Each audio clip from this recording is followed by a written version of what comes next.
remember the fade in your eyes.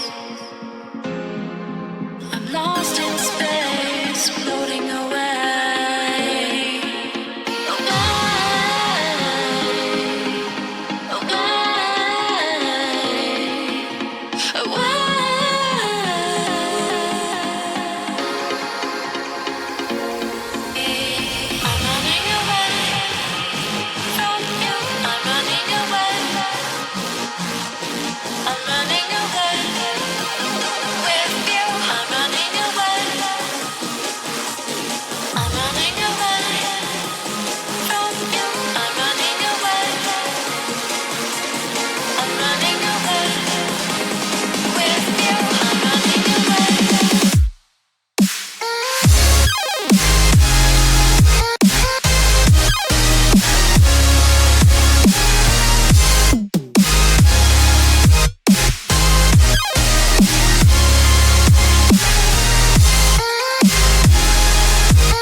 They find me, you shine so bright, it haunts me, I'm lost in this thick black sea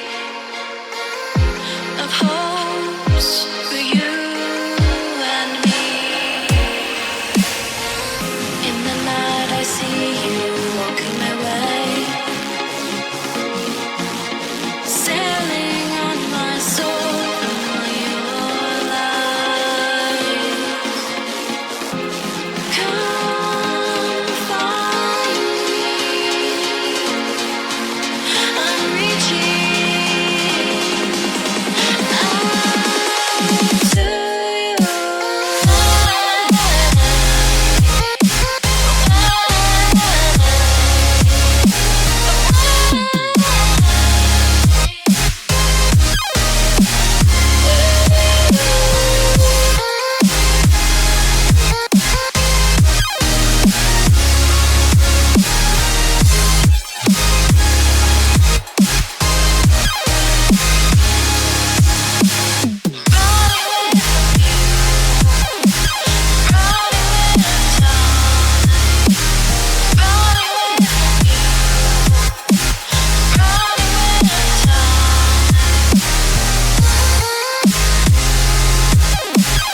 attention, girl, I know you. But you're everything I want in life. We're fighting danger like Kung Fu. The love I feel is deep inside. The others don't matter. It's honestly us against the world. We're the perfect team. You're my dream, and I just want it. Can't get to myself. Can't get to myself. Can't get to myself. To myself. Can't get to myself. Can't get to myself. Can't get to myself. To myself. Can't get to myself. Can't get to myself. To myself. Can't get to myself. Can't get to myself. Can't get to myself. Oh baby, if you ever need a helper, you should know that I'll be there day and night. Nobody else can love you better. I'm here just to treat you right. You're the reason I'm alive. You're the only pain I can endure. And when you're not here, you're my dream, but I just want it. Yeah, I just wanna. You're my dream, but I just want it. Can't get to myself. Can't get to myself. Can't get to myself. To myself. Can't get to myself. Can't get to myself. Can't get to myself. To myself. Can't get to myself. Can't get to myself. To myself. Can't get to myself. Can't get to myself. Can't get to myself. But I just want it. Deep inside, I knew from the start, you my bunny, I'm your Clark. From now to eternity, I give you all my heart. We are meant to be, it's clear to see. My love is bigger than I thought. I got everything I want when I hold you with my arms. The others don't matter, my love and my pleasure, the key to my treasure. Whatever's the weather, day up and out with you till I die. How many times for you I'ma try? Want you to notice the one and I know this. Perfect soulmate, I wanna show it my best friend. She saved my life, my happy end in hard times. Oh baby, hug it to myself, hug it to myself, hug it to myself. But I just want it. Can't get to myself. Can't get to myself. Can't get to myself. To myself. Can't get to myself. Can't get to myself. Can't get to myself. I just want Okay. Can't get to myself. Can't get to myself. Can't get to myself. To myself. Can't get to myself. Can't get to myself. Can't get to myself. oh baby.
give just to take. Why can't you slow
coming. I could see you by the fire. Listen, listen. There's something I must confide. I know I said that it'd be fine. I know I made it look like it'd be alright, but I think I learned my lesson, and I'm not gonna let you out of my sight. You can call me killer, 'cause I'll bring you to the light. And it might taste bitter when you're answering to God. You can call me killer as you look into my eyes. Nothing but a sinner. You won't get away this time. You won't get away this time. You won't get away this time. You won't get away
this time.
So let me catch you.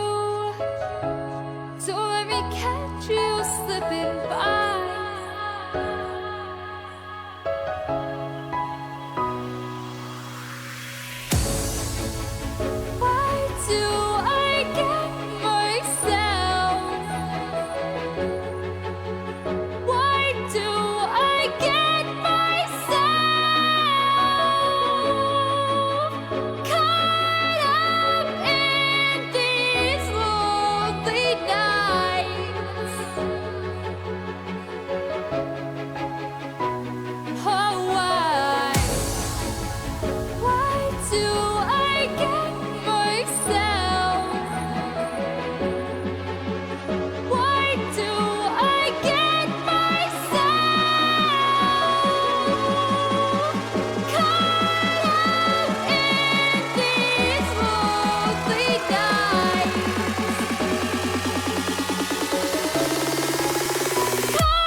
I can't believe the night lay waste to all we'd given. But honestly, you've gotta know that this ain't living. But we could run from Elysium and let it burn, let it burn. You've gotta know that nothing lasts forever.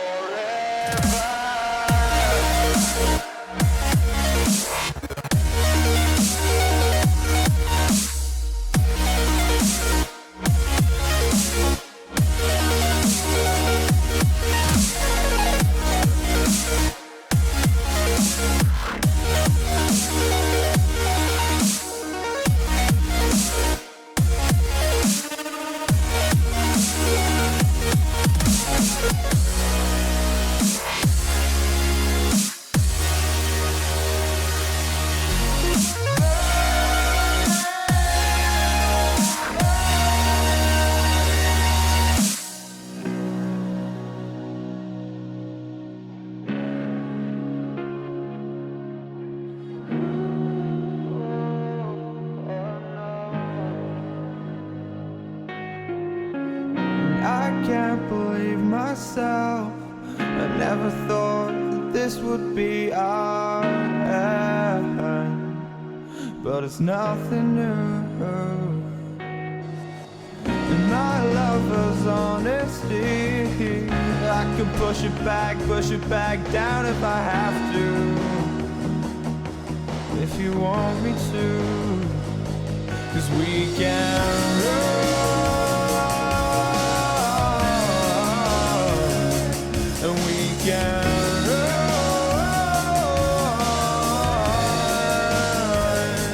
The stars that fall all for you. So tell me now, what's left to lose if we run?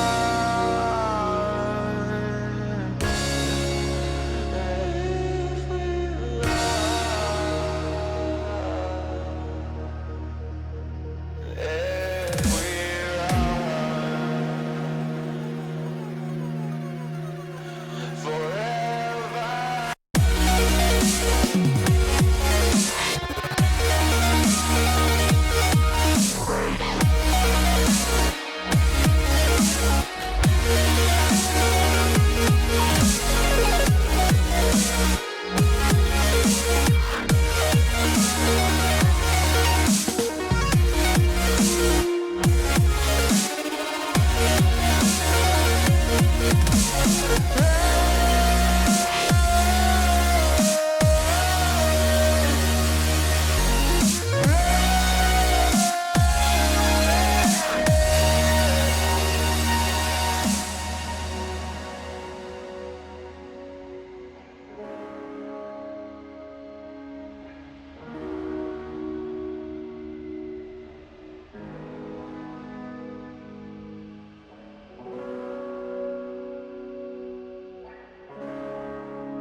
confession that you're my obsession. You're pulsing through me.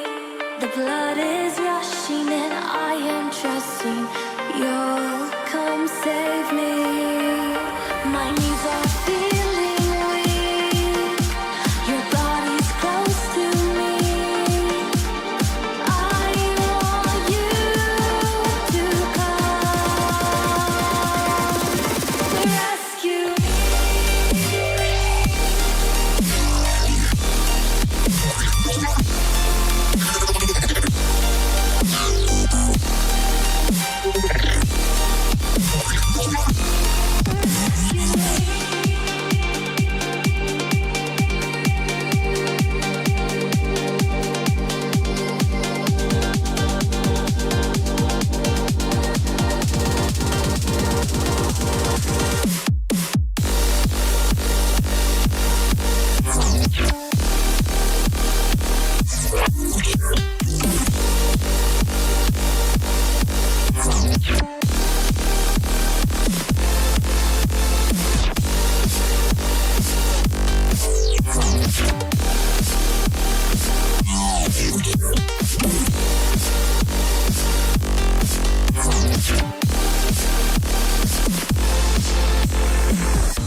Won't you come and rescue me?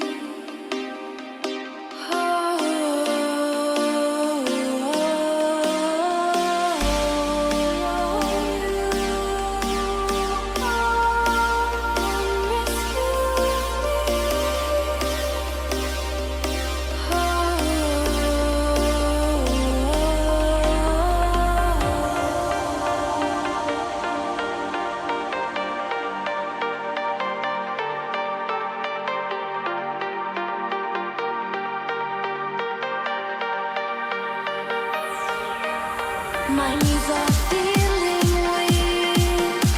Your body's close to me. I want you to come rescue me.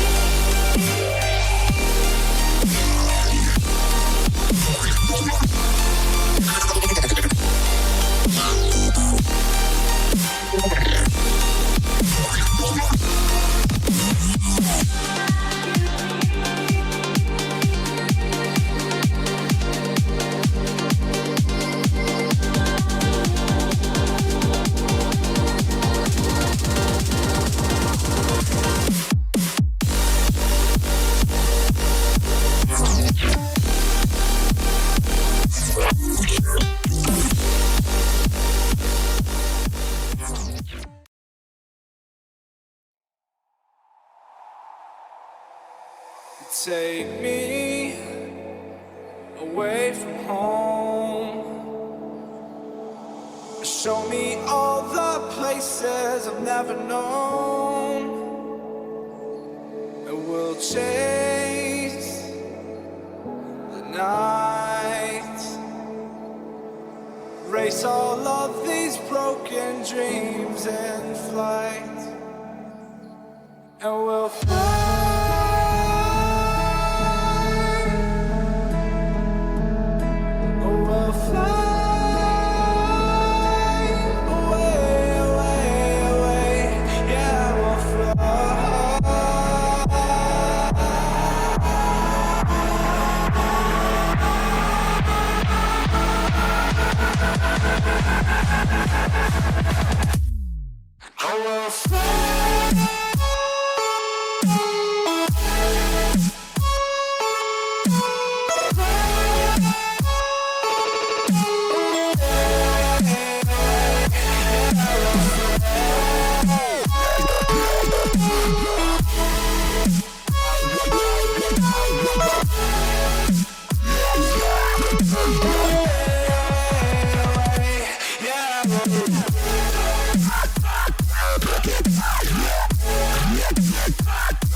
bound only by frozen memories, lost in time, racing all these broken dreams tonight, and we'll fly.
MSI에서 다 졌었던 플래시 우즈랑 다시 한번 붙어서 한번 겨뤄보고 싶네요.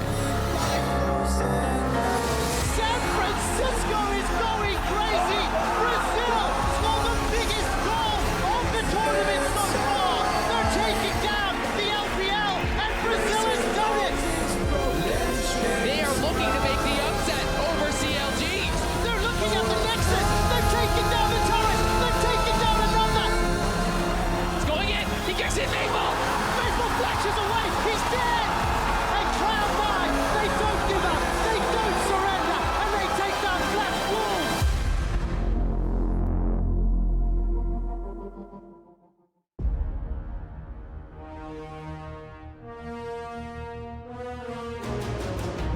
Fnatic going to win the Season 1 championship if they can hold. Taipei Assassins are the Season 2 World Champions!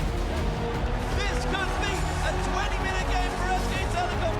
And Samsung White are the 2014 World Champions. SKT will be your first ever two-time World Champions!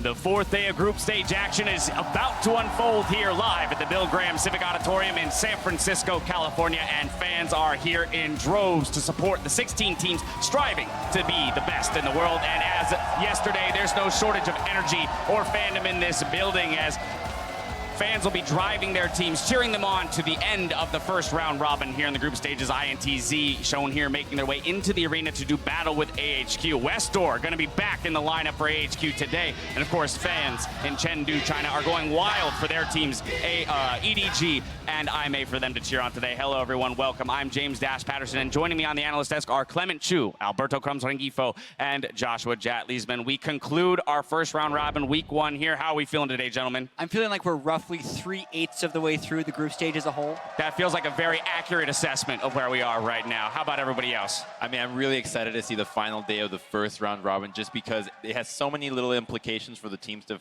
kind of show their little niche on the meta and really show that they've actually improved and not just regressed. It'll give us maybe somewhat of a complete picture, having had all the teams play each other. Now that we've had a good look at all of our international competitors, though, we can really dive into some tournament trends as they develop. Yeah, and we've had a bunch of fun jumping to conclusions about all the strength of all the teams, and it feels like everyone can beat anyone else. But when you look at the regional averages, actually, the Korean teams are 6-1 still, by far the most dominant region still. So while there is a lot of craziness, we still have that cream of the crop at the top. And if you're looking at the bottom of the table, there's still 3 teams without wins in Flash Wolves, G2, and Splice. And surprise, none of those are wildcard teams. 2 of those actually were their first seeds from their region. We're looking at here is the Flash Wolves. I think they have to be really, really disappointed in themselves. They're looking back at this weekend thinking we should have gone 2-0 right here instead of 0-2. Flash Wolves in particular have been ahead in the game more than any other team in the tournament, save for SKT. So they've been winning for a long time in most of these games and have to be really disappointed to be 0-2 right now. Yeah, struggling to get those wins under their belt. Flash Wolves certainly expected to do a lot more damage here in the first week of group stages, but you contrast that with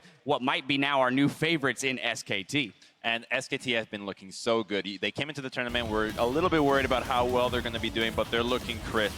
Their actual execution and ability to snowball games is the best one we've seen so far. And if they can keep this up to date, these guys might look like a very strong case for a 3-time world champion. And if you look at where they've improved, it has to be the jungler position. They're firing off on both their junglers. Bengi and Blank are both playing. Blank yesterday said he's comfortable on the Nidalee, which has traditionally been one of his weaker picks now. And if you look at Faker, 2 player of the games, he's really leading his team, bodying Jensen and then just bodying another mid laner. And as we talk about Nidalee, we got to talk about the early game jungle pool. Right now, it seems like teams have kind of taken an approach to pinch that jungle and make sure that teams don't have the ability to pressure the map early. And we've seen the rise of the likes of Skarner and Olaf kind of make their way. Skarner 2-0, undefeated, maybe 3-0, actually not entirely sure about that. Olaf has been having a lot of success. His early game prowess has been pretty much unrivaled. It seems like a lot of the teams have no experience playing against this champion, and his snowballing out of control in these games. Yeah, but on that note, Aurelion Sol has been re-enabled and is available to be picked right off the bat.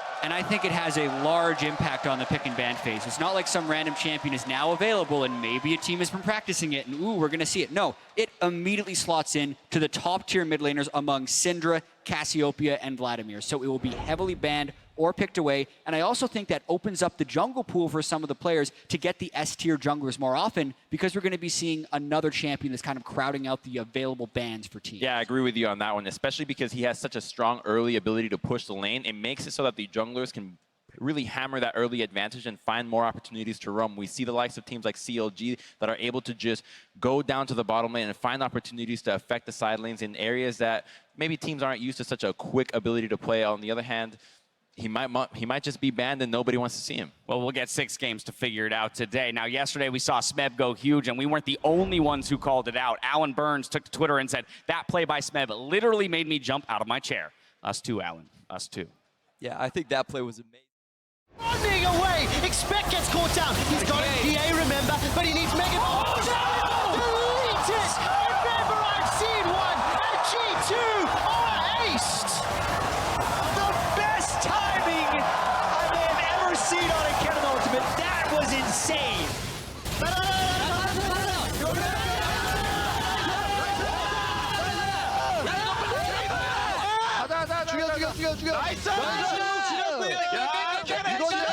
And the nastiest thing about that play is that they actually couldn't even flash out. They were silenced by Gorilla the entire time, so they just had to sit there and take the Kennen ulti, which was just beautiful to watch. I mean, that win for them yesterday really was a team effort. Prey playing well, keeping them in the game, and then we had Pino with that huge steal. That allows Smeb to make this play set up by Koro in that silence, of course, as you mentioned. So now remember to hit us up at LoL eSports using the hashtag World's Big Plays and call out your favorite moments from Worlds 2016. But of course, as we turn towards today's games, let's check out the standings heading in to Day 4. Rocks Tigers lead Group A at 2-0. Defending champions SK Telecom T1 remain on top of Group B. Group C stands in a 4-way tie. Also neck and neck, Group D has 3 teams vying for that top spot. Today, 3 of our groups are back in action, beginning at Group C. The LMS's AHQ battles Brazil's INTZ kicking things off, followed by EDG versus H2K. Next is Group A. Albus Nox Luna take on European champions G2, followed by CLG versus the Rocks Tigers. Finally, Group B takes to the stage with 2-time world champions SK Telecom T1 versus the Flash Wolves. By the final game of the day, we're going to be seeing C9 and IMA doing battle. Now, throughout the tournament, Riot Games 2 is bringing you an alternate perspective on the action happening here at Worlds. Today, joining our casters along with Alex Each, Kiwi Kid, and Zig, they're going to be focusing on individual matchups and answering your gameplay and pro strategy questions live on air. And now AHQ Esports Club and INTZ are setting up on stage as we speak, so it's time for me to turn to you guys, ask you for those predictions to kick off the day. Down the line, who are we taking, Clement? I have to go with my own region. I think AHQ is going to win here. If you look at the best players on these teams, it's Ziv against Yang. And I think Ziv has just been so much more of a monster. 40% of his team's damage, he can take a lot of punches, and he can throw a lot back. All right, zeroing in on the top lane matchup, what's the key for you, Crumbs? Well, you know, the tournament has had so many wild things so far, as we were talking about earlier, and one of those is the intangible, the things that are happening that we don't really know how to actually measure those, the sickness of the players, the ability to play as underdogs or with those nerves. And I think that INTZ benefits a lot from that, especially now that their kind of expectations have been lowered. I think that that's a greater opportunity for them to strike back. So I think that INTZ actually has a decent shot at actually taking this, even though Mountain and AHQ have looked somewhat decent. So you're going with INTZ? Yes, I'm going with INTZ. There it is, he's locked it in. I'm happy to hear that. I think, though, to Clement's point, the stylistic matchup where you saw INTZ defeat EDG was when Mouse was very far behind in the top lane. I think AHQ's strongest player is their top laner, Ziv, and I think that is a less probable thing to happen. I do think it can be a close game, but I also don't want to jump to conclusions here. INTZ has won a single game in the group stage here, and previously they were struggling in the wildcard qualifiers, so I need to see more consistency out of them, and AHQ has a consistency on the international stage, which is why I'm going to be going with AHQ for this game. All right, we have a split decision here, but the teams will decide who's victorious. Now it's time to hand it off to the casters to set up for the first match of the day.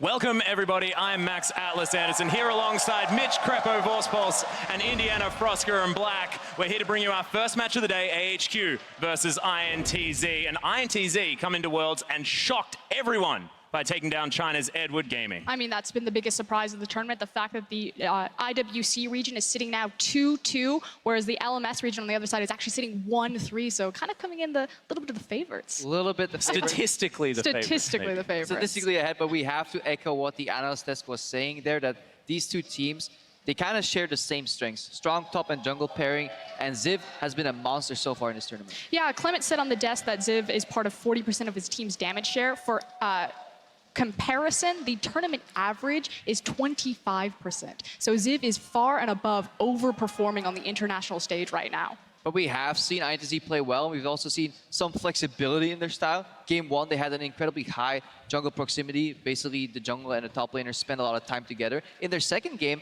there was almost none of that whatsoever. So they actually changed up playstyles, whether it's flexibility or maybe failure to really let Yang shine. We'll have to see what happens in this game. Maybe we can finally see a trend in what INTZ's preferred playstyle here is at Worlds. And that's the big concern, the fact that Talker is looking across from Westor right now and trying to weight Westor versus Chawi and who's going to be better in this particular matchup, especially with the Aurelian Soul now enabled. Yeah, and of course the LMS so far this Worlds has been struggling to close out games. I mean, looking mostly at the flash rules for that one, but also AHQ had a good way of getting back into the game against EDG, but were unable to close that one either. Yeah, I think we can criticize the mid to late game macro a little bit from AHQ, but both these teams throughout the season rather have shown moments of brilliance when it comes to closing out games. For AHQ, that was in the regional qualifier when they swept through both 3-0 versus Machi and Hong Kong Esports. And then if you look at INTZ, yes, they struggled in the IWC qualifier, but in the regular season, in the CBLOL, they were actually praised for their macro. So it all depends which one of these versions of these teams is going to show up in this match. I think it's very fair to say as well, INTZ's dominant performance over EDG actually looked like one of the cleanest games the tournament has seen so far. I mean, outside the SKT, overarching dominance on Cloud9 and IMA. So INTZ is still looking very strong in their macro play. That's exactly right. But let's go down the line and review our starting lineups. The first belongs to AHQ. Ziv on the top side of the map, Mountain in the jungle, Westor back in the mid lane, and Arn and Albus will be our AD carry and support with Green Tea coaching from behind. And their opponent is the representative from Brazil's CBLOL. It's INTZ eSports. In the top lane, it's going to be Yang, their superstar jungler Revolta. Talker's in the mid lane, Macau AD carry, and joining him is going to be Jockster on support. And I'm so pleased that they get the support from the crowd too. You know, these guys come in not that popular. many people don't really tune into the region that often, but then when they get to Worlds and they opening game, they smash EDG, suddenly they make a statement, and the crowd is definitely rallying behind INTZ. And they're just pretty much building on a legacy at this point, one that Kaboom and Pain have set up. And it's so funny because INTZ for the longest time have been so dominant domestically in the region. To finally have them take this large step on this type of international stage is very exciting for the fans back in CB LoL. Yeah, they most certainly gained the respect on day number 1, and we'll see whether they can continue that trend as we hop into Champion Select.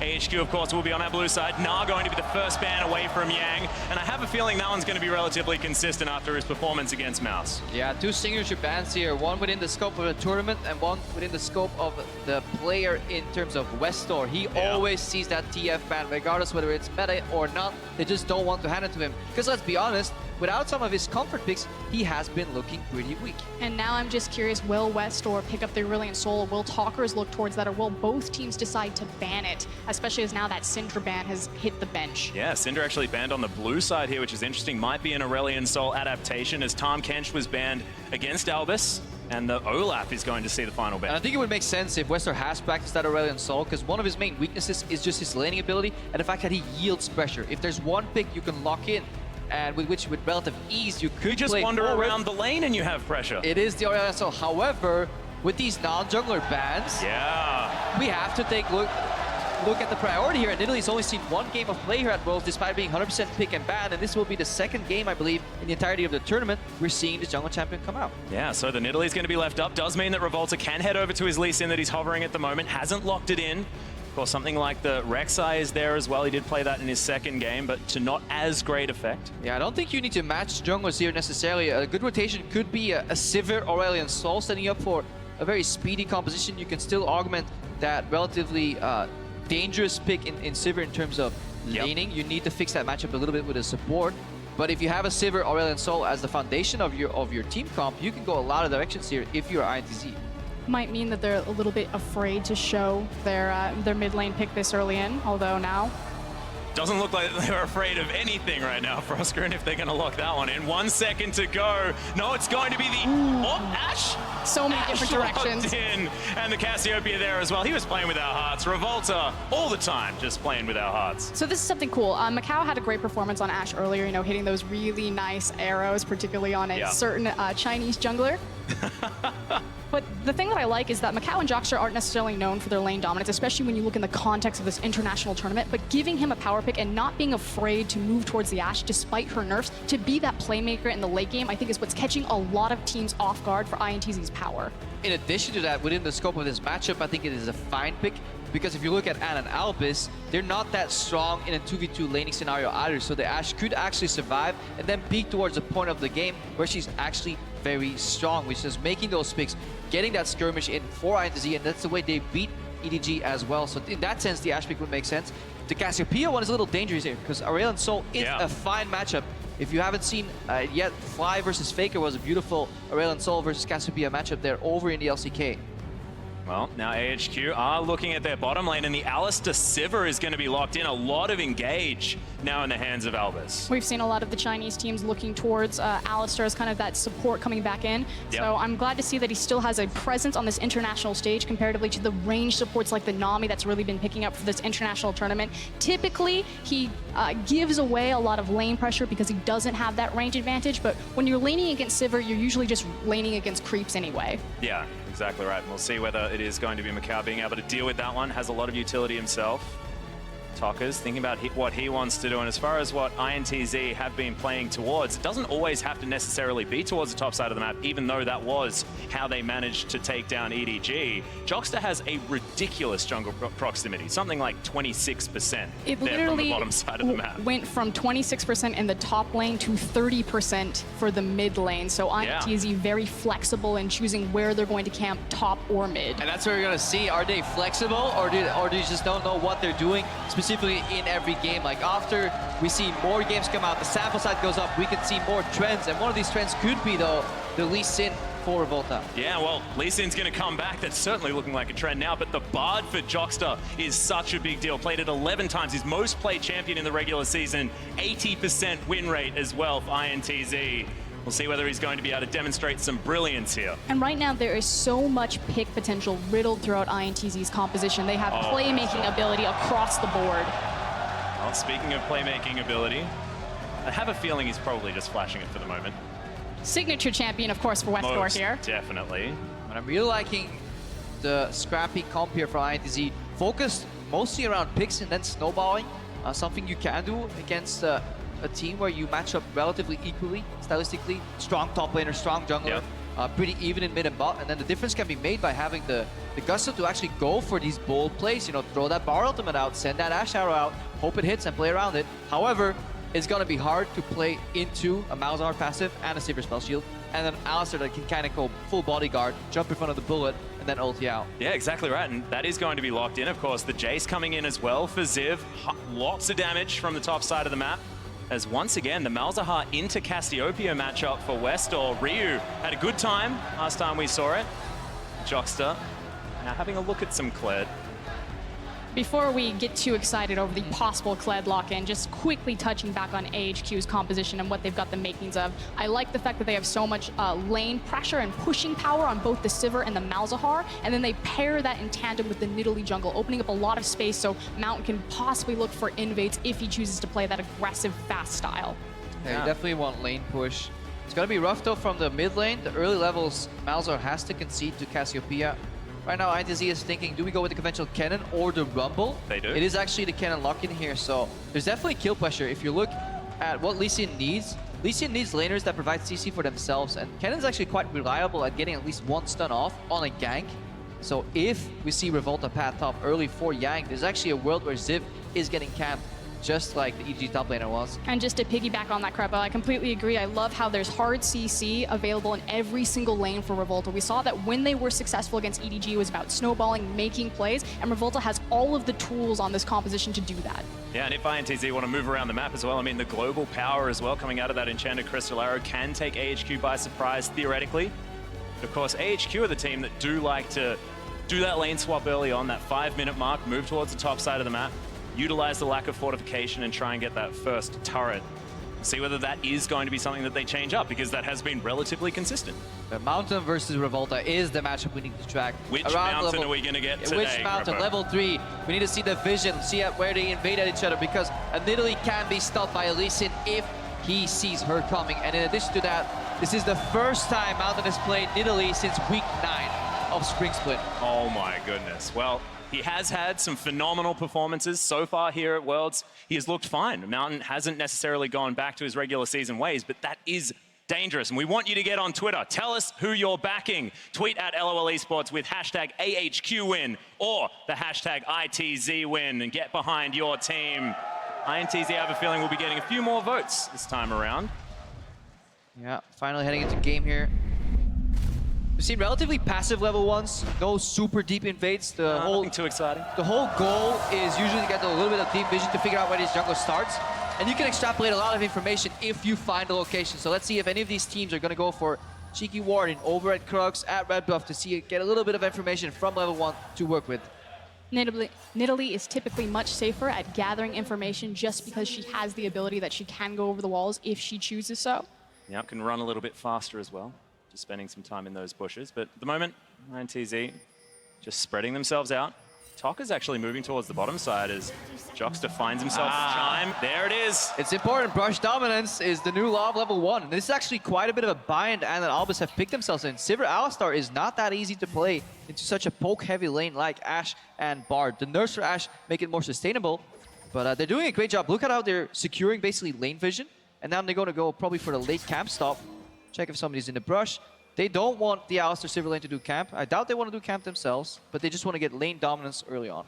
I know you like to talk about this a lot, Krepo, the fact that Bard is actually empowered the longer you spend at level 1 because he is so strong at level 1 himself due to those empowered auto attacks with those meeps. Slap him around from the hip. Remember, guys, if you do want to check out the Ziv and Yang stream, it is on Riot Games 2 right now. Who wouldn't want to check that out, though? Hey, that's a very good point. This is a very good point. Mountain and Ziv now setting up to start things off. So this Nidalee will probably get a creep before 3 minutes. Look how they're respecting the bush here. They're trying to juke out the combo. Yeah, good pulverize comes in. Jockster takes a fair bit of damage and misses the Cosmic Binding. They achieved what they wanted. They were hiding outside of that ward vision. They throw a volley into the brush first, then he walked in and out of the brush to kind of juke the combo maybe, or the pulverize router. And right now it's all about lane control, poking the Alistar down, using that double range advantage without pushing too much. So once they've secured the push here, they should be focusing on poke. But I think Ann and Albus are relatively okay with how fast this wave is actually pushing in.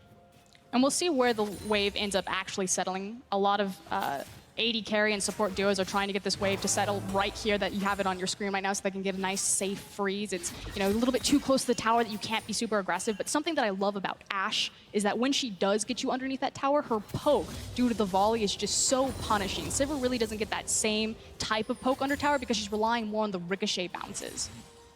At the moment, they are going to shove it all the way up to this outer turret. Now Albus and Arn will have some time to get themselves some creeps. Mountain already up to his Raptor camp. Yeah, pretty standard or relatively greedy clears here by both junglers. 3 camps on one side is something we saw less and less at the start of the 6.15 up to 6.18 patch, because you could swap sides of the map a lot quicker here. Now Revolta has done 3 camps into enemy red buff contest. He's just gonna be late here. You should always assume that Nidalee is done with this camp here, so I don't know what Revolta's actually doing. This is quite fortunate that he actually spotted Mountain right there. Yeah, Tokkers was moving around as well, but Mountain should be absolutely fine. I have to agree. Nidalee, it's not so surprising that she would look for a sizable clear, although hold on. Westall taking so much damage. Good silence comes out, but the Twin Fangs are still there, and Westall has no mana whatsoever. Decent trade, but Tokkers, he took a fair bit as well. And that means that it's going to be the pot advantage now for Talkers in that mid lane. We had some questions about Westor versus Talkers, if Talkers would be able to punish that on an international stage, international competition. Yeah, headbutt pole. Jockster takes some damage, but man, this guy is aggro on the Bard. More than happy to fight back. Yeah, but we need to gauge how well the pressure is going in the other lanes here, because the jungle duel is what we were watching. This will be a breaking point eventually. This bot lane will get out sustained, but Ann and Albus should be able to find a base. They're relatively even CS. Mountain right now stealing a little bit away. I think he's definitely punishing Revolta here. It was a little over-eager to invade such a late red buff. Usually you want to do a 2 camp or a 3 camp straight invade, but having 3 camp left side to then walk all the way over to contest red buff is a little over-eager. Ziv really putting some pressure down here towards the top side. Even throws the ward down onto Yang and cops a shock blast to the face. So the little cannon struggling just a little bit, but it's not really showing in the CS. He should be fine. Yeah, it definitely helps that you can just throw your ward in lane when your jungler is securing Scuttlecraft vision. Yeah. We're seeing why Nidalee is such a potent jungler here on this patch too. Just the clear speed that she can have is just phenomenal. She can outpace most, if not all, junglers in the current meta. We'll see what Mountain is going to be able to do with all of the pressure that he's going to be acquiring from the jungle. At the moment, he's just out farming the heck out of Revolta. Again, you're still competing and waiting for your hard CC. So the big thing about Nidalee jungle is that she doesn't have that hard CC.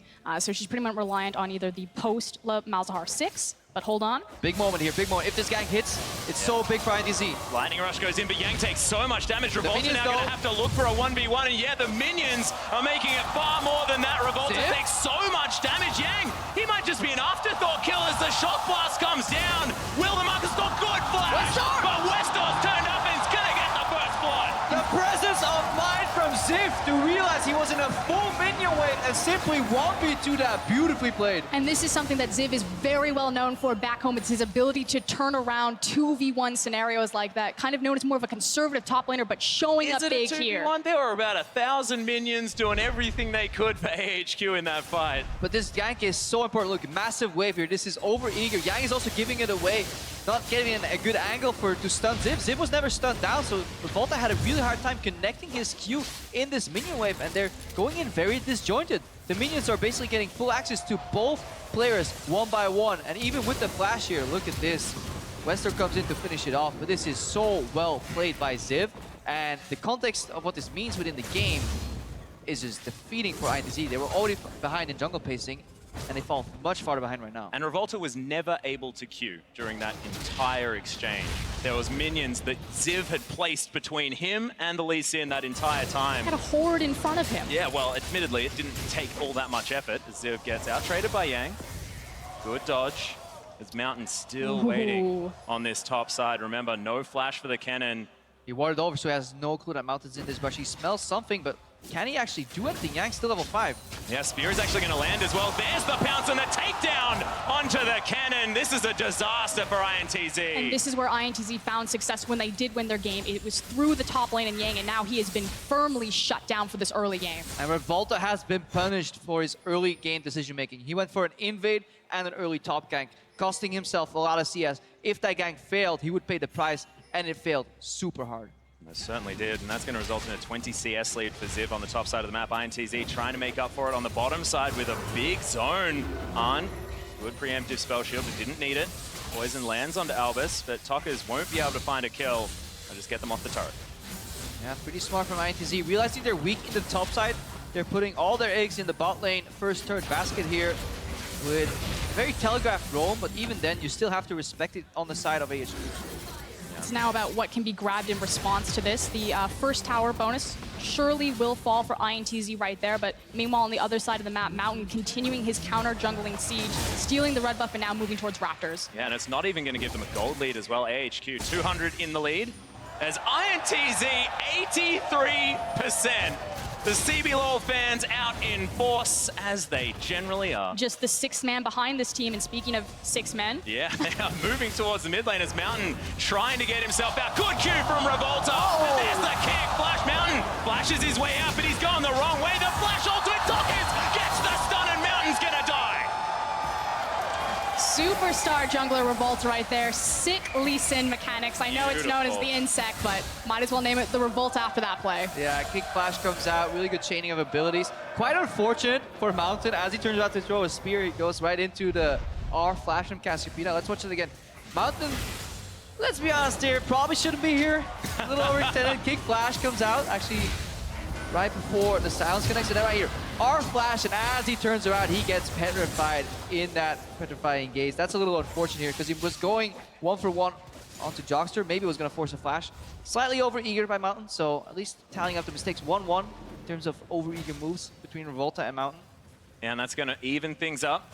INTZ still behind a couple of hundred, but 2-1 is the kill score. 1 tower in favor of INTZ. The fact that the gold still leans a little bit towards AHQ on that front after that first turret blood does mean that AHQ still have a heck of a lot of control, especially from that top side, which is very quickly getting out of control. So what is important is that it's the bottom tower that's down right now. So On and Albus are doing a good job making sure that Macau and Jogster are still locked down, pushing the way forward, making sure that Ashe has to be there to pick up the free CS. But as soon as this Ashe starts getting unlocked from the play, that's when INTZ can continue their snowball by using that Ashe arrow. Yeah, Mountain kind of sneakily going into the pit here, but it's this point right here, the top lane. That's the breaking point of this matchup. Seeing another gank come out. Yeah, there's the Maelstrom as Ziv gets stunned up, but he's trying to take it back here. The kick preemptively puts him into the turret, and Revolta just smacks him in the face. It looked so great for a second. Will we see another 1v2? But then he actually canceled one auto attack, and he was simply kicked into the turret range here. Great moves here by INTZ. First playing around their weak point by going bot, and then fixing the mistakes they made earlier by getting another kill on the top side. In response, though, AHQ will pick up the Infernal Drake, but I also wanted to point out the great response from Macau and Jogster to realize that their team was making a play on the top side of the map and to back up and play very defensively on the bottom side of the map. So great cross-map communication to keep them safe. Now Westall now getting pressured a little bit by Talkers out of this lane in mid. But this is not the same story as what it was against Ryu. 84-90 is no problem here for Westall, who was expected to struggle in this matchup. Definitely not the easiest matchup to play. You lose a little bit of pressure early. Westall even roamed up for that kill initially, so he hasn't been punished too much. Talkers was donating that 1 kill, but it cost him a flash, which means there's a relatively little zone. He's staying even CS, which is honestly what AHQ want him to do. Look at all of those chimes. Jock's having a field day right now. Fantastic. Yang going to take himself down some Krugs. Ziv shoves that wave one more time towards that top side of the map. Mountain forever hovering around his top laner. And we're hitting the point of the game where INTZ can actually start playing towards the composition in terms of making picks. If Mikau gets a base off, walks into any random lane, an Ash Shower combined with a teleport could pay off well for INTZ, but they need to keep Yang alive here because this tower is falling and Mountain shows up again. Yeah, and out goes Yang. He's trying to escape. Good flash after the pounce as Mountain will be able to catch up to him. Another pounce comes in. He gets under another turret, but is that going to be enough? Tempered Fate was almost there. but Ziv gets the kill. Revolta is underneath them. Oh, good Q. He's still looking for it. Fair bit of damage now as the kick's not playing off the minions. They're not there, and Revolta is going to be taken down. This chase is so damn big. The acceleration gate should be able to get him to safety. Talkers could not chase after that man. And the minion aggro not enough to finish off Mountain. So close there for Revolta. Yeah, Revolta looking to kind of make up for a mistake earlier by his team. Going pretty greedy, knowing he would likely die at the end of that play. This would be so defeating for INTZ to not only lose 2 kills in that exchange in the top lane, but also lose their mid lane turret. And mid lane turret is so important if you want to keep any semblance of control on the map. And the reason why is because Ziv is absorbing so much pressure into the top lane. All of INTZ. Oh, Macau Westor from over the side. Albus into the hip-hop pulverize. The silence comes in. Malefic Visions will finish it off, and Westor picks up the Ash. Now, out of Fog of War, totally unexpected to get a random Malzahar ulti Yeah, it's into like, the wow, flash there's cow. purple attached to my head. What happened? Why am I stunning on a bunch of void things? I was expecting a pause. It's that moment Can't when move my character. you're actually looking down lane and suddenly your screen's just red. Yeah. Why is my screen gray? Yeah. Happens every time. Happens to me a lot, Crepo. Revolta is going to be able to secure his rev up at least. Not his blue. His Mountain is going to steal that one away and give it to Westor here. A lot of control. Bottom side of the map as that turret, of course, did fall down as well. AHQ taking away the whole outer ring. And now getting themselves out to about a 4,000 gold lead. A lot of control is a bit of an understatement. There are 4 blue players sitting down there in that bottom lane looking to pressure this inner tower. And again, it's because Ziv absorbing so much pressure. There were 3 members of INTZ on the top side. Yep. Safely backs away, and it's another free tower and objective for AHQ. HQ is definitely leaning on their strengths here. Whenever they see an opening, they're not afraid to take it here. And this is some of the things that we were expecting from INTZ coming into the tournament. They opened with a very big surprise, but they're still looking to kind of dot the I's, cross the T's in their play. A little overeager at times, not always thinking too far ahead of what the repercussions of a play is going to be. And then we have to go back to the early game. Revolta going for the early invade, getting outpaced. And then Yang finding himself 1v2'd in the top lane. Yeah, we have to look back at what H2K did to INTZ. And it was just slow, methodical play. They didn't do anything too fancy. They just played cleaner League of Legends. HQ looking to try and do the same thing. Of course, anything can happen. It's only 14 minutes into this game. INTZ have an uphill battle. So with Dragon still on timer right now, the #1 move for AHQ is to move into the top side jungle, that red side, and start placing down their triangle vision. That's what you see Albus and Mountain doing right now on your screen. And they're going to start applying pressure and bouncing waves between mid and top tower, looking for picks or chip damage on those turrets. Yeah, they definitely want to play around their last easily accessible tier 2 tower. It's really hard to get anything in mid. Mountain's right now on the... Oh my goodness, massive inbound pulverizes. Revolta's been saved by Joxer, but Mountain hasn't. Talker's over to the side, almost takes him down, but he doesn't get Janet Kushlara, not enough. Mountain was so close. Stuck across the wall on the miasma. He was wondering why he couldn't jump over him, but when he realized, he turned around straight into the petrifying gaze and was so close for Tuckers. But he stayed on too good long. flash out of the headbutt. The miasma's there as well as Tucker's looking to turn this one. Remember, the ultimate's still available from Albus. Doesn't pop it. And we're good. Yeah, I think so. Actually subsides. AHQ still do have momentum to at least get some damage here, although Bard's hanging around in the area, as well as forcing Talkers to cancel his back so they don't get this turret for free, but they should just shove in the wave. Yeah, they have a lot of poke here. INTZ, very reliant on their big cooldowns to really force things. Westor is grouped up in mid lane with Mountain. Another spear gonna follow up, but that's... There it is. So easy as the pounce comes through afterwards. AHQ should be able to get a lot of damage onto this turret. And when Malzahar was reigning for so long on 6.16, it was really just the oppressive reach of that ultimate there. Just catches Macau off guard. Yeah, we have to wonder what INTZ is doing in terms of predicting these plays, because Yang is hanging around in the bot lane, desperately looking for that level 11 to get the second point of the ultimate, but he had teleport up right there. Maybe they could have red countered the play, played a little bit more safe here. It feels like INTZ is thinking about what they should do next, but they're never calculating into that thought process what their opponent's about to do. They're not reading the plays. They're playing very reactive. And it works when you're ahead, because you can always make the first move, make the pick. But in these situations, you gotta read your opponent and actually make a trap. They have so many tools to do that as well in their composition because there are so many poke options available for them. So the nice thing is that if they do fall behind, there's always going to be an answer or a play that they can make because they can quickly turn a 4v5 into a 5v5 into a 4v5. Yeah, they can make a single pick on a target or just lock somebody down. The problem is HQ obviously knows that. In simplicity, because simplicity gets you predictability too. HQ is definitely going to be careful. It just goes back to the beauty of that composition, like you were talking about champions, like the fact that they have the spell shield, that they have the Malzahar passive, that you have Alistar who can go into his ultimate and walk out of hard CC.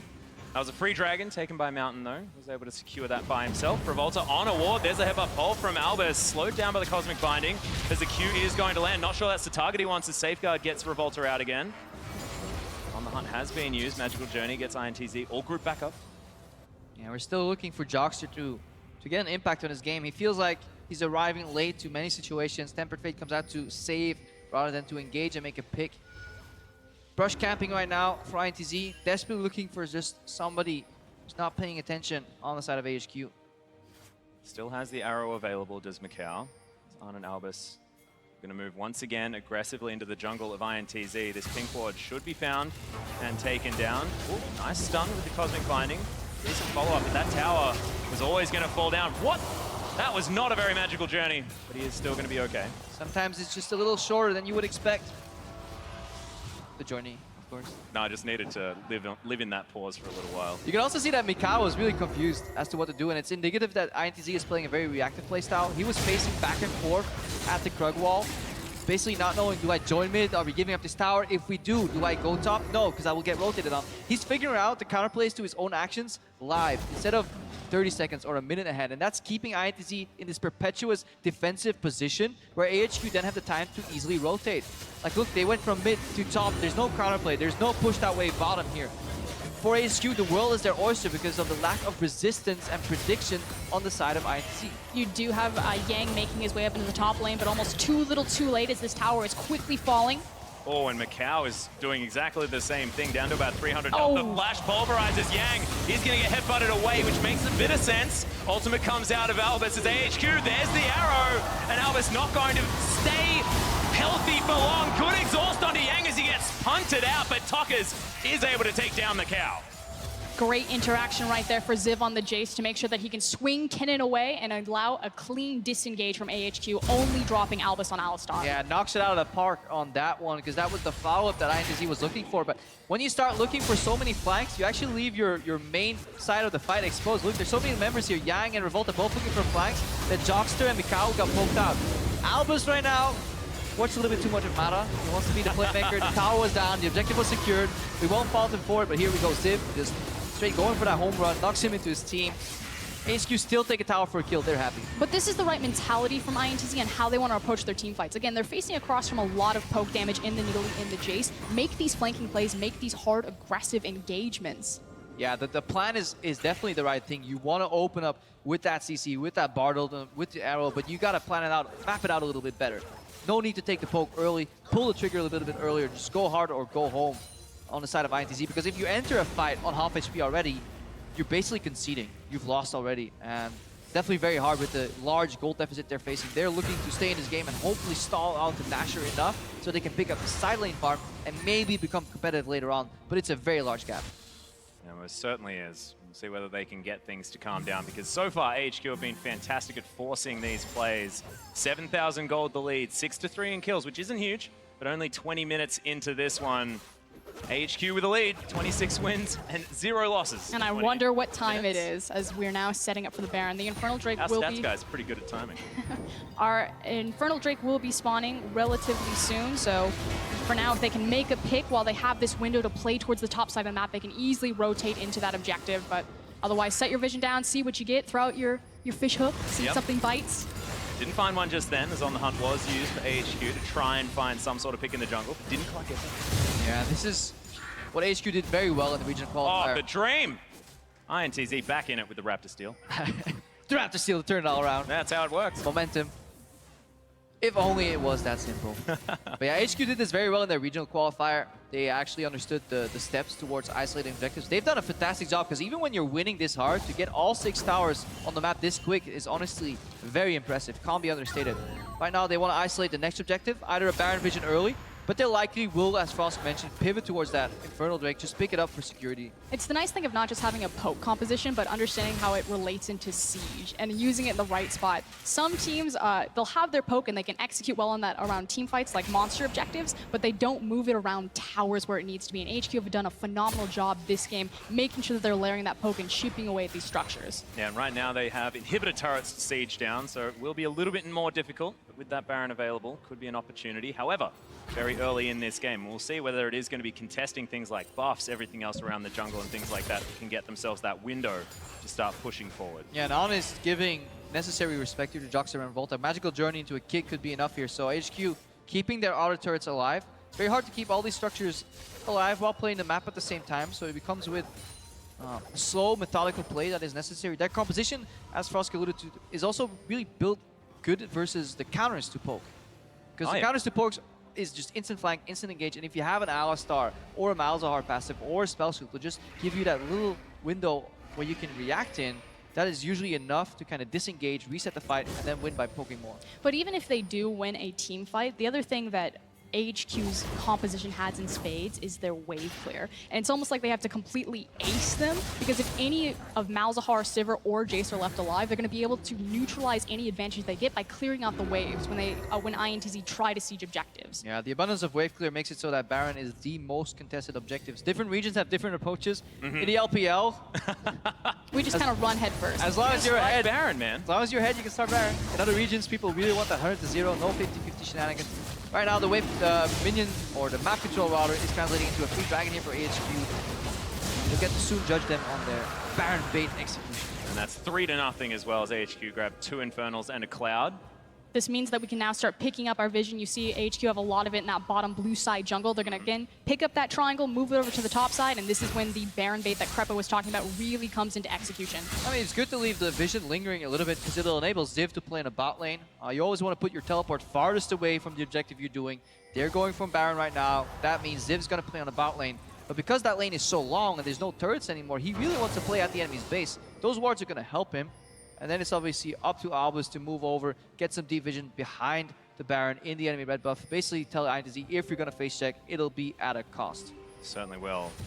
Do want to have a look at the items just quickly, as Yang has finished that Zhonya's Hourglass, which is going to be very important to avoid getting smacked out of these teamfights by a headbutt or a big hammer from the Jace.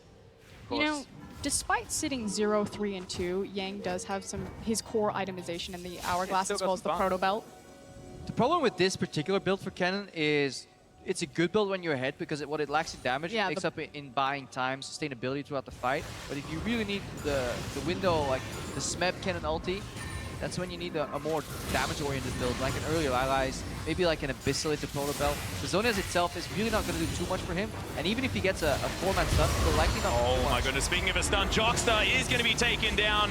He was in his journey, he was having a good time, but not now. He's in the Death Chamber. Got locked down.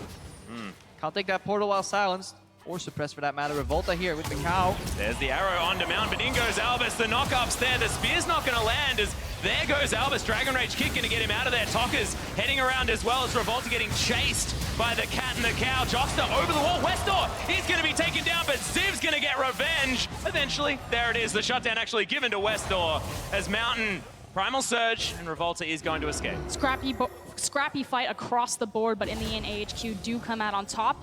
Low health bars, however, so they can't immediately turn towards the Baron, looking for more. Oh, in goes Mountain. Revolta is going to fall, but that's a trade, and maybe one that INTZ will be happy with. There it is, eventually a trade. Mountain is out for blood. He really takes this one-on-one battle duel seriously against Revolta. But we have to go back. INTZ started this pickup. Right now, Ziv's in trouble. Yeah, he's been exhausted. Yang's going to stun him up one more time. Proto Belt, and there it is. The top laner going to be able to take down his opponent, but that is going to cost him an inhibitor turret in the top lane. All right, what a mess here. We see on the Hunt Pump, spell shield down, so we should finally see the action subside. But it was INTZ starting this play with an arrow, yet Yang did not teleport in at any point, and we have to question that relationship within this team. Are these guys talking to each other? Are they really setting up the same play together, or are they going for in-the-moment, reactive plays like we talked about against EDG? It was working because they were so far ahead, but right now it seems to be falling apart. Like, they're camping in this bush for over 4 seconds. They're going to go for an arrow. At this point, we should see a TP from the Kennen come out. What an incredible response from Albus as well to immediately flash, pulverize, lock them up. So it wasn't the team fight that they were looking for. And then this just turns into massive 1v2s and 3v2s split. Yeah, because Ziv comes in there, full 5 seconds hit. Yang walks to the mid lane, walks into the base here. We see pistols at Dawn, Mountain, and Revolta. Eventually both end up dropping in that exchange. It was definitely exciting. Tocker's going to clear out all of the minions there in the mid lane. INTZ trying to gather some normalcy. I mean, if the Q lands, it's, what is it, Nidalee syndrome? Hey, yeah. Actually works. That's really cool. Both of them can do the same crazy things. And we're back in the dance. Yeah, first step is always getting the mid push, so Wester alone can't get it. So they need his teammates to group mid, push out the wave, and then they can go for deep vision. Big difference now, though, is because Yang didn't use his TP, yeah, a little bit questionable for the team fight, but it does mean that they have that summoner advantage now if they want to play cross-map. You can see that Jace has shoved the wave in on the bottom side. Yang's responding to that. Yeah, that's why Ziv wants to definitely clear out these wards so he can just push up and then hide in Fog of War himself, basically making it very hard for Yang to predict where he is. If Ziv's going to play at the base, then AHQ need to siege. Then they may go for a 4-1 siege without the Nashor. If they commit to the Baron area, they have to be careful because then it becomes a 4v5 where Yang can actually TP. Frighteningly, Macau was towards the top side. Even more so for Jockster, he's going to get smacked by a Shock Blast. Tockers throws down the miasma. They're trying to clear out this wave, and Macau's going to join back up with his team. INTZ at least stave off AHQ for the moment. I do like the fact that AHQ aren't full going ham on the Baron. Yep. They're still utilizing their Siege Cop, understanding that their poke works really well when they have INTZ in front of them, locked underneath the tower, fish in a barrel, and are trying to gain advantages through that as opposed to just tunneling hard on that Baron and giving a possible 50-50 to Revolta. Yeah, and at this point, they also see the timer remaining on the wards, and it's usually pretty much the same across all wards. So they saw that it's about like a minute left on most wards here, so they'll likely go for more pushes because they can't guarantee sweeping out all the vision themselves. So going for the push and then have time be your sweeper is actually a good approach for HQ. They have in general been very respectful of what their opponent can do, and I think that's been the main difference in two teams who are stylistically pretty much on the same page, is the fact that AHQ have been a lot more respectful of what INTZ can do with their composition in reaction to the plays. And piggybacking very quickly on your vision, although hold on, Jockster. Yeah, he's going to get knocked up, headbutted back into Westor, and Ziv's going to grab the kill. Tempered Fate a little bit late, as Revolta is waiting around for some sort of flank, but 4v5, that'd be dangerous. And since it's just the support pickup, AHQ are actually looking to contest the inhib, although Revolta now spotted. Yep. Face off for a moment. Agree to leave each other alone. But that leaves top lane open. Obviously, INTZ is looking for creative ways to get vision to the Baron pit, but then the door is opening here for HQ, and they can just walk in, look to see that inhibitor here. You got Yang on the bar. Yep. Yang underneath them, positioning, looking for the flank. Yes, he doesn't do a lot of damage, but there is so much damage across INT's composition. You have the Cassiopeia, you have the Lee Sin, you have the Ashe. All he really needs to do is lock them up. And waiting for Jockster. They do have 5 people up, and there's the headbutt. Pulverized Tockers should be taken down, throws out a petrifying gaze, and he's not dead yet. Albus has the ultimate as Yang very last minute on the Zhonyas and should fall down. Arn's going to grab that kill. AHQ only able to get one so far as Arn gets kicked back. Revolta trying to do the impossible, picks up the kill, and there's 2 actually for Macau. Somehow INTZ grab a 2 for 2. But this is disaster for INTZ. They lose their inhibitor. Thankfully, they didn't lose more than that because the Cassiopeia ult completely whiffed, as well as Kennen goes down without using his ultimate. Yeah, this is one of those examples where they're looking so much at the setup. Everyone's looking to flank that they leave their main area of the fight exposed. Talkers walks into Q-flash range from Albus, and he was looking to follow up on the engage of Yang, but as he gets caught, it all falls to pieces. The card house starts stumbling down, and that's really the breaking point. Inhib goes down, 2 for 2, yes, but AHQ now have complete map control again. And this is why it's so important to look for flanks. And it's almost a little bit too late since INTZ are cornered back into their base, because running front to back at AHQ's composition, they're just going to catch you with that Malzahar ult every time. Yeah. Speaking about being caught, Ziv almost found Tockers. Able to slither his way out. Yang clearing minions towards the top side. INTZ only lose 1 inhibitor. AHQ now have pretty free reign over this Baron area, despite that ward still living. Yeah, bot lane needs to be kind of fixed right now for HQ, so they're going to send something down. Get the slow push going, or just make it a fast push. Ziv can stay there right now. Teleport advantage has been negated. Teleport's back on for Ziv here, so we could see a 4-1. You initially see Westar pushing it out, but Ziv should take over duty there on the push. Tockers did just finish his Seraph's Embrace, so 3 items now for the Cassiopeia. They're slowly coming through for INTZ. 3 QSSs here as well for jungler top and mid. Not one yet for Macau, which he's the guy that's been getting a lot of the attention. And that's something that's very often overlooked here. What some of these picks do, like a Malzahar.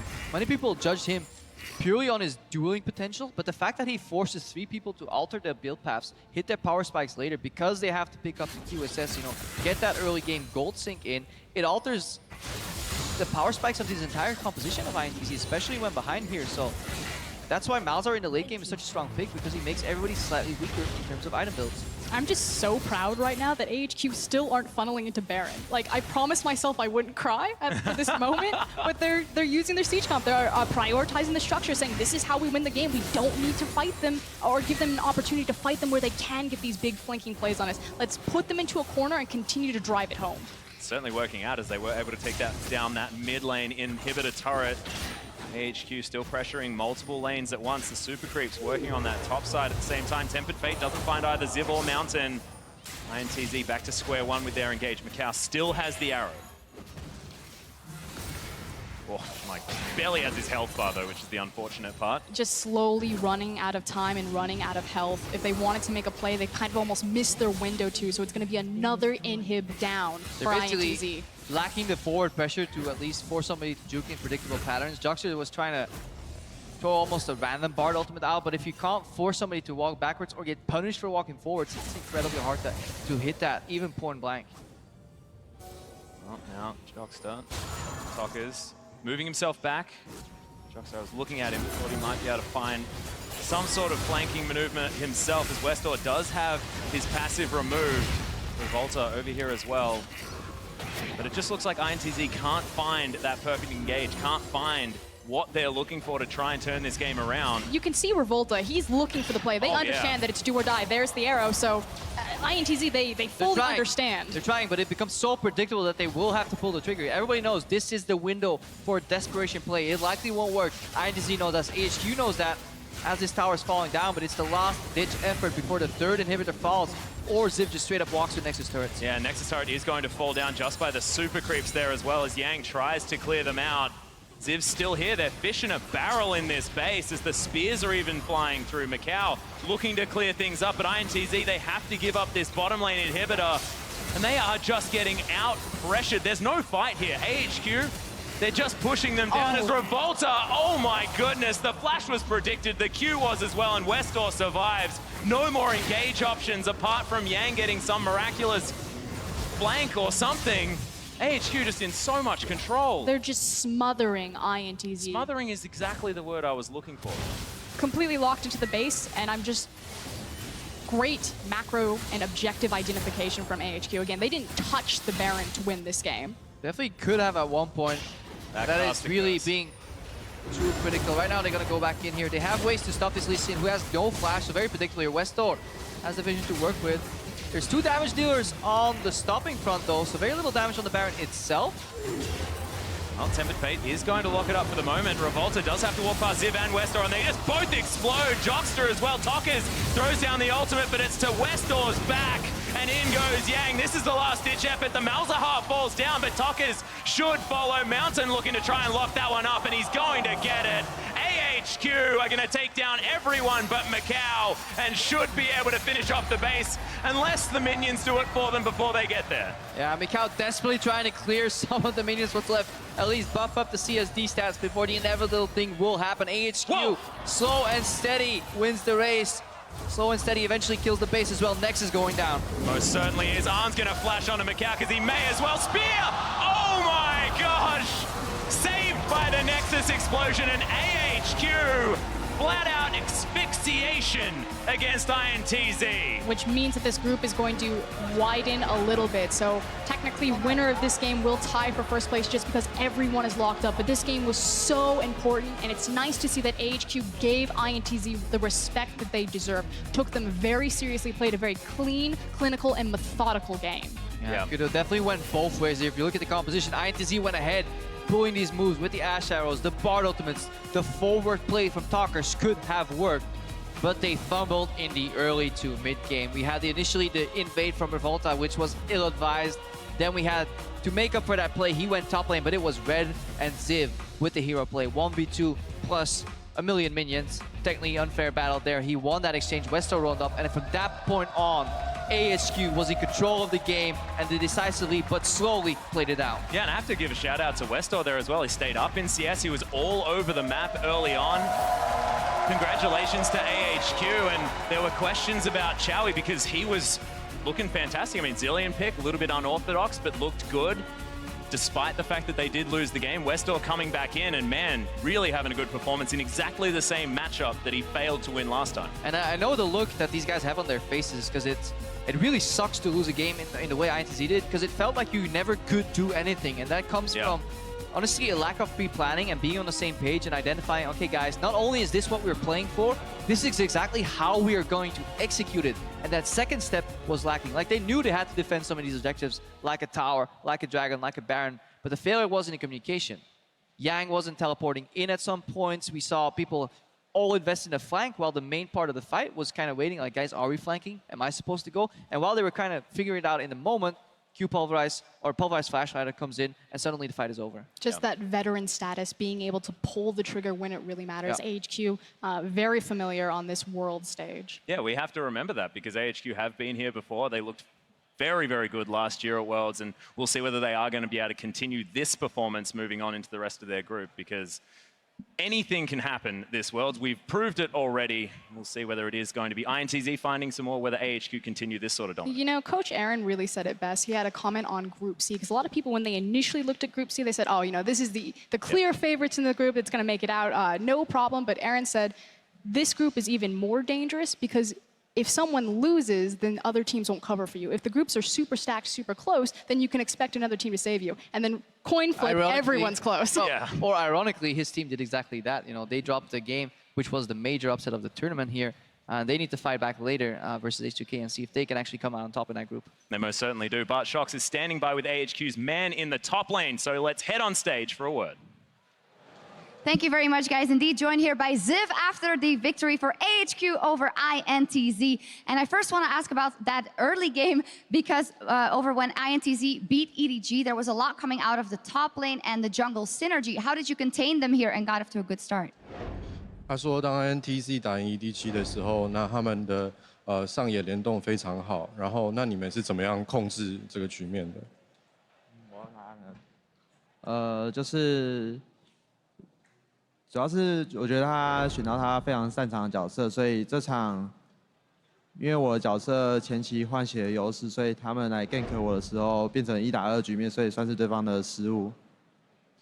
So I think they gain advantage because they had their champs against EDG, but like in the laning phase, if we like exchange health, I think I would have advantage. And when they had 2v1 on me, I took advantage, and that's how we won. Can you tell me about the first blood because that looked incredibly close? 你可以跟我们讲一下，就是 first blood 那时候你是怎么运用的吗？然后因为感觉差很接近，差一点就换不成。就是两边其实打到很极限的情况，我一直在注意那个凯能的位置，然后就是假装要杀李信，然后最后转去打凯能。So it was really close, and when we were playing 2v1, I was like focusing on the position of Kennen, and I faked that I was gonna go for Lee Sin, and I went back from the Kennen. Yeah, that looked really good, and you guys got off to a great start. You guys have been using both Chowie and Westor in the mid lane. What can we expect from that substitution going forward, and who will you maybe prefer? 他说，因为你们中路有Chowie跟 Westor， 那我们将来会看到怎么样，你们怎么运用他们在接下来的比赛。就是我们两个中路的风格比较不一样，然后所以就是主要还是要看教练的安排。We have very distinctive style of mid laners, so it's really based on what the coach's call is. All right, and finally, the LMS has gotten off to rather slow start in the beginning of the tournament, 1-3 before this game, now 2-3. Why do you think the teams are having a bit of trouble starting up? Now you do have 2 victories on the board. LMS 整体来讲，现在在这个比赛有点慢热的感觉，因为在这场比赛之前，你们是总体来讲是1-3，那现在终于来到2-3了。那你对这有什么看法？就是可能我们在找寻游戏 meta 上就是比较没有那么的迅速，不过之后我们就逐渐调整状态，所以才会表现越好。So at first we were still looking for the meta of this game, this patch, and we had a little bit slow start, but now we're getting the hang of it, and we'll do better.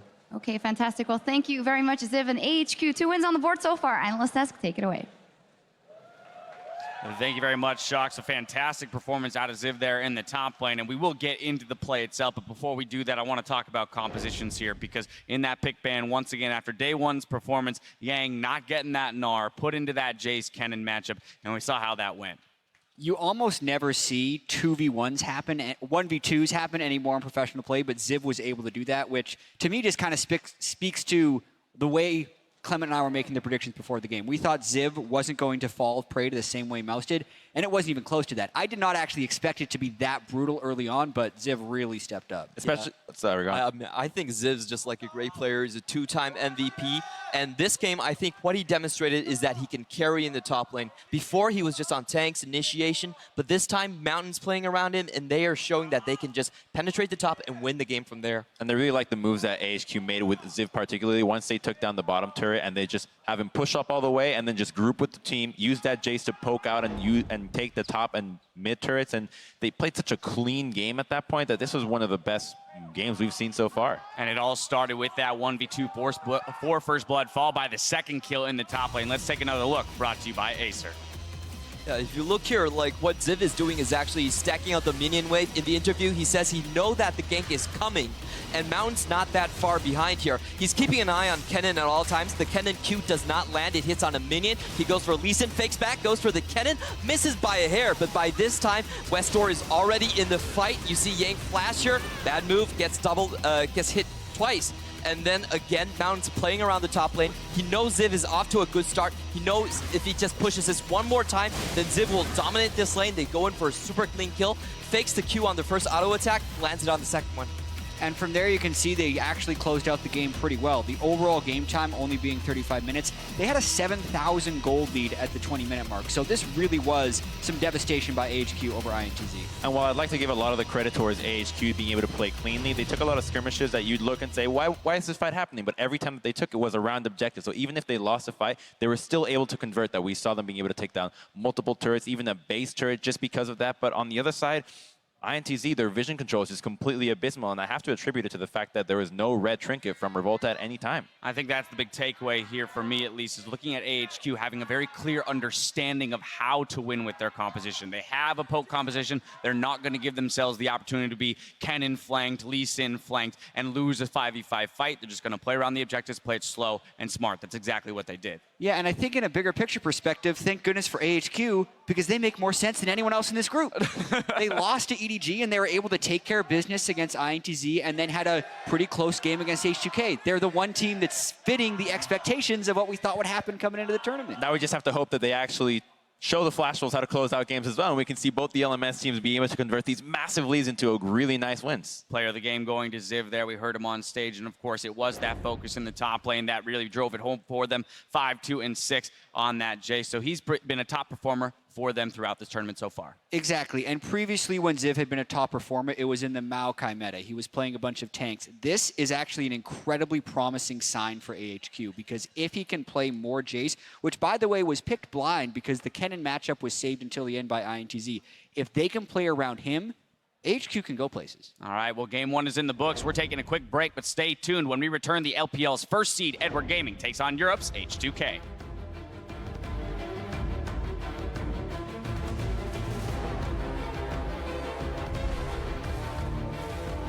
Já casa quadrada.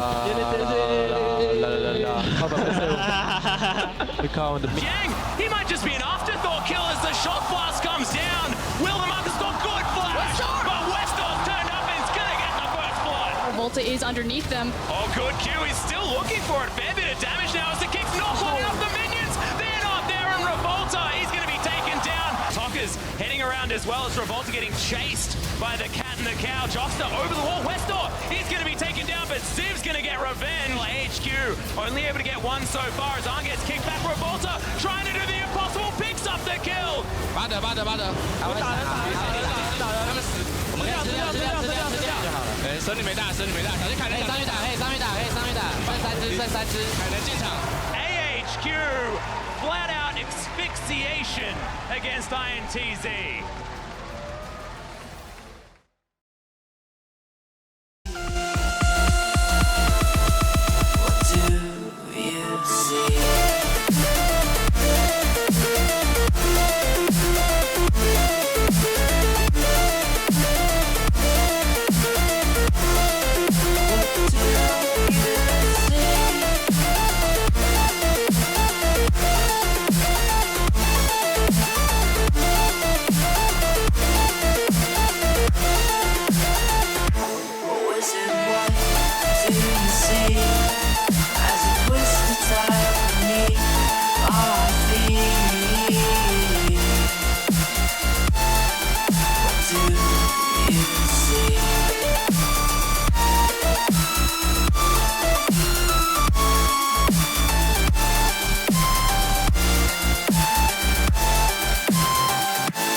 you done to me?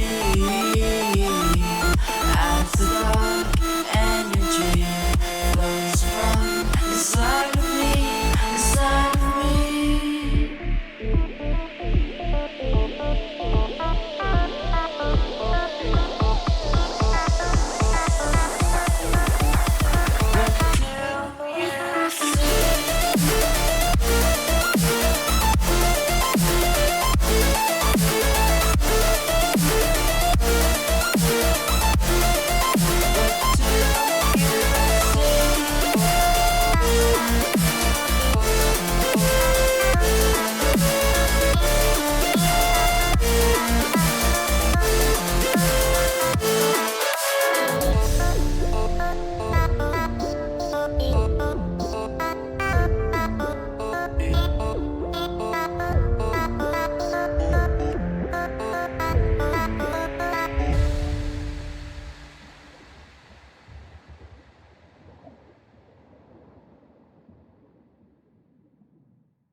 I remember the fade in your eyes.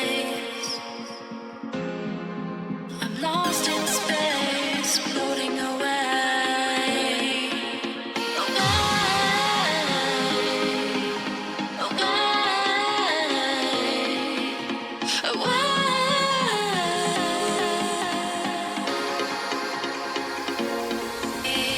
I'm running away from you. I'm running away.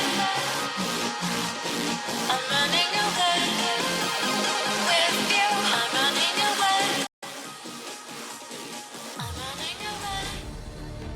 Welcome back to Bill Graham Civic Auditorium here in the city by the bay. We're getting ready for our next match, Edward Gaming versus Europe's H2K. At the end of the first round robin, EDG, they need to prove themselves as serious contenders. If they don't have a decisive win here against H2K, then they might be in trouble going into week 2. Exactly, and I think an important thing to know about this matchup is that Scout is actually subbing in for Pawn right now. They both have a lot of similarities. They're both roaming control mages, played the same amount of games, 32 games each for the team, but recently they have been playing Scout a lot more in the regular split. Exactly. Their undefeated split was almost entirely with Scout, and then you have to wonder why they had Pawn in early on. And we actually got to talk to Aaron, EDG's coach, and he told us why. They had 2 rookies on this team that had never played at Worlds, and they did not want to have 2 rookies in the first game for nerve issues. But he feels like the team is a little bit more comfortable now, and they're slightly more comfortable playing with Scout, so they think they've kind of found their footing, and now they're willing to put Scout back in. All right, but then, of course, we also have to look at the other members on EDG who have been playing so far this tournament, and I wanted to look specifically at that top lane in Mouse. Pretty stark contrast between day 1 and day 2 in terms of champions that they placed him on. Aurelia then moved to a full tank in Poppy. Yeah, and speaking of rookies that might have had nerves, Mouse was the one. He got completely destroyed on day 1 and was a huge liability.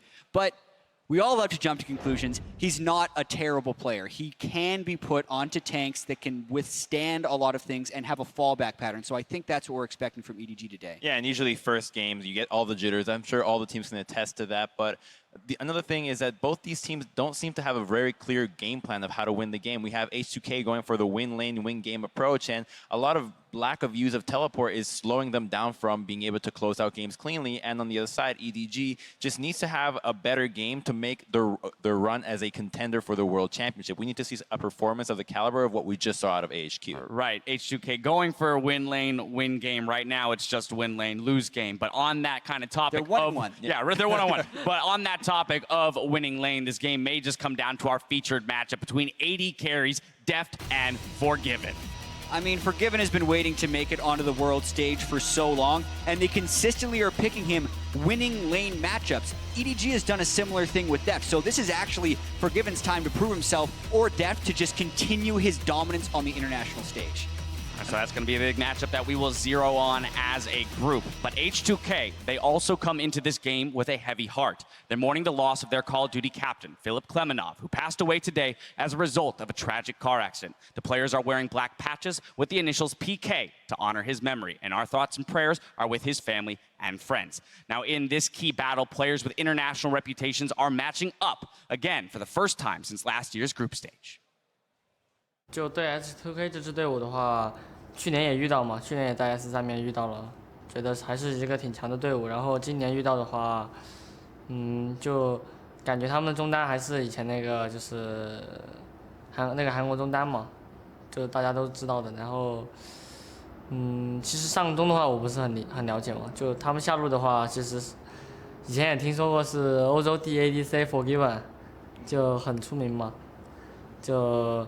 他们下路的话也是 Forgiven 的话，我看过他之前的比赛，也是觉得他对线，也是一个挺强的 AD 嘛。That would be Odoamne and Ryu there for you, Mako. And look, he's concentrating where he needs to be, and Forgiven obviously is going to have a target on his back here for these guys. I think it's a bit of an understatement to say, he's pretty good. Averaging 22 CS advantage at 10 minutes is a little bit more than good. That's absurd. But it does come with a laning style that is very punishable. Like from watching Forgiven in a lot of games, like if you let him go, yeah, sure, because he's farming basically behind your turret. Yeah, most certainly is. But then when you gank him, he gets screwed. As the teams are making their final adjustments on stage, let's review the starting lineups. First, China's #1 seed and LPL champion, Edward Gaming.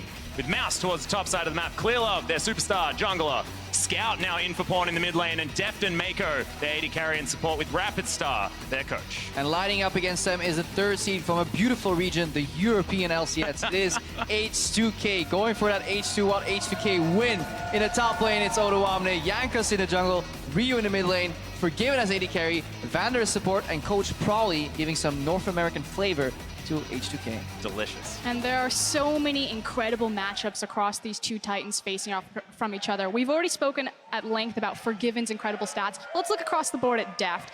Deft boasts right now a 38% damage share of AD carries. And just to put that in perspective for you, the tournament average is 27%. So performing above and beyond what is expected from him in his role. It does kind of get influenced a little bit when your top laner gets smashed to pieces, unlike a 0-6 Aurelia, but definitely Deft throughout the entire season as well just deals so much damage. He is so gold efficient. That's something that sometimes is lacking from Forgiven. At the same time though, Forgiven is one of the players that dies the least. So he is really efficient in terms of preserving that KDA, only stepping in when he knows he can get the win. Well, we'll see which one of these AD carries is going to step up as we hop into Champion Select. First off, it will be the Cassiopeia band away from Ryu there in the mid lane. Had a great performance on that champion. Again, going to be the next one. Question marks on if someone's going to pick up a Rulian Soul since he's been enabled. Syndra has pretty much been the flavor of the tournament so far. I would love to see Scout pick it up because I think stylistically, if you look at EDG, they are a team that likes playing around bot lane. Clearlove likes ending his path on the Scuttle Crab on the right side of the map, likes influencing that lane router. If you combine that with a pushing laner like an Aurelion Soul that can push in any, if not all matchups, maybe not in the Syndra one, then you could actually get a big old bot lane party. And ironically, that is one of the things that Forgiven hates the most in life. And I certainly expect that it fits into his wheelhouse, but there's actually big question marks over the LPL teams and Aurelion Soul specifically. It was not played in the region. It was only played twice by Saint and Team WE, so none of the teams attending Worlds. Oh, excuse me, Bamey also played it. Yeah. But otherwise, we never really touched it. Of course, we've had a long boot camp, a long break, but question's still there if they'll pick up the champion at all. Yeah, well, Nara is going to be the final ban here for EDG, going alongside Kennen and Cassiopeia. The Poppy was banned away from Mouse, so can't go back to that tank. It almost feels like we're going to get a Jace Rumble matchup in the top lane, regardless of who picks either side here, because so many top laner bans. In a tournament where we're seeing so many jungler bans here, Nidalee is still open, the expected first pick, where we have the likes of Syndra and Aurelion too, which we have to think about. And that's the other thing, the question mark. If Aurelion Soul wasn't played much into the LPL, neither was Nidalee picked up by Clearlove. All right, this is a clear trade here by H2K. They lost Ban Nami, telling EDG, yes, you were getting the Nidalee, you get it, but it's going to be an early rotation Karma here for Vander, and that should be the breaking point where H2K can still play the familiar lane push bully style with Forgiven and Vander, and it could actually enable Jankos to forgo pressure in the bot lane and camp top lane with Oroname and maybe breach the top lane matchup and get Mouse down again. And again, just to underline this, it is that Nidalee lock-in like you were talking about, Crepo, but Clearlove really doesn't show Nidalee during the regular season of the LPL. This is a big question mark. Obviously, it fits in that wheelhouse. It's a very aggressive jungler. It likes to apply pressure on the lanes, likes to have that heavy farming style so he can be flexible, but I have no idea what Clearlove will look like on this champion. And I want to see what the second pick here is. Is it going to be the Sivir Karma? Just a super standard, you know, AFK push bot lane. What is H2K thinking about? Does Ryu want an early pick, or is he going to keep the counter pick potential in the mid lane? Because tournament meta-wise, we're expecting maybe like a Syndra Karma here, but it does look that H2K wants their favorable side of this Rumble Jace matchup and locks in the Rumble early. Yeah, I was expecting something like this. Rumble has seen a lot of priority, but we did just see it lose out. See whether it is going to do so again. Actually didn't in the last game, has in the past. The other Scout cool looking thing, at Xerath. obviously the Karma can be used as that flex pick since Nami has been banned. She's used to saying that one. I know, a couple of times. It does mean that there is the range advantage unless Mako goes towards that Bard. This has been really overlooked. The Syndra now for Scout's Hover. Yeah, you only have so many picks in a rotation. First rotation has a lot of power picks open. Yeah. We were expecting H2K to maybe pick the Syndra early, but the Vladimir is open, and that is a matchup and a champion that Ryu plays well. Some of his best performances were on Vladimir. It is a serviceable matchup where he can at least survive. Yes, he will yield the pressure, but this Karma is almost 100% sure going in the bot lane because it enables Forgiven and Vander to play a push style and hopefully put Def in a CS deficit, something he is very rarely seeing. Well, we'll see whether they can do that as the Aurelia once again locked in for EDG. Scout on the Syndra makes a lot of sense, but another test for Mouse on the top side of the map.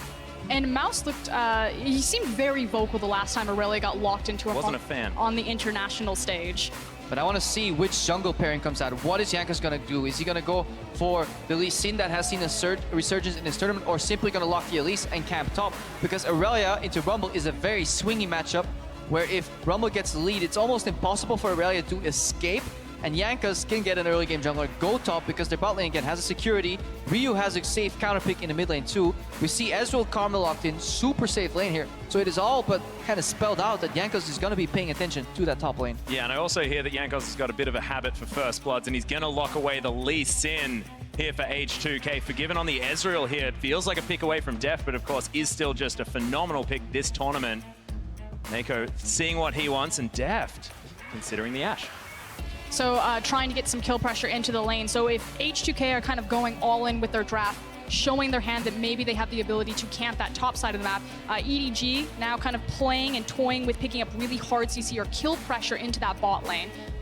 I do like that as well, pairing it with that Nidalee jungle. You do need to complement that pick with CC. We were talking about it for a fair bit. It's still very risky though because you're against such a safe, self-sufficient lane and Ezreal and Karma. Locking those two down, Vander and Forgiven would have to massively misplay. They should be able to just sit back and farm with Mystic Shot if things go really sideways. And the Ezreal in itself is a steal. When we know that Deft is a fantastic Ezreal player, the bonus from that pick, not only does Forgiven get a safe poke laner that complements Karma well, he steals some of his own kind of counters. Because if you play a strong lane, what do you not want to play against? Well, it's a guy that can sit back and farm pretty reliably, and that is exactly that Ezreal. So we see skill matchup here inside of Deft and Mako. They really need to make something happen. They need to channel their inner Mata and make some combos into Deadly Flourish. If not, they will be pushed in and at least yield the pressure. If not, go down in CS. If any bot lane will look for 2v2 all-in kills, it will be Mako and Deft there. They actually 2v2 killed Uzi and Mata multiple times over the regular season of the LPL, so I don't think they're going to step away from the chance to take on Forgiven and Vander. Speaking of which, Vander now thinking about what he wants to collect for himself and might be heading towards the Tahm Kench, putting that Karma in the mid lane for Ryu. Because they actually went so deep in kind of trying to counter the poke with a heavy all-in, that makes more potential sense. Tahm Kench could come out. So they were toying with the idea of either fighting this bot lane and saying, you know what, we'll just choose to go even in terms of matchup and have safety in terms of Devour. But I still think the Karma is such a strong support. Vladimir, as we talked about earlier, serviceable matchup into the Syndra. Very predictable pick ban by H2K though. By no means is EDG surprised here. The only surprise in this entire pick and ban that wasn't predictable was the Rumble first rotation. For the rest, EDG should be very prepared. Touching back on that Vladimir, it is the most picked champion into Syndra, as well as, like you said, a very comfortable matchup for Ryu. He's performed very well on that champion, so nice to see them go back towards that. Yeah, a couple breaking points to track throughout the game here is the last chapter on Syndra, the first blue buff on Syndra. Nidalee obviously wants her first one, so it's not like a Rek'Sai who can hand it off. And then the Vladimir kind of goes even once he gets Spirit Visage. That's when he can survive a bit more, get a couple extra pulls in, and maybe have some counter pressure. I'll see exactly what is going to happen. Some dangerous picks on the side of EDG. I'm scared, honestly, about the Mouse Aurelia. We'll see whether he's going to come back. Of course, had a great regular season on it. When Aurelia was strong, of course, things changing with her passive, a couple of nerfs. Odoamne, see what he can do. He has been a powerhouse here for H2K. And we want you guys to show your regional pride. Call out the winner of this match on Twitter. Use that hashtag EDGWin or the hashtag H2KWin. Tweet it out towards @LOL eSports. And it's all on the line. EDG need to make a statement here. H2K have a lot of European pride riding on them in this game.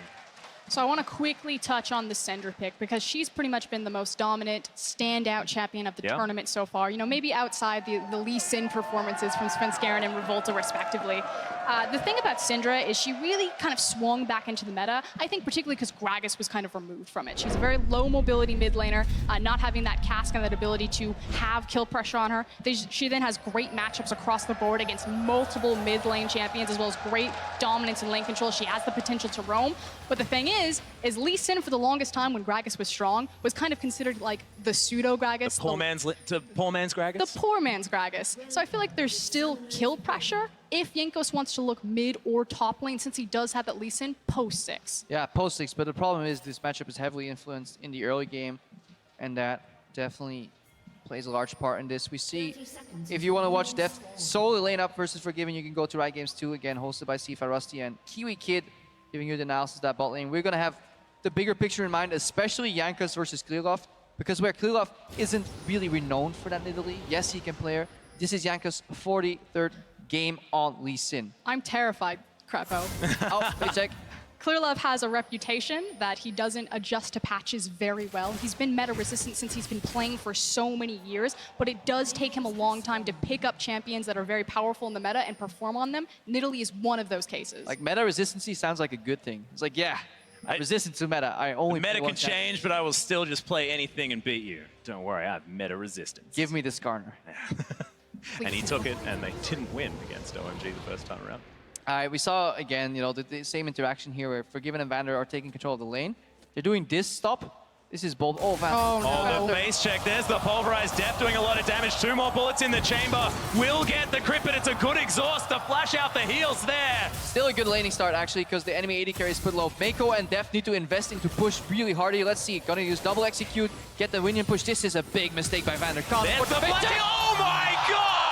The auto attack grenade, and that's gonna be first blood. And Mako and Deft do this every single time in the LPL. Gone are the days where Deft is a passive laner and he's just a teamfight AD carry. If you haven't been paying attention to him, he is a god in lane. But we gotta go on a rant right here. Go on a rant. The whole premise of this lane is that you do not have to face check.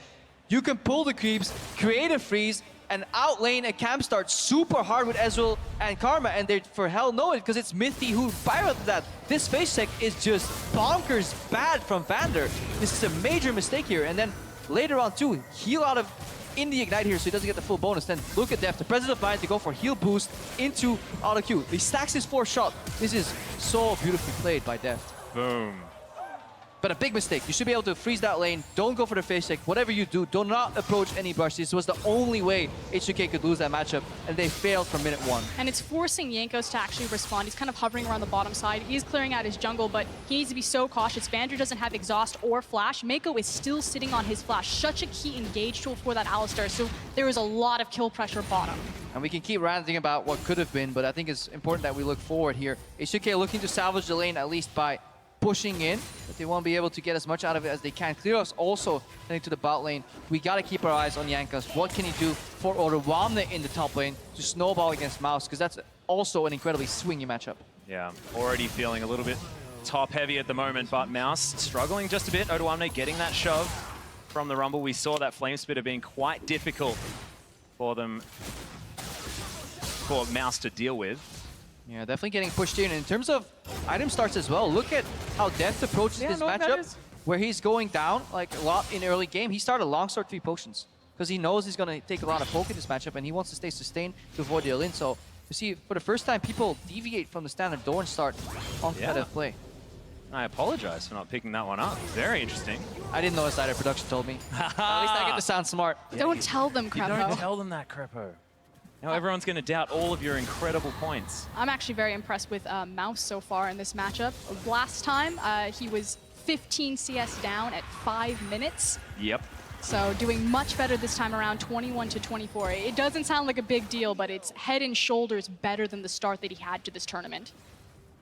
Now walking back to lane, just over half health here for Mouse, but does have a creep wave in advantage of himself. Ward's down there for Odoamne, but Clearlove not really looking for any ganks just yet, just farming things out. But there's a lot of vision for EDG. Exactly. All of that vision being placed in the topside river, as well as a pink ward peeking into H2K's red buff there. The fact that they're trying to keep Mouse as safe as possible from Jankos and his early pressure that he could apply top. But we saw a really good early base from Ryu because he had the pressure in the mid lane here. Look at the snowball in the bot lane depth. Good Mantra here, there's the exhaust. Jankos just gonna flash on him. Good pulverize from Mako, but he's still gonna die. There's the Q. Jankos grabs another, and that is gonna be the double kill for Forgiven. Welcome back to the lane, H2K. All the vision for EDG was on the top side, and they leave themselves exposed by pushing too far on the bot side. Really good opening by Vander. Let's look at that again here. Double Q slow here, and at this point, Deft is flashless, and he gets slowed enough by the exhaust here. And this is a mistake from Deft to Mako. Yes, they're really good at playing aggressively, but when your vision is so top-centric, you gotta respect the bottom side of the map and your summoners. Mako also burning his flash there, trying to save his AD carry and catching Lee Sin when he went for the kill. So checking in on those summoners. Deft summoner flash will be back up and available soon, but Mako is vulnerable. And suddenly, that really large mistake from the early game, where we criticize H2K, has honestly been wiped clean from the slate, and even another point has been added to H2K because they get 2 kills. They really used that window where Deft's summoners were down to punish them. And it's where they got the 2 kills as well. The fact that they both went on to Forgiven instead of one being split up into the jungle. So massive spike for this Ezreal. He gets to grab his tier as well as that pickaxe. Big change for the bottom lane for H2K. We'll see whether Jankos will continue that pressure or have a look top, as Mouse still struggling. 10 CS down approximately, but that's a wave pushing towards him once again. Odoamne, see whether he can get the better of him as things move forward. Vander is getting the vision down. Well, pink wards here, really important, you know, get river vision behind yourself. Be aware of what can happen here. Once these laners hit level 6, they can definitely influence this bot lane too. But the one thing that Deft's aggression has caused in the bot lane though, is has forced Jankos to react to the bottom side of the map. And probably in H2K's game plan, it was likely for Jankos to go top early to influence that swinging matchup. So the aggression from Deft early has made it so that Mouse at least has a free laning phase at the start of the game. That said, with his free laning phase, he's still significantly down, 46 to 60 CS. But it's the nature of the matchup very early on. If Odoamne is pushing without any pressure, you're forced to last on the tower. Also, once Aurelia hits 6 and has flash, she can all in the rumble, because you can flash away both from the direct flame splitter and the equalizer, and you actually have very high all in there. Well, good ward from Jankos. He's going to spot out the fact that Clearlove's taking down this blue buff. See whether it is going to be handed over to Scout, which looks like it is. Mid lane has been very quiet. In fact, Ryu ahead by a few CS. Ryu's outlaning Scout here. This is a matchup where Syndra should have the early pressure and then the potential to roam, because Ryu was really good at stacking up his Qs. Was watching the matchup a little bit. He kept stacking his Qs on minions. One, getting the push, and then going for aggressive trades with the empowered Q onto the Syndra, forcing Scout backwards in the lane. Ooh, trap being set up in the top lane though. Yeah, Mouse playing so far back.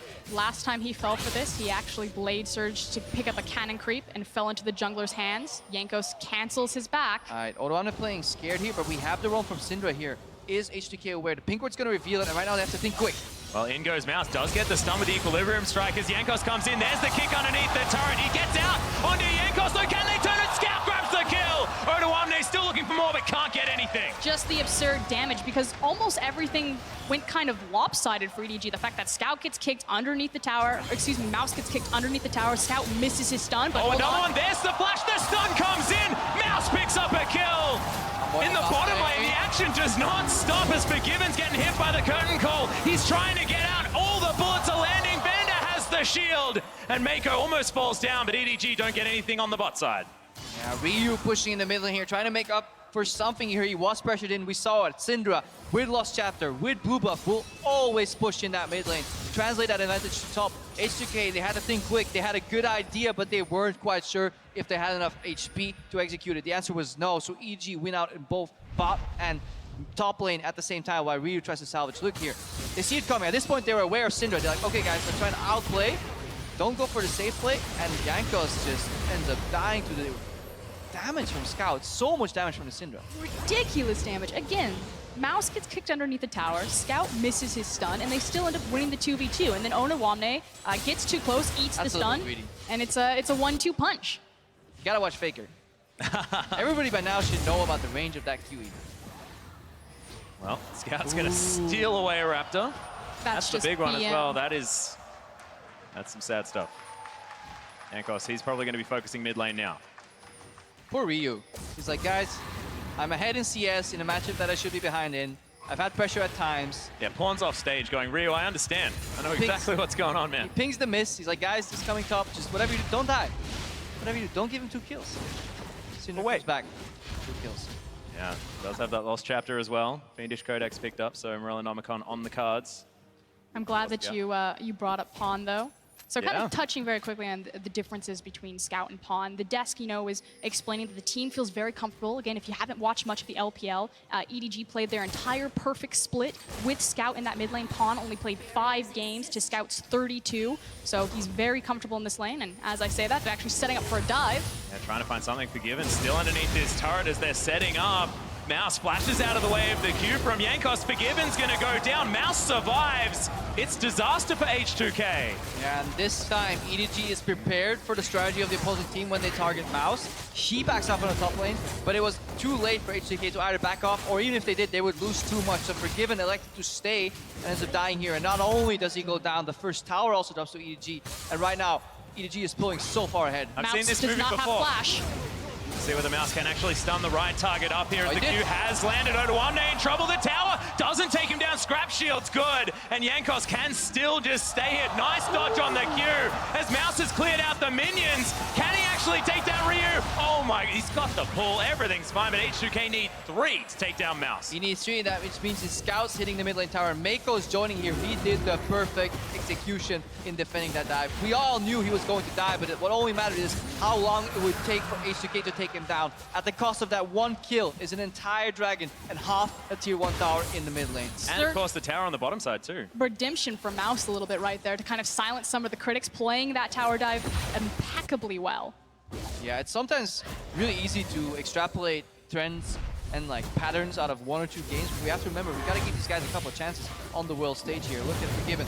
Mako starts tanking, he can't shift the combo, and at that point it's over. Yeah, deft. A lot of damage. Clearlove cleans it up with a takedown, and you're exactly right. I mean, remember, the reason why they didn't play Scout is because they didn't want to put the rookie on the Rift first up. Mouse, he had no choice. It's the only top laner we had.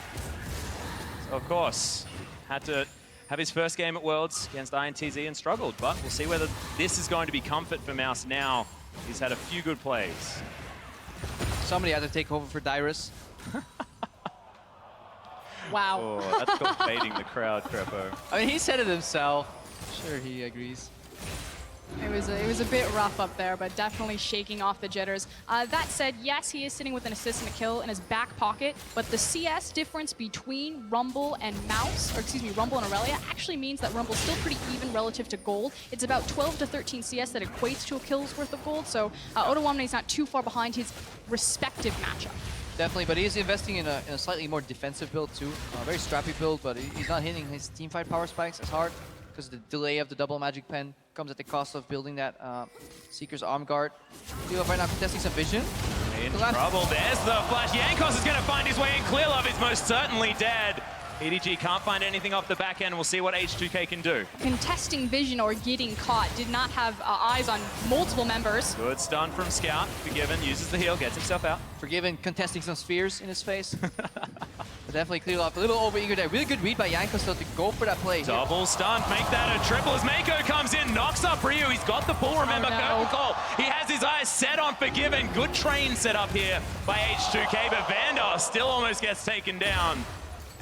Bend it like Beckham on that last shot. Does mean that they don't have a lot of health to support and to... Ooh. This is dangerous. This is very scary as Deft will get some damage back onto Ryu, but good poke from the Vladimir. Not necessarily a combination of words that I'd normally be saying. Yeah, so multiple members shoved off the tower because their health was so low. But Ryu managing to pull H2K even. And a lot of people were talking about, you know, Scout versus his counterpart in lane, and it feels like EDG have better intangibles when he's playing. They feel more comfortable, and it is actually showing a little bit in the way they're poking here. These setups between Deft and Scout are almost like perfectly timed. Every QE combo from Syndra leads into a deadly flourish that either connects or zones, and that allows EDG the pressure, and they're using that pressure from the mid lane, and they kind of let it flow over in the top lane. Not only do they get equalizer here, they get another turret here, and they're definitely in control of the game. And the onus right now is on H2K to fight back and find an opening. I mean, everyone understands that Nidalee is so quick and fast, dominant through the jungle, but a lot of people also forget that she's great at seeking towers, using that steroid on her primal surge, aiding in that attack speed, and when she walks into a lane, she can typically get whatever she wants for free. Well, now EDG looking for this Rift Herald. See whether they give it to Mouse or to Clearlove. Of course, Clearlove has taken one. There's the True Shot Barrage, but it was pulled out pretty close, to be honest. Would it Mouse kill it, gonna though? get it? No, I don't think so. It's got Rift a lot Herald of is health. tanky. So something to note is that they did end up giving the Herald to Mouse on that Aurelia. Before EDG took the Herald, they actually gave it to their jungler in Clearlove. It's actually something fairly common in the LPL to give it to the jungle, especially when you're on a dueling style champion. So we'll see if Mouse actually makes use of this and looks for that 4-1 and that split push pressure. Yeah, he'll definitely be spending all of his time in the side lanes. If he joins the fight, it will be with a teleport or simply a flank. Tankus right now, this is a bold invade, just blind. I think H2K is definitely looking for ways to make up with the map loss they have right now. Because if we take stock of the DS right, look at Forgiven right now. He's down, catching up right now, but he was down over 20 CS earlier here. So they're definitely playing catch up in matchups that they should be winning. And right now he's actually taking farm from Ryu here as well, so it has meant that Scout was able to catch back up. There's Mouse face checks! And is going to pop. Does, you know, survive for longer than we thought, but that's Ryu grabbing a kill. Well, sound him in your jungle! They literally contested your red buff, moved away. Mouse, we're praising him. It's like, guys, don't judge him from one game. Just a fluke. Don't judge him from one just jitter, shake it off. It's fine. Just let him face it twice. Yeah, now he knows that there's 3 people bottom side. EDG can make plays on the top side of the map. It's genius in the end. That was sarcasm, everyone. Ryu is going to shove this one out. So we'll see whether this tower will fall down. Of course, he's completely uncontested. Has a cannon creep there as well. So with that red buff burning down the turret, EDG now looking to try and answer on the top side. He's in a turret. Yeah, if this composition from EDG wants to isolate more objectives, they need to do it in a 1-1-3. Syndra is not a good side laner, and it is pretty hard to just randomly group mid here for additional turrets. So they're really playing 2 people, 3 people on the side lane every time and hoping to keep the other lanes even. Because they're so far ahead, they can't actually do that here. They always have the looming threat of a Mako dive, and then even if it fails, they can just push in the wave, move in between the lanes, and have their support drop vision, and then look for picks on the next rotation. Well, now you can see Mouse picking up that mini wave that Ryu was shoving in on the bottom side. Still has his teleport as EDG set back up this siege onto Odoamne. He doesn't have Equalizer. Forgiven and Vander off to the side, and there's the dive from EDG. Bit dangerous now with 5 members of H2K up here, and the Q lands from Yankos, but now still a little bit too far forward, and he blew the teleport when they may not have necessarily needed to. Yeah, he definitely wanted to come into that fight there. Yeah, communication looks good across from Deft and Scout, but Mouse still, you know, kind of wonky on that TP. It means that they lose a very valuable summoner that Odoamne still has in his back pocket. So we'll see how H2K can now exploit the map as they walk towards Dragon. That was a good move from Scout as well to move all the way up to the top lane there, because he used the pressure he had there to facilitate the rotation top, because H2K was aggressively reacting to that push. They really want to look for a fight here, because they're hitting some of their mid-game spikes here with the Rumble, forgiving, stacking some items, still not quite there yet, but if they can get a good equalizer, they can definitely win some fights by surprising EDG. And the nice thing is with the lane assignments, the fact that where Rumble is and where Vladimir is and their power spikes right now, we've already seen that Ryu will threaten that side wave. So having the TP, I think that there's a lot of potential for H2K as long as they are able to survive this mid lane's siege to kind of play the rest of the map and try to pull EDG apart. Speaking of EDG as well, I mean, Deft going for the old school Jhin build with the Essence Reaver first. I like it. 12 CS up at the moment. Does scale very well towards the later stages of the game. I like cooldown reduction on the Jhin, but I like a lot of weird things. And definitely a build where you can just get more poke out with the Deadly Flourish, you know, more ultimates, coming off cooldown as well. If you already have a lead, you don't need to go for early power spike builds, especially when you're playing as a laner that's just going to be safe. That should be respected. But definitely major props to the way the level 1 went down. Deft and Mako punished Vander super hard, and even with a good gank from Jankos, they still came out ahead. And it's really important right now that Forgiven has completed his Iceborne Gauntlet, simply because that item is so key for Ezreal to be able to clear waves effectively, giving him a lot more AoE damage or AoE chip on the wave coming in. Does mean that he gets a 2-item power spike, where Jin would also as well normally. Ryu going to get stunned. It means that they can leave Ezreal in this mid lane and he can actually hold the wave, especially with Karma. Meanwhile, Oh yeah, flashes the headbutt, but Def flashes out of the way of Ryu as he makes his advance with the Hemo Plague.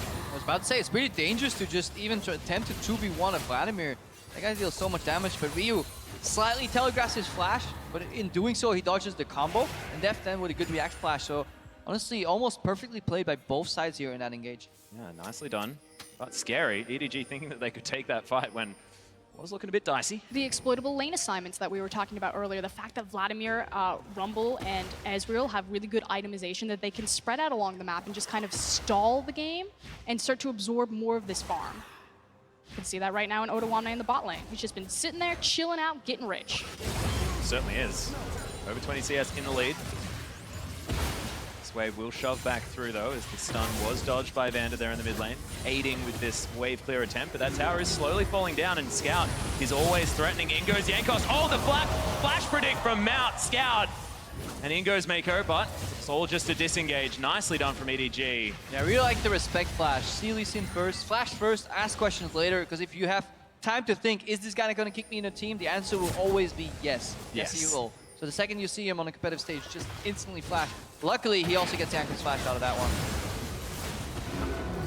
More orbs just flying around the mid lane. Set up here for Scout as well. We'll have that Scout of the Week available as Ryu just ignoring this damage. 2 items on the Vladimir already. Proto Belt already done.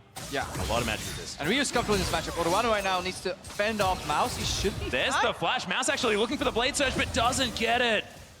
Minions, I'll blame for that one. Confident walk from Odawane. He knew he was fine, knew he could trade flash and equalizer. But Ryu's actually playing pretty well and pretty darn confident, because he's aggressively wave clearing, realizing that he has skill pressure. Right now, he'll have to heal though. Oh, there's a double stun, still has the pull available, and that tower does eventually fall down. So Clearlove destroys the mid lane outer, and you've mentioned this many times before. Extra pressure available for EDG. Yeah, because it just means you can push in and then get deeper vision into the enemy jungle, facilitate rotations, or just steal away the jungle. I was going to say, H2K are doing such a good job kind of stalling out the game. Yes, they're slowly losing their towers. They're slowly getting chipped away, but they've kind of absorbed a lot of EDG's momentum that they created in the early game with this gold lead. I almost expect EDG to start moving into that blue buff and contesting it, but now actually the attention is going towards the top side of the map. Yeah, they're reacting right now to a bit of a siege setting up by H2K. The second H2K see reaction to they will back off. They're just happy to get river vision. On the back end of that play though, Clearlove just cleared his entire jungle again, you know, furtherly bolstering that CS advantage he has over Jankos, because he was playing on the top side of the map, challenging Jankos' own jungle. Then he went back into his own jungle and quickly cleared it all out here, and that's how they're generating this gold lead that just gets slightly larger and larger every single minute. And there's such an incredibly defensive build coming out of Jankos right now, looking for the locket. Yeah. As well, you look over the side of Clearlove, a little bit more utility available with the Athene's on Holy Grail picked up second. Definitely looking for the kick to win it. Jankos, one kick, one dream, one opportunity. I feel like Lee Sin's relevance in a game is pretty much just a roller coaster. Early game, on fire. Mid game, you know, he's not super tanky, he doesn't do enough damage, so he can't really I do not like assassinate. the idea of a roller coaster starting off on fire. But especially late the guy is game. blind. Late game, it's just that one kick. Forced a flash. Tense. Most certainly is. Waiting for someone to make a move. Looking at the lanes here, EDG has side lane priority. Like, competitive players always talk in terms of priority. It just means whoever has the ability to push or actually has the pushing wave here. Irelia has priority over Rumble right now, can push it in constantly, which means she can either walk down or join the fight much quicker out of Fog of War with teleport, while Rumble is in vision dealing with that wave, and that will be something that EDG is looking to use. The problem right now is, as we highlighted earlier, Vladimir can kind of kill Jhin. So, in an ideal world, Def likes to be mid, but Scout also likes to be mid here. Well, in goes Mouse one more time. I've seen this one before. We'll see whether Odawane is going to bring it to the same end. Clearlove's going to clean it up. And EDG lose a lot of health bars, but do end up securing the kill. Shoe on the other foot for Mouse right now. That must feel good, teaming up with this jungler and taking down the enemy top laner for once. Do unto them as they do unto you. Mouse clearly got that one prepared. But yes, it's because Odoamne has no vision around that blue side. He's playing as Fog of War, and if he wants to aggressively push out to get some semblance of map control back, he has to take risks. And then suddenly, Clearlove can jump into that lane. But this does put pressure on Mouse and Clearlove to try to siege that inner bot tower, simply because Ryu made a great response cross-map by sieging the top outer.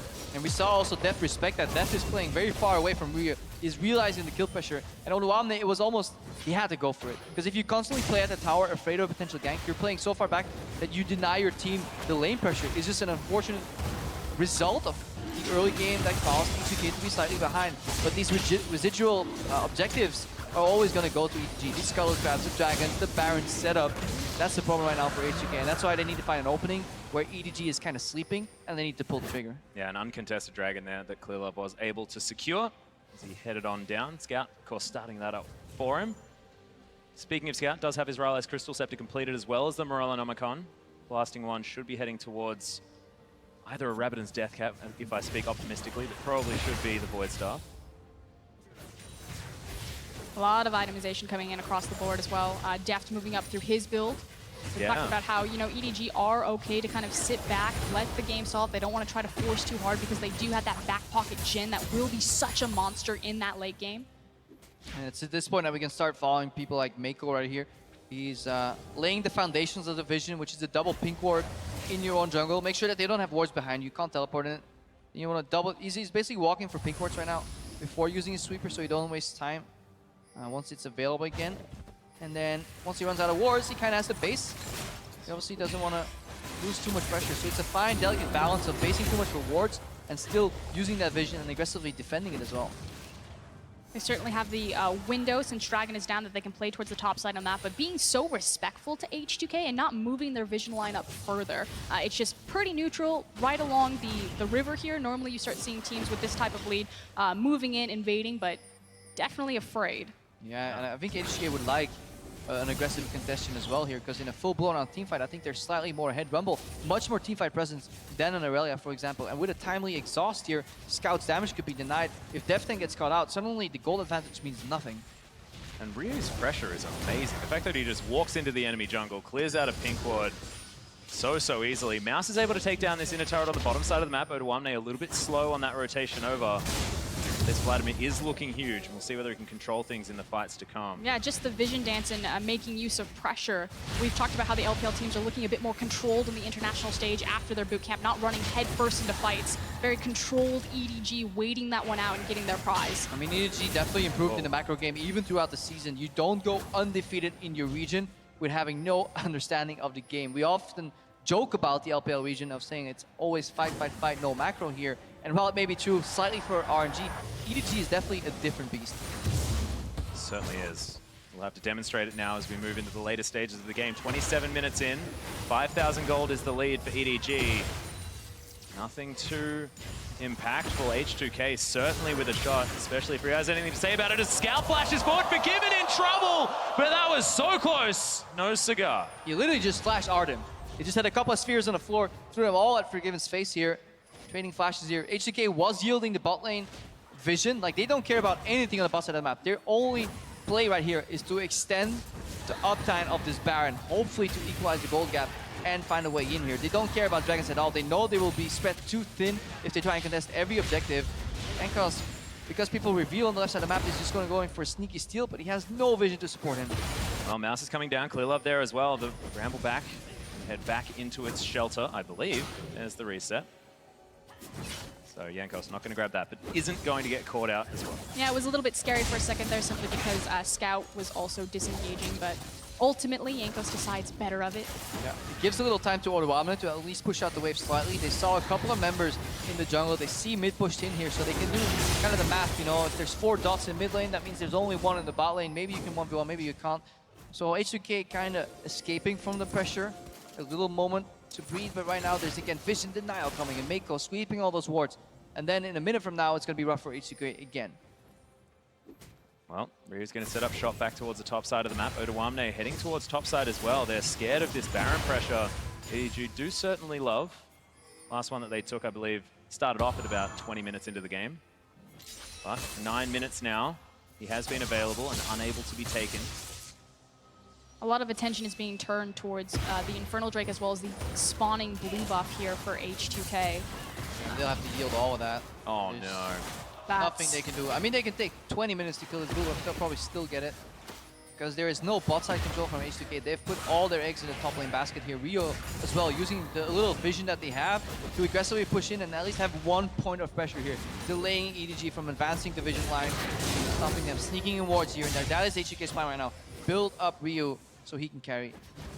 That front line of defense pretty much trying to stall out long enough for Forgiven and Odawamne to step back up in those team fights. Again, H2K are not out of this. Yes, you have the big scaling potential and threat of Jhin sitting for EDG, but Ezreal's late game damage output is absolutely disgusting, especially in the hands of someone as talented as Forgiven. The problem is you can dodge skill shots. You can try and shift away and get out, but when Scout hits late game critical mass, he can literally flash you RU. And what are you going to do? You can be the best player in the game, but when Riot decides that all these spheres are flying into your face, there's nothing you can do to counter it. Very good point. Unless he buys the last item, Zhonya's. Yeah. That'd be the dream. That'd be a little bit too much, I believe. Jankos head back in, but doesn't find too much in his own jungle. Topside's been cleared out as well, and H2K have done a good job stalling things out. EDG still looking for a way to get themselves in here. Slowly that lead does look to be extending, despite from Ryu always getting that side lane farm. Although we do have some setup on the bottom side of the map. Mouse. Odawamne is going to get Equilibrium Strike, but in goes Ryu. He's going to get the slowdown onto Mouse. Hemoplague doing some work. Jankos is going to come in as well. Clearlove is down here. Mouse is still alive. Good Primal Surge for that one, and Scout's going to make his way in. Jankos gets speared up to Clearlove. Good bullets, and Mako grabs it with the Ignite. Ryu still just causing a ruckus here in the backline, but good stun from Scout. Massive pulverize. Ryu just still can't do enough damage, and it's a double kill for Mouse. And this is the LPL that I expect to see right there. Mouse saved by his team. The fact that EDG were able to collapse around him.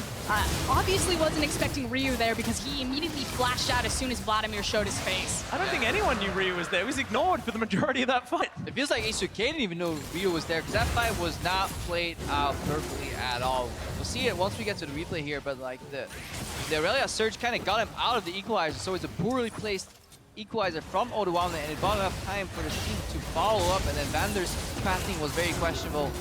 EDG right now turning to Baron here, and this is the window they were looking for. They took it slow and steady and forced the mistake out of H2K. Well, here goes the True Shot Barrage. Not going to be enough. That would have been the dream. But no, Clearlove holds onto his smite, takes down the Baron. All right. Pay attention to what Mouse does. He goes in, realizes he's in big trouble, flashes. H2K decide to overchase, but look at the mini-map where Forgiven and Vander are. Mouse dodges, spear, equalizer, then Mako comes in with the combo, and at this point, this fight is being won by EDG because the follow-up comes from the current call. Vander passed all the way around. Look at Vander right now. He's like, where do I go? Left, right? Okay, I guess I'm joining fight. Oh no, this guy is scary. Flash combo, Vander dies. So it's a complete whitewash for H2K. They're not on the same page. They are over-chasing after a failed engage, and they end up giving up everything they've so carefully stalled for in one single play. And now this gold lead has ballooned even farther out of control. 8K now in favor of EDG.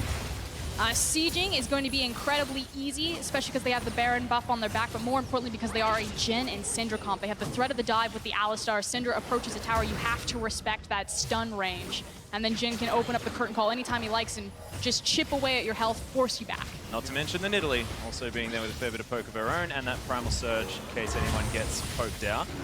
EDG taking it slow, forcing just H2K to force. The group has 5 members. Then Aurelia and Nidalee go to the other side, so they have 2v1 pressure. It's actually pretty smart here.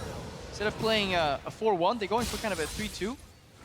They fake the 4-man pressure in the mid lane, force 5-man reaction from H2K, and then surprise H2K in the bottom lane with Clearlove here. So Clearlove, pretty cool to follow him in these sieges. And they actually have a lot of safety to play the 3-2. Normally you can't do this because they'll just engage on you and kill you, but against Syndra, she can disengage so well with you know, the multiple spheres and having a wider stun range.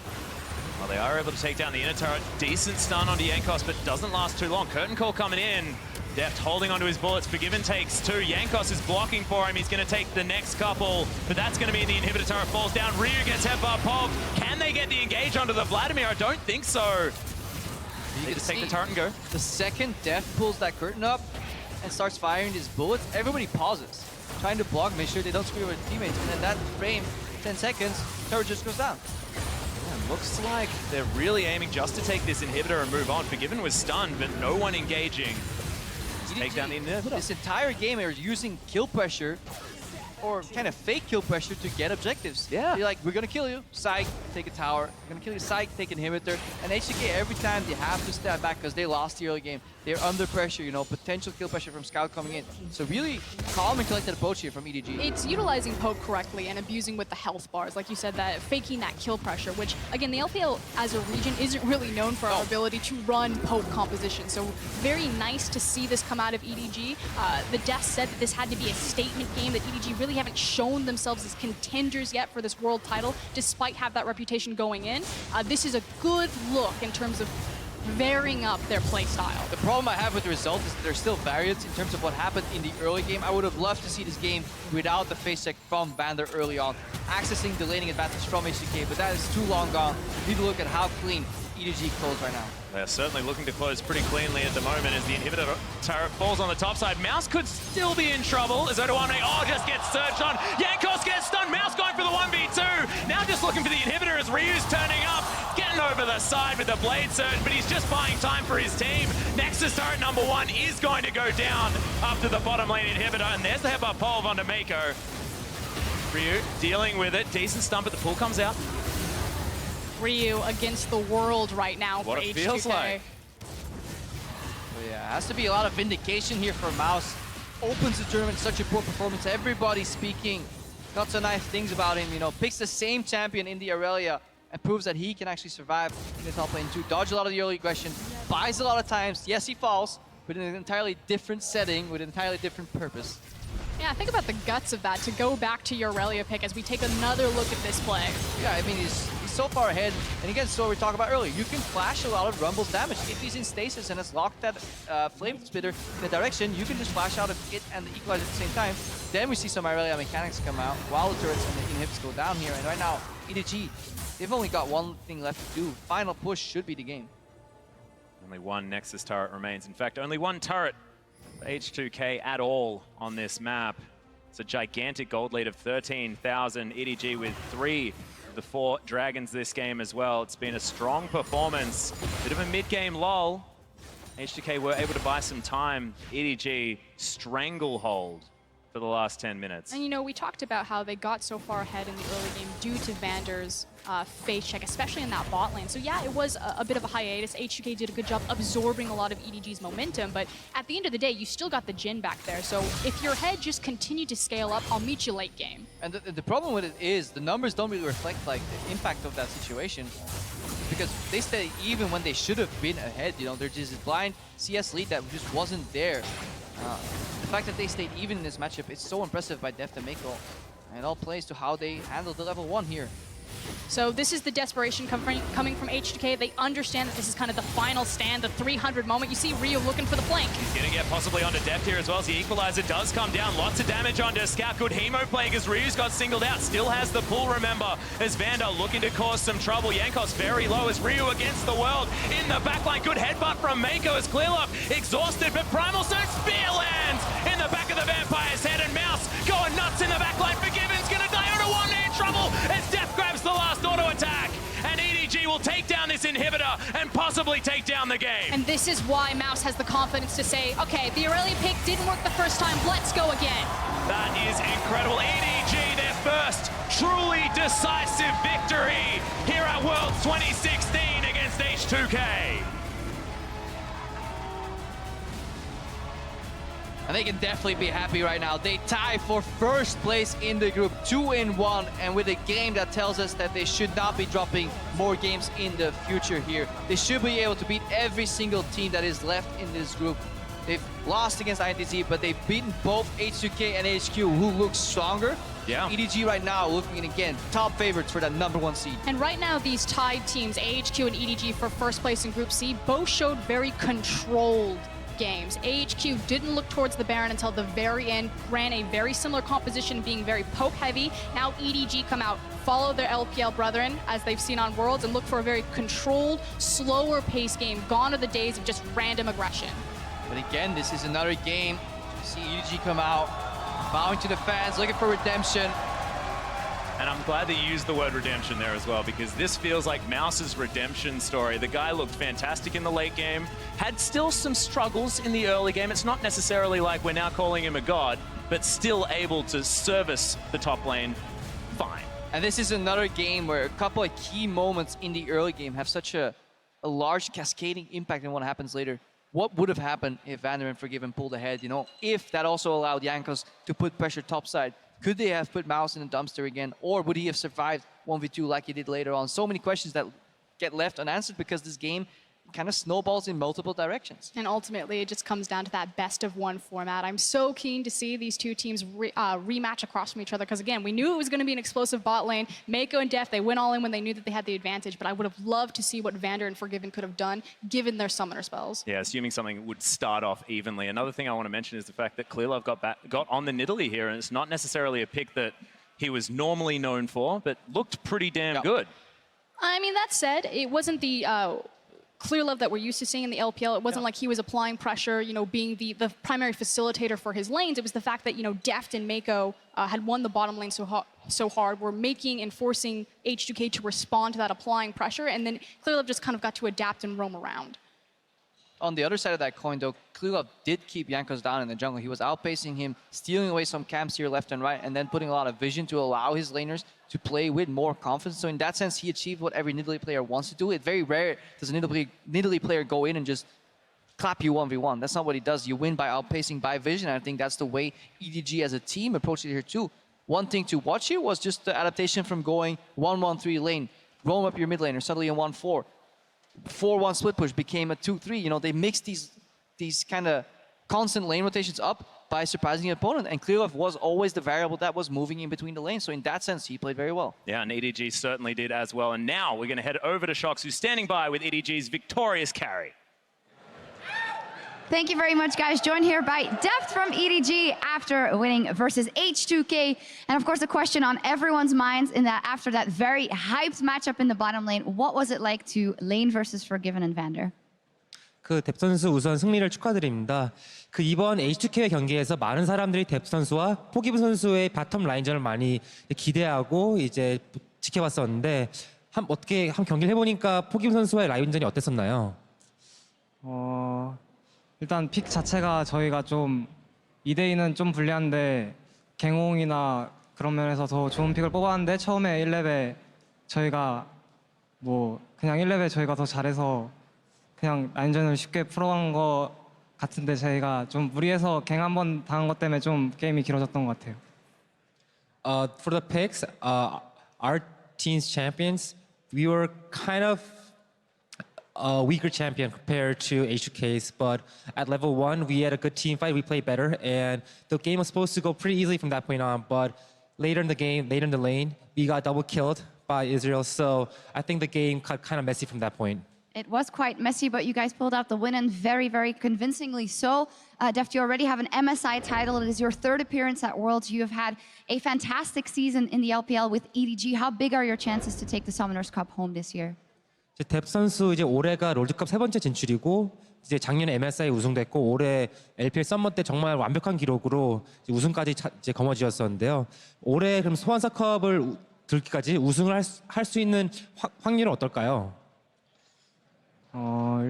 저희가 일단 롤드컵 오기 전까지 되게 자신 있게 왔었는데 처음 경기에서 좀 많이 안 좋은 모습을 보이면서 지금 피드백을 최대한 많이 하면서 고쳐가고 있어서 일단 저번 MSI도 미국에서 열렸었는데 저희가 우승을 했었거든요. 그래서 일단 미국에서 롤드컵도 열렸으니까 좀 우승할 수 있을 것 같아요. Before we came to Worlds, we were actually full of confidence and we felt really, really good. But after we came here, we had a really bad performance at our first game. So after our first game, we had a lot of feedbacks going on and we're trying to fix those mistakes. And last year at MSI, we won MSI at the States, at Florida. So now we're back at NA. I think we could also make some good memories here at World Championship. All right, well, looking forward to that. A victory here for EDG and well on their way to get out of groups. And our analysts have a lot to talk about, so let's check in with Dash and the gang. Thank you very much, Shocks. EDG picking up a win there. Gentlemen, we had talked about them needing to make a statement in this game and pulling out something dominant. My question to you is, did they do that? Not really. Not really. We want them to bounce back in a big way, but they're not doing that right now. They're still not really showing a bunch of cohesion either through the draft or through their actual in-game play, and they're not looking like a LPL powerhouse that we expected to see. And to speak to your point, the reason why that is because the moves that EDG was making to accelerate the game were based off of H2K's mistake. H2K would just make an aggressive play that just wasn't very good, and then EDG would respond, react, and then punish after that, as opposed to what we saw out of cleaner games like AHQ's previous game or SKTs, where they're able to actually create their own moves by themselves and get the advantages without the need of the opponent messing up. Yeah, but I will say, I think that EDG looked a bit more comfortable back to their LPL form. You know, Mouse is on his most played champion in the LPL, Aurelia, and they have the comfort factor with Scout, where he roams top pretty early in the game. They did that the same thing in the finals. It got them in an early lead. And also, if you look at the macro game they're playing right now, it looks a lot more like the EDG style, where they play slow and methodical, challenge every round. And right now, it is just the 2v2 top. Yeah, and I think that's the biggest thing that you mentioned there, Clement, is the scout factor helping out Mouse in the top lane. Because if this was game one, day one, that probably would have been a kill as far as Lee Sin sneaking into that brush, but the Cinder Roam comes at exactly the right time, and it ends up being double buffs. Not to mention, it felt like Otto Omne stuck around a bit too long. And for that play beforehand, Jankus was waiting in that brush, almost completed the recall. I think he was expecting the Nidalee to actually be showing up because Nidalee was MIA, but they didn't look at the map. They didn't see the mid lane ward where Scout was moving up to the top side. And as a jungler, when you're trying to gank a Syndra, that's always going to be disaster. Right, so that play happened at 8 minutes into the game, and then it felt like nothing. Exactly as you mentioned, the EDG wasn't making proactive moves. We stalled out. We saw Ryu able to put some split push pressure on and definitely spread the map out, but EDG just didn't look decisive until 31 minutes when exactly, again, as you mentioned, we see H2K make the aggressive move, EDG respond and take advantage. And there's going to be a lot of mechanical misplays here, but initially, Silence Rumble, he's going to get ganked by, or he's going to get ganked by the Vladimir, and the Equalizer is going to come down. He's going to wish he's going to have this later. Yeah, both major team fight ultimates were burned by H2K on a fairly tanky Aurelia for Mouse. I think Mouse played this spectacularly, but if we're thinking about the way EDG would want to close out the game, this was H2K giving it to him. EDG did react in the proper way, but if they are going to be the dominant team we're expecting them to be, they need to be able to set up those plays before it happened. They played it great. Mouse played great in that situation, but it was H2K giving them to him in that set. I mean, you can see it right there on the gold graph. I mean, there's very little change or increase in gold differential between that, 11-minute mark and that 30-minute mark. It was after that fight where they're able to pick up the Baron and then use that Baron to really push down the objectives that they could accelerate the game. And I think it was because EDG was just unable to respond to the lane assignment that H2K had. Vladimir was able to 1v2 the dual lane throughout most of the time, while Syndra was able to hold down the dual lane. So dual lane versus mid laner every single time, and nothing is really being created except for the pressure of Aurelia and Nidalee. All right, let's talk about that scout factor one more time as we're going to award him with player of the game this time around. Yeah, I think he played a lot better. The Syndra matchup, of course, in the Vladimir is not that good. Vladimir really doesn't, you can't get lane kill pressure on him, and he does have that Silent effect. But if you look at the game, he put a lot of pressure on Forgiven, forced around him lane multiple times, and slowly whittled down the game for them. All right, well, you got somebody you want to throw in at the end I think there? it's important to say that he did have a good debut since it was Pawn in for the first two games, and we're seeing some of the reasons why they played him here. Pawn didn't have the same type of presence on the map, even if he may have been a little bit better laner and looked a bit more impressive in team fights, and I think that's one of the big reasons Scout gets player of the game. And they end week one with a victory. That's the most important part of it all. Stick around because it's Albus Nox Luna versus G2 right after the break.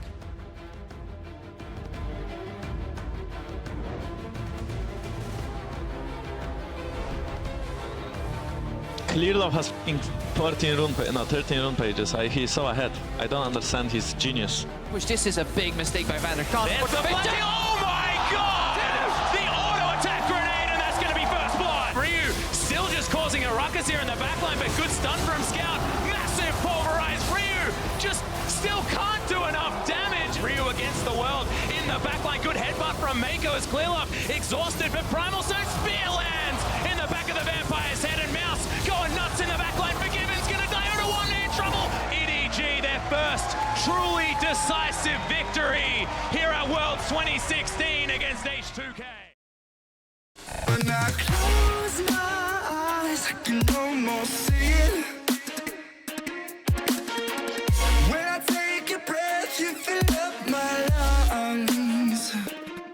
And if my mind works backwards just for a minute, I call to you before the memory's gone.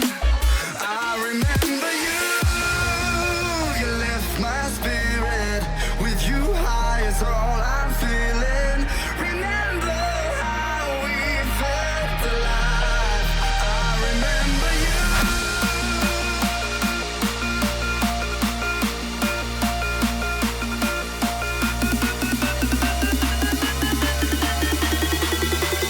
I remember you.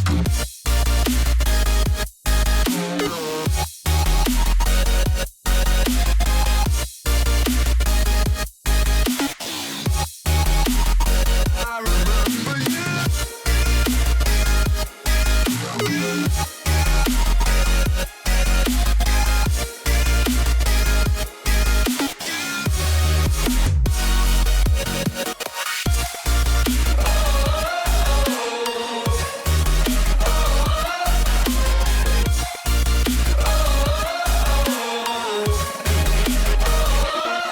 When I close my eyes, I can almost see it.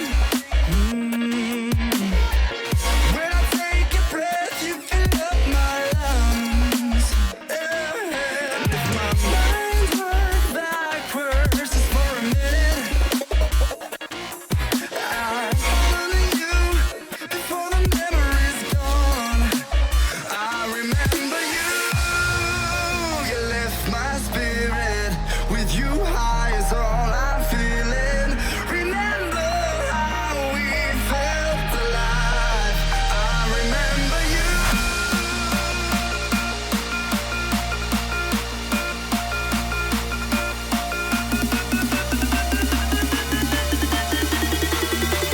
I remember you.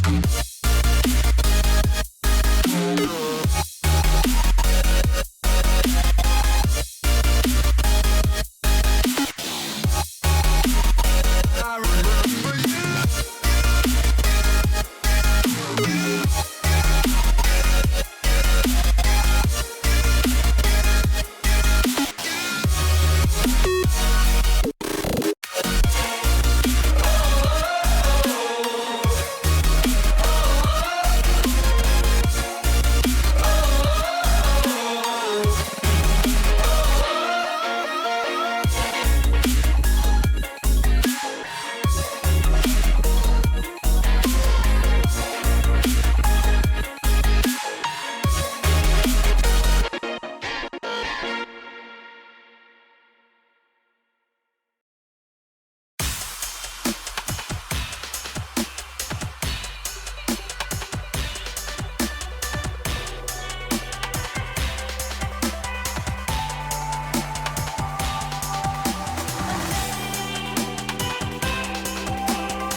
Welcome back to the Bill Graham Civic Auditorium as we speak.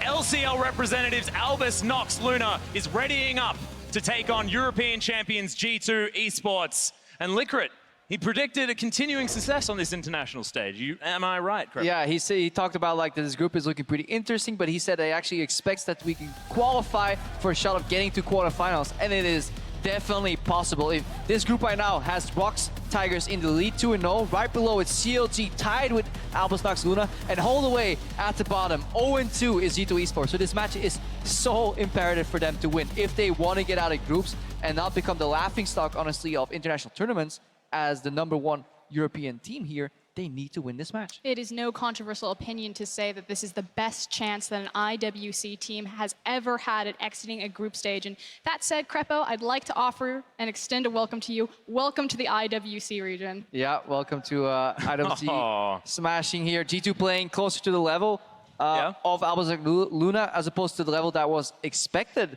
of them, to be honest. You know, they had a really good regular season, went undefeated in series over in Europe, but right now, all the talk about like this time is going to be different. We're going to come in more prepared, you know, play better. It's not showing. And G2 right now, I feel like they can't even exit this match as a winner. I think they can only exit as a really big loser or be okay with the result when they win. I mean, that said, G2 gave Rox Tigers a very good run for their money yesterday. Really just coming down to that Baron steal from Peanut. So while I do agree that their scoreline doesn't show it, there have been massive leaps and bounds in terms of improvement. But the pressure from the fans and the community and even the pressure they put on themselves, if they exit today being 0-3, that would be such a disaster. They have to get the win. And that pressure can be used by Albus Nox Luna to maybe make some creative plays, you know. Hashtag just tilt him is definitely a possibility in this matchup. Not even sure whether that's a hashtag, but let's see who's lining up on stage. Beginning with the LCL's Albus Nox Luna. It'll be Smurf up there on the top side of the map. PvP Steos in the jungle. Kira in the mid lane as A Miracle and Licrit are the AD carry and support, and Aspa will be the coach. And Licrit, he's got some fierce eye game going on. He's so scary. That's the death so scary in that If these photo. teams were facing each other, it would be a problem. Luckily, they're standing next to each other. For G2 Esports, it is still Expect in the top lane, Trick in the jungle, Perks in the mid lane, Sven and Mithy are the bot lane of this team, and Young Buck is still their coach, and he will need to get them a good draft, an aggressive draft, to stop the early aggression for Albus Nox Luna, and then take over in the mid game, where G2 have shown decent closure of games. Yeah, and do you think that Albus Nox Luna will be able to use the same sort of surprise tactics here against G2? Because I'm pretty sure they've spent some time facing off, so it'll be difficult. I mean, I'm sure the bot lane is aware of how Liquid plays. Like, this guy plays a lot of solo queue. He plays in a very unique manner, I think is the best way to say. Yeah. It's bloodthirsty is the word that you're looking for. This guy has the highest DPM of any support at the tournament, but that also means that, they're not related, but he also has the lowest amount of wards placed.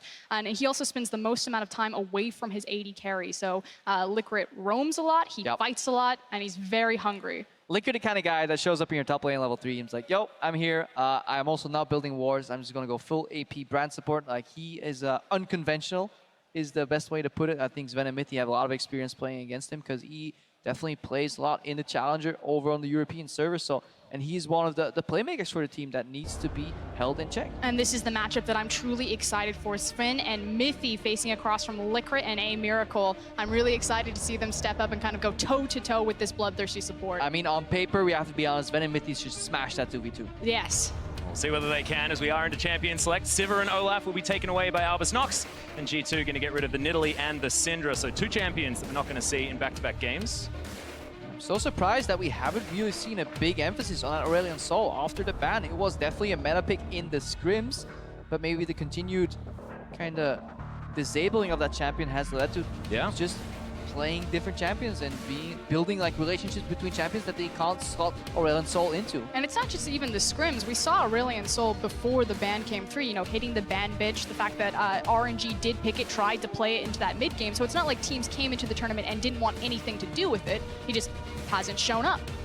Well, Kennen, the final ban here for Albus Nox, and the Jace, the answering ban. So still a lot of champions available. The jungle pool only getting hit by the Nidalee. Yeah, as this tournament progresses, quite some of these teams, rather, are moving bans to the top lane. Kennen, Rumble, Jace continuously being pressured. Leaves the likes of Irelia open. Let's not forget, Expect used to be a very predominantly only Irelia player. He has obviously shown versatility in his champion pool, but he may pick it up again later. Well, then Elise will be locked in there for Smurf. PvP Steos on an early ganking jungler.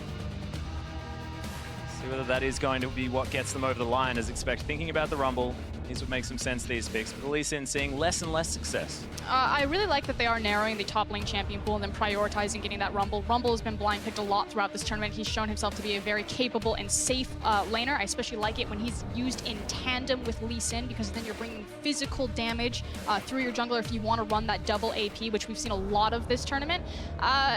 Quite hard to gank though, that's the only caveat right there. Yeah. If you want to gank a Rumble Lee lane, there is no hard to see, so Flashers can turn that around, especially in a 2v2. Elise has the advantage that a Cocoon leads to instantaneous follow-up, but G2 is pivoting and they lock in the early Karma. Yeah, instead using that flex pick there, so we don't know if that's going to go in Mithy's hands, if it's going to go in Perk's hands, so still hiding their cards a little bit, facing across from Luna. Yeah, a lot of flexibility here with these two. As we head over, we'll see what Albus Nox decide to complement this Elise with. Currently thinking about high pressure AD carry for A Miracle. Have a feeling Liquid's going to hold on to his pick. Of course, no brand ban. Yeah, no brand. Karma lane's fine in both brand support and Bard support. She's a fine range mage that turns into more utility later on. The problem when you play a lot of these mage supports, it's that they kind of have to index into AP, and it's very hard to find harmony between AP itemization and support itemization. Karma solves that kind of beautifully by moving into the utility role later on while still having really strong base damages. And we can clearly see that in Liquid's stat for his sight zone. He has the latest sight zone of any support in the tournament. It takes him 9 minutes and 50 seconds before he builds that sight zone, so he is no stranger to that AP itemization. Yeah, for people that have like, when does a support finish his sight zone? That's roughly like a minute 30 later than you would expect the average sight zone to come out. I believe the average for the tournament is about 7:15. Well, he does like his Frost Fangs, the old Liquid. Of course, not on the likes of Tom Kench. She was playing last time we saw him. Mean Frog, and it is still available. It's now Perks. Having a look at the Zed. Sven having a look. These are at definitely the tribute hovers. Perks not likely to pick blind Zed, especially when you have rotation to go. Unless he's Ezreal super team confident. safe. And Trundle, technically a double flex here too, can still move into the support role. Mithy plays a really mean Trundle, has really good pillar placement. And it's also a takeaway from Smurf because he's also shown phenomenally on that pick himself. So I like the fact that you're like you said, getting multiple flex picks in there, still hiding your hand, not giving away everything, and then also denying a power pick, limiting that top lane champion pool away from Smurf. Yeah, it's going to be the third time in a row that we've seen the Trundle picked into the Poppy towards the top side of the map. So pretty comfortable in that counter pick is G2. Like this draft from G2. Love me some flex in, especially if you have the counter pick on red side. Oh, I know, Crepo. I know how much you love to flex. Oh, it is going to be Ezreal picked up as well. Liquid's hair is phenomenal. It's glorious. Yeah. I look like a peacock, but that guy just flowing mane of fabulous Fabio hair. You could get a job as like one of the hair product advertisers L'Oreal, after his because brand support is worth it. Oh my God! Speaking of which, and that is going to be 2 signature champions locked in for Albus Nox Luna, the Anivia Fakira. 100% win rate throughout the regular season, didn't play it all that much, and the brand support for Liquid. Yeah, they finish off their composition. The composition of ice and fire here. Anivia mid lane blind is bold. There have to be counter picks here. Luckily, Cinder's off the board, so the early pressure on Anivia is hard, but a Cleanse Cassiopeia could do the trick. It's really hard to play post 6, but you can definitely win that matchup early. But we could see some of the more standard picks, though, like an Orianna come out. Maybe if Perks is feeling confident, Kassadin, but I think I like the Orianna the most. And if this Orianna does get locked in, it will mean that Mithy will be picking up that Karma. So again, the very self-sufficient Ezreal Karma lane, across from a brand support, though. You need to lock in the Karma support, because against the brand support, you can get the Trundle poked out. But I think Ezreal Karma is more than fine as long as you don't eat the brand Q. The trick to play against this lane is to hide in the creeps, but step out of W, but then never eat the Q and hide behind minions. So I think Sven and Mithy are both smart enough to achieve that.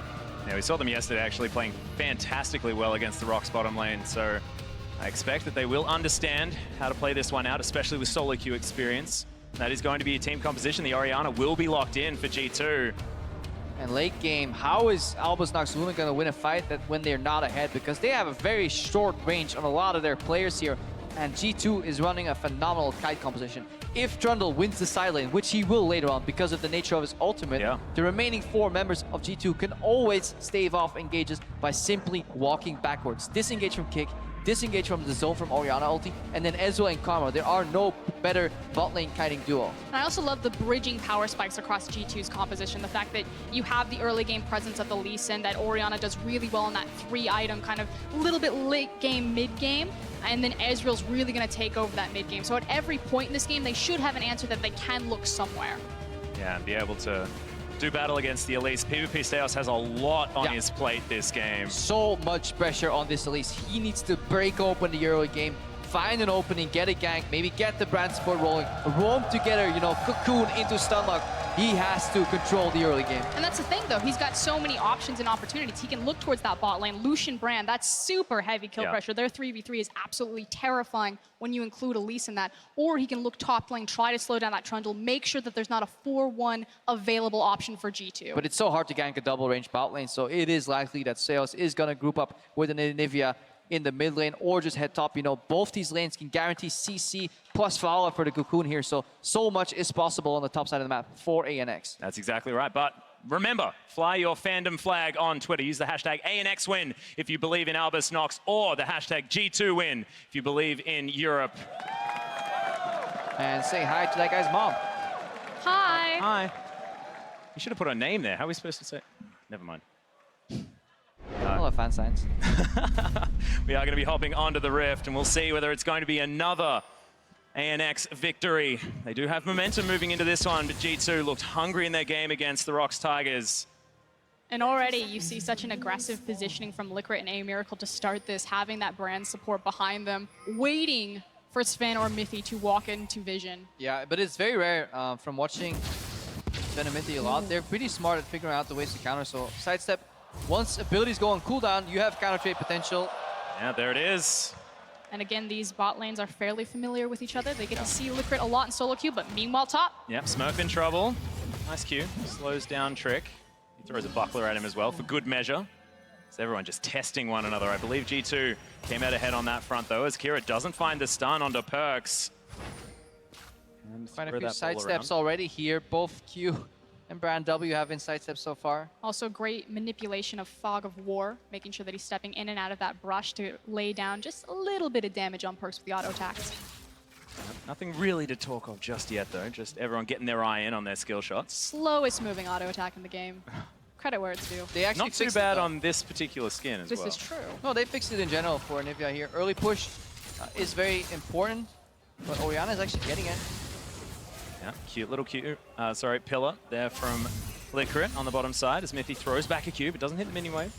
Yeah, gets the back end though. Look at these range creeps. There's already poked down, so in range support matchups, it's incredibly important that you get the push going here. Aggressive trading here, good use of minions too.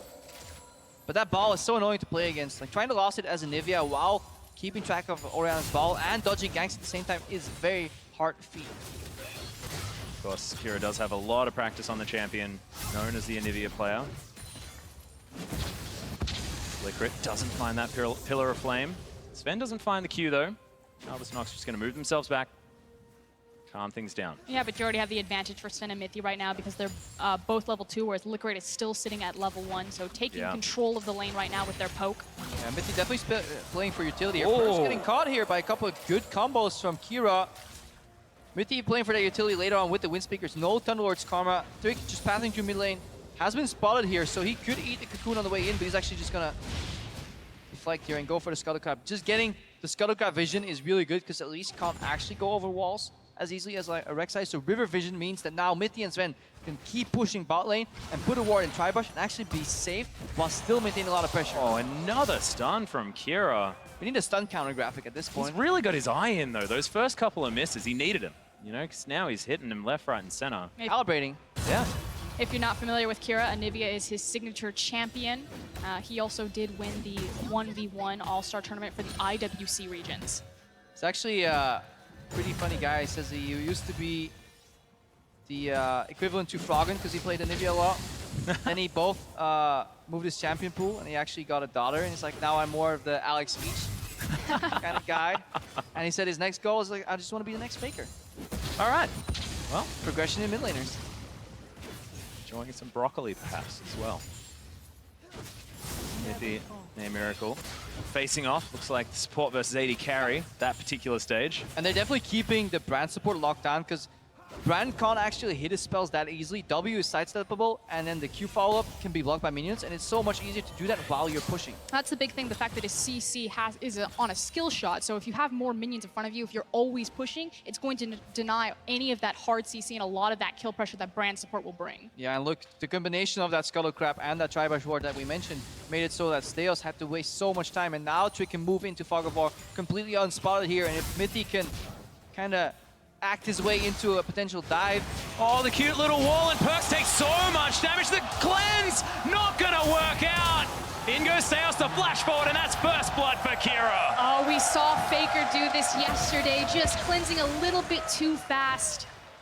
And it's actually much harder in the Nivea matchup because when an Nivea lets her Q go through the enemy, you expect them to flash. So most Niveas want to pop it really early, but Kira held it pretty long. So Perks actually cleansed early, I believe. Let's watch this again. Let's see what happens with this Q. Wall comes out to guarantee the path. Q comes through. Pretty early pop.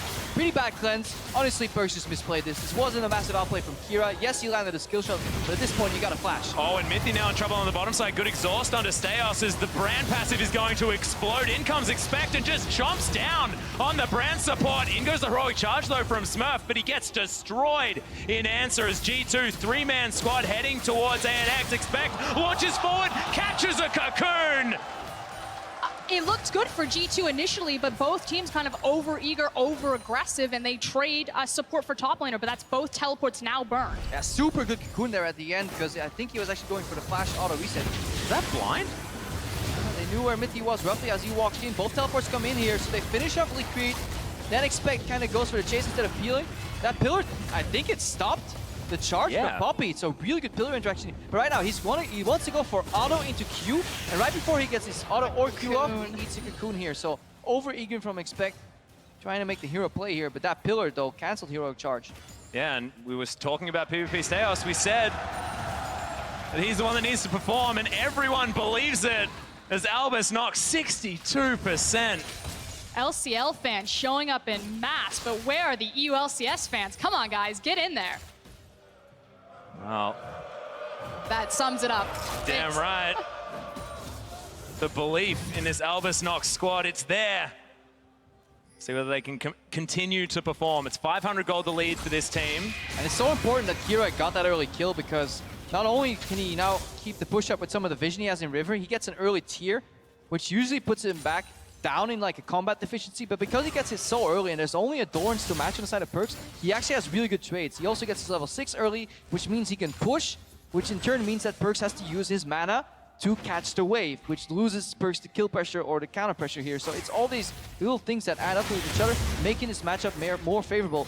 And major props to Kira for landing these early Qs time and time again, and then having Steos come in for the kill. But what I want to see then is Stayhouse return for another kill. So Perks still doesn't have his flash, still doesn't have his cleanse available. They do have those timers, and I want to see it punished. We do see him hovering around the red buff right now. Yeah, he's just looking to translate his advantage that he got from a matchup and to put it on Trick, because Trick is slightly ahead here. So Steos is looking to catch up. Also, that cleanse will be up soon. That's why Kira is also playing back here and doesn't have jungle support. He is respecting the range. Yeah, Mythy not deciding to commit to that gank in the mid lane as well. Kira had the wave push back towards him. And now you can probably see Kira play more aggressive because they spot the Lee Sin and they know where everybody is right now, because Kira himself can't play too aggressively because he doesn't have flash. If he walks into Orianna ultimate plus Lee Sin follow up, he will die. Yeah. Well, Smurf just going to go back to farming things out, shoving this one towards the turret, does so very effectively. As in goes a Miracle. Cute little arcane shift to get Sven out of the way of the piercing light. And so far, 64 to 67, just kind of checking back in. Sven and Mythy have had control of the wave for the majority of this, but they're not really translating this into keeping a Miracle and Liquid down. Yeah, the lane itself will never really snowball that far out. Like, Karma Ezreal will only win super hard if you get massive poke advantage. But there was also, remember, Steos spent a good 30 seconds hovering, giving pressure, basically telling Sven and Mythy, you can't walk up and poke, you can't win this lane farther. So in a sense, the fact that they're up about 10 CS in this matchup is winning it pretty hard. Well, Trick looking to make that even harder. So he can head over that wall. We'll take a bit of a drink. Double ward. Nice. It's twice the vision, guys. I don't know what you're talking it's about. not always that easy. I'm actually kidding. That ward is really easy. It's the one over the Dragon Pit. Yeah, that's the tough one. I don't even try that one anymore. I just walk around. There was that thing where you're supposed to hit it on some certain part of the wall, but it's not about that. The sign, but they moved the sign. Ah, we're bastards. Smurf and Expect still just smacking on with one another. Perks goes and grabs himself a blue buff. PvP Steos got his own red buff as well as Tricks. Perks has done a really good job kind of eating up time, staying out of the spotlight while waiting for his flash and his cleanse to come back up. So he will have both those summoners available. So we wanted to see PvP Stayhouse kind of make a turnaround, come back towards mid lane, try to punish that, but Perkz has been able to wait it out. It's impossible because this is why this matchup looks really fun on paper, but this is also why people used to hate Season 2 because these guys loved Season 2. They're ranged mages. They can farm from pretty far and then they can move to Raptors and farm some more. They're pretty safe, especially with cleanse and flash up. Shove the wave, walk away, hang out at your turret. Yep. See you in 5 minutes. Well, Trick was looking for Smurf, but a little bit early on the aggression from Expect as he shoves Smurf out of the way. Trundle is just asserting dominance up here. 15 CS is the lead. Pings in River on Liquid, so they see him moving towards the Dragon, indicating that G2 should know the Dragon's being started right now. That's also why the pressure is being pushed up in the mid lane. But G2 are going for reaction. They don't want to give up Infernal, but it's already too late. Yeah, it's going to be taken here by Albus Nox. They may have to use double flashes, and they do, but that gets themselves out safely, and an Infernal Drake in their back pocket. And they committed on the teleport. Expect followed through with it. Meanwhile, check out where Smurf is sitting. He's just sitting there waiting. Do I need to burn my teleport? Are you guys okay? They're like, yep, we'll press an F button and it'll be fine. They take the free objective and he gets to walk top. Yeah, because G2 were trying to extrapolate on limited information. They saw Liquid move towards the Dragon, but unbeknownst to them, it had already been started 10, 15 seconds ago, so the Dragon was actually super low. They expected the Dragon to be like 95% HP by the time Liquid walked up, but it was actually walking up to secure the finish, and that kind of threw G2 off. Because they weren't certain, they just went ahead with the play because one of the major things that cost them their game against CLG was being slow on the TP trigger. So this is a reaction from that earlier loss. And a big difference between how Albus Nox found their victory versus INTZ is they didn't actually do it with a massive snowball. It wasn't like they, camped a lane, got a cheese, and then snowballed from there. Their game against CLG, or their victory against CLG, was actually very back and forth in terms of the gold lane. Oh, a Miracle throws down the culling Sven. Gets himself out, holds onto his summoner spells, but yep, message received. Still has heal available, so he was fine, but there's good pressure, good calling. That's what I was just about to point out. The play-by-play casters get so excited. Meanwhile, I'm like, flash heal, he's fine. Hey man, they were hitting each other with moves. It's really exciting. Calling came out. Let me talk about it. Exactly. Oh, Smurf, gonna bring the hammer down, or the lollipop down. Also, there's no ward here. Maybe we can bait Expect in here. Poppy can set up for a really good cocoon if he just does the R first. See whether he does. Yeah, throws it, Expect into the sky. It's PvP Stayhouse. It has to deal with some minions. Decent pillar, and the flash has to be used. Nicely done by Expect, though. Synergy on that guy could have been better. You can layer the spell so they land pretty much frame perfect here. Expect should always be able to get out with the flash, but slightly suboptimal on that guy. So we just got word that Trick has only done 178 damage this game, whereas to champions. To champions, where PvP Stayhouse has done over 1,000 damage to champions. What's in the name? Yeah. Meteos, apparently. Well, Sven, take a fair bit of damage here as a Miracle gets the jump on him. I like the record to state I was referencing the PvP part in PvP Stayhouse. I had nothing to do with this burn, and this was all for Skirn. He played really well at 55 minutes. He certainly did. Look at the highlight reel. Meteos winning the game. Say Miracle cops a Q to the face. Liquid wants to throw some pillars down. And oh, not going to land the Q there onto Mythy, but a Miracle now with his Ghost Blade done, utilizing the power spike, and the junglers turn up at exactly the same time, nullify one another. Yeah, it forces the flash from Mythy here. Right now, ANX, once they hit level 6, they have the kill pressure in this lane because they just unlocked another killing ability, especially one that can bounce on the back end when you're trying to run away from the fight here. As opposed to Karma, as we talked about before, she translates into a utility carry right now. So this is the rough point for Sven. Still stacking that tier. Karma level 6 doesn't offer much combat potential. But Liquid and Miracle are sitting on a ton of damage, hitting the Yomu's power spike as well. So this is the breaking point. Bot lane for G2 has to be careful. Not to mention the Frostfang power spike. Hey, adds up. Yeah, it's legit. Perkz still able to get some decent damage onto Kira here. Goes down the ult just to try and get some last hits. And he already has his Rod of Ages completed.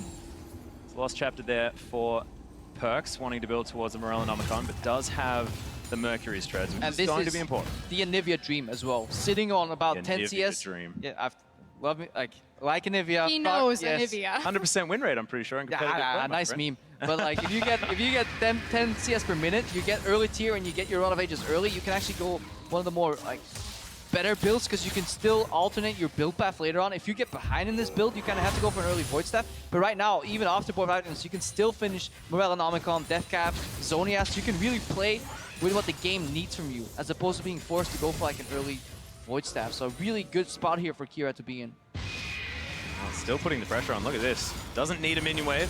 Shove this one out. Expands that Glacial Storm. Albus Nox do have a lot of pressure. We'll see whether Kira can actually get anything done elsewhere, but that bird doesn't move all that fast. So you have a back coming in for Sven and Mithy, and on this information, Albus Nox are actually moving in to contest this blue buff. We'll see if they catch Trick. He should be clear of the danger zone, but they're now rotating this pressure to look for the first tower advantage, and it's going down. And it doesn't matter that G2 know this play is coming. There's nothing they can do about it. This is a change to the new turret aggro. Kira caught off guard. If you trigger an aggro effect, even if the person is not under tower, but you are, and he's behind the tower, you will still get aggro here. So Kira getting surprised just a little bit. Yeah, and this is a big deal. 2,000 gold now the lead for Albus Nox. PvPSteos will find Mithy here. Uses the flash very early on as Kira jumps himself over. Had to. Yeah. Just like flash. Nice E as well. This is the reaction from G2. They concede bot side, but they move into mid, hoping to zone them off in rotation, get a little bit of chip damage here, maybe some wards, at least force the summoner here. Was all they could do though. ANX. Gentleman's agreement. Yeah, the dance off on the top side of the map, and a Trundle will always win that battle. It makes the most sound. When you deal so little damage in trades that it's worth dancing against each other. That's when you know you got a good top lane matchup. But Albus Nox, after that small amount of excitement that we experienced in their jungle, do get to move forward. Well, it's some fine. vision down themselves. Because the arena is being set up right now. The Ocean Dragon is spawning in 7 seconds. Albus Nox made their reputation on the IWCQ tournament that they like to fight. So they're starting to set up their vision, and they're going to set this up. We'll see if G2 want to walk into it. But their comp is so punishing for people that want to aggressively contest look at the wall. because they can block off. They also have 3 line skill shots that they can hit in Cocoon, the Anivia Q, and the Brand Q that they can use anything for a stun. So they have really good punish if they can get the control. The problem is they have a low range composition that has a hard time sometimes getting control of the areas. But with this lead, ANX are in a position to snowball here. And let's not forget this game. This is G2 eSports, 0-2 in this group. They're desperately looking for a win. To go 0-3 would be a complete failure. And yeah, they probably don't want to open up Reddit after this one. Well, it's not necessarily about that. It's about the fact that they looked so good against the Rocks Tigers. That loss would have been crushing. We might be feeling the after effects of that here by G2.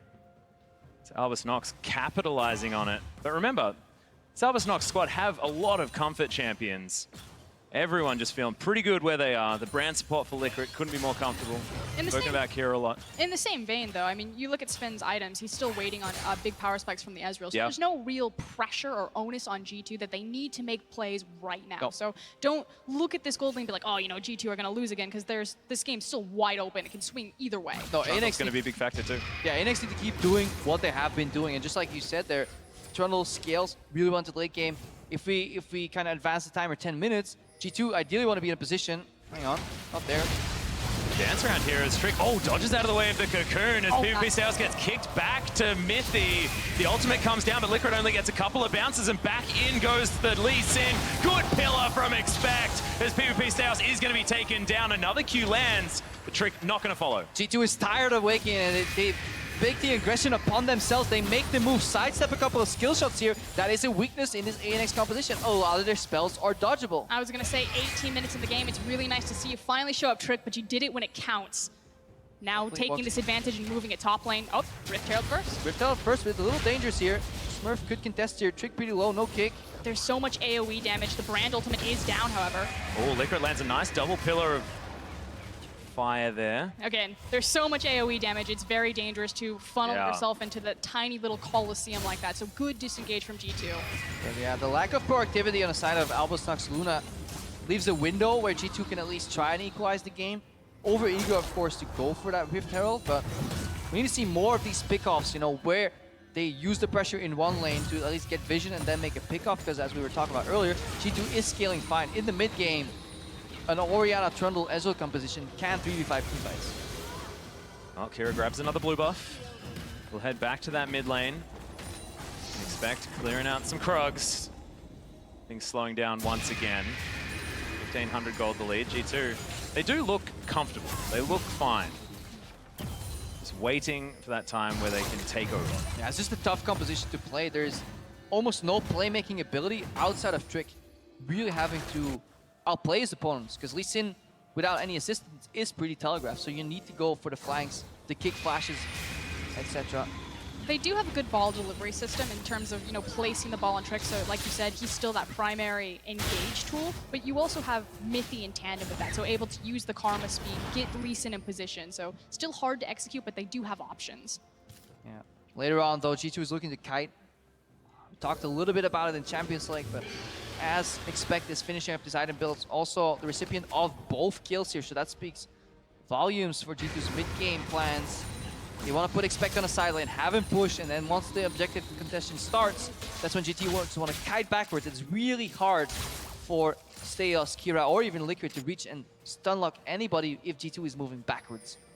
And we all know what Trundle can do in a split push scenario as well, come the late stages of the game. Can hold on to that if they would like to, but Albus Nox, even in almost every single lane as far as CS, only about 5 in it at the maximum. G2 moving up towards the top side. Looks like this is where the next turret will be aimed for. They don't know that it's a 3v3, however. PvP Stayhouse still hasn't been spotted by that ward, though there is one around the corner. Yeah, but they can expect it, though. Usually when you have your jungler somewhere in the mid-game, the opposing jungler will be there too. There's no reason for him to be bot lane right now. Has been spotted out too, so you get confirmation on the expectation. Now it becomes a vision war. But now G2 just need to buy up enough of Albus Nox's time that Trundle can continue to abuse Smurf in that bot lane. Yeah, the problem is it very rarely results in turret abusing, pressure. but the tower is what he wants. If Smurf can hold the creep wave in front of it, however, pull like a Shin. That's kind of the battle here. That's why this Trundle also goes for a very lifesteal heavy build, because you want to hit the tower, get hit yourself, and then lifesteal up here. But right now, Perks. Oh, there's the Shockwave Cure, can't flash it. It's a decent cocoon, but in goes Trick. The egg will be available. PvP Stairs, can he protect it? It gets booted back. That's not how you treat an egg. As Perks is going to be able to take down the bird. I love the spin ultimate that comes by. Let me get a piece of that action right there. And again, it's another great play set up by Perks and Trick to get them going. Yeah, good position of the Shockwave too here. What reactionary flash out from Kira, but the wrong direction. He still got hit by the Shockwave, and that spelled his early demise because there was very easy follow-up on the Q from Trick there. So that play could have went a whole lot different there. Let's watch this again here. I like the way that he manipulates the movement from Perks with his wall and then lands the Q every time. But look at the ball location and the shock, the flash, yeah. Wrong direction. You gotta watch where the ball is and go opposite. You can't go all the way over here. Good sidesteps from Perks though on a follow-up as well. Runs out of mana. Race against time. Yeah. And a little bit of a miscommunication. It's like, just tell me if you're gonna kick him back. It's an egg. It's not going anywhere. 6 seconds. Roche flies past. Well, that's true. That's a very good point. Now PvP Steos hanging around. The Ocean Drake is live, and it looks like G2 wants to get in on these dragons. Yeah, just look at the confidence now of G2 stepping forward. You also have Spin, who's completed his big 2-item core, as well as has his CDR boot. Yep. So G2, they know that they're strong right now and they want to fight. And right there, that ball is just going to prevent anybody from walking in. The zone from Perks makes it so hard. This composition from ANX is so good at defending areas, but it's so hard for them to walk in and contest objectives themselves here. So it is all about setup, all about vision. They're actually going in for the contestation. Yeah, cute little cocoon is going to land. Liquid getting some damage in. The exhaust comes down, but he's not going to be able to steal it. PvP Steos gets taken by Trick. And this is where the inexperience of the roster shines through. They could have just yielded, but they go in for the 50-50. And now they also have the inside track on this mid lane here. Perks and Trick zoning away the wave clear and Kira, so it should also be a mid tower for them, a 1-2 punch. Big. Out of wards. The flash, yeah. He had one. Sometimes you just got to use the flash. Get yourself out of there, but that is going to spell the turret here in the mid lane, most likely. Culling is going to come in. He's pretty optimistic as Kira takes another one. Doesn't have the passive. Oh, the bounce! Perks explodes on the passive, and Liquid gets revenge. Oh, Perks flashes away, but he does it while the bolt is chasing him, so he actually puts himself next to another target. Inexperience of playing against this brand pick altogether. Perks ends up dying there. He went for the cheeky kind of make them forget about your Orianna ball and let them walk into it and ulti, but on the back end there was so much damage. And in the end, it does mean that Albus Nox do front a successful defense of their mid-tier tower, so still not losing as much control in the map as it could have been. This is auspicious. Yeah, optimistic one could say. The Baron is taking a fair bit of damage. Trick is in base. They have no idea this is happening, and the jungler is far away. Yep, no vision whatsoever. The Baron down to 3,000, 2,000, 1,000 health. That's going to be Albus Nox taking another Baron. Albus Nox Luna with the gutsy shock call. How would you expect it? These guys just randomly contest the dragon one time and feed you a kill. And a minute later, they sneak a genius Baron here, looking at the vision, circling out a few wards. Yep, that is 2 times in a row now. And take a look at Liquid's items right now, sitting on a needlessly large rod. The fact that that brand is putting out so much damage that they're able to even contest a Baron that early with that few members. So Brand has insanely much damage. The problem is that the guy is really immobile and he can't offer any support for his teammates with his build. But it is an incredibly potent pick if you can actually allow him to play to the full potential. The problem is late game he gets popped really easy, so he has to be careful. But it is a good build, and it also adds a lot of crowd control in the team fights if he finishes that Ryle as Crystal Scepter. Yeah, a lot of AoE damage available. AoE slow will be very important. Albus Nox, this is a strategy, guys. This is a strategy. Lose mid-game team fight, take Baron. Question mark, question mark, question mark, profit. Like, win the game. Like, I don't understand, but it worked before. Looks to be working now. We'll put that one on the drawing board, Atlas. Yeah, look, I may be a little bit overly keen, but I'm excited about new strategies. But this means that pressure now with the Baron, they need to make use of it. They need to start sieging. And again, it comes down to their composition being very low range. It's hard to kind of engage into them because they have so many disengage options. You know, they have the Anivia, they have the Cocoon, but actually approaching a tower is still very scary. The way to do it for them is to use the fact that Kira actually puts a lot of points into that Crystallize. Try to wall them off from it. Yeah. We're not gonna use the build a wall reference here, but you're gonna use that W and then force people to either walk into your skill shots or put them away from the turret so you can actually approach safely and all attack. At the moment, not too many turrets being taken here by Albus Nox. Because they're trying to set it up right now. So they're applying pressure. They've got the triangle vision down in the blue buff, and they're just pushing mid and pushing bot. They've now got the big wave stacked up, so gonna get good damage on this tower, although G2 are in position. Another double pillar. And that's the thing, whenever people defend minion waves, they move in predictable patterns here. And that means they're gonna eat skill shots and damage as they do. Especially with Baron buff, where the minions are stronger, it takes them longer to clear. They actually have to get very close. And you just keep ping-ponging between these two lanes. Either you're gonna catch someone trying to cheat through your vision because you've got control of the jungle, or you're gonna start chipping away at these health bars and force them to give up the objective. They're going all in on this one though, because there is no mid push though. Very heavy push here on the bot lane turret. Nobody can rotate mid right now because the wave is not being pushed here, but G2 looking to defend. It's so annoying. Look at the zone from Anivia. And all these missed skill shots, they're zoning skill shots. I like to think that it's non-committal CC being thrown out as opportunistically as possible there, Crepo. I think that's what you meant. I appreciate Opt-in CC. Does Albus Nox move over, steal a blue buff? Another. Yeah, look for the wall right now. Wall. Yeah. Even if they are at the back end, it actually gives them access. Oh, not this Shockwave! And look at the ultimate from Liquid, just saying, get out of the way of this turret. We are taking it down.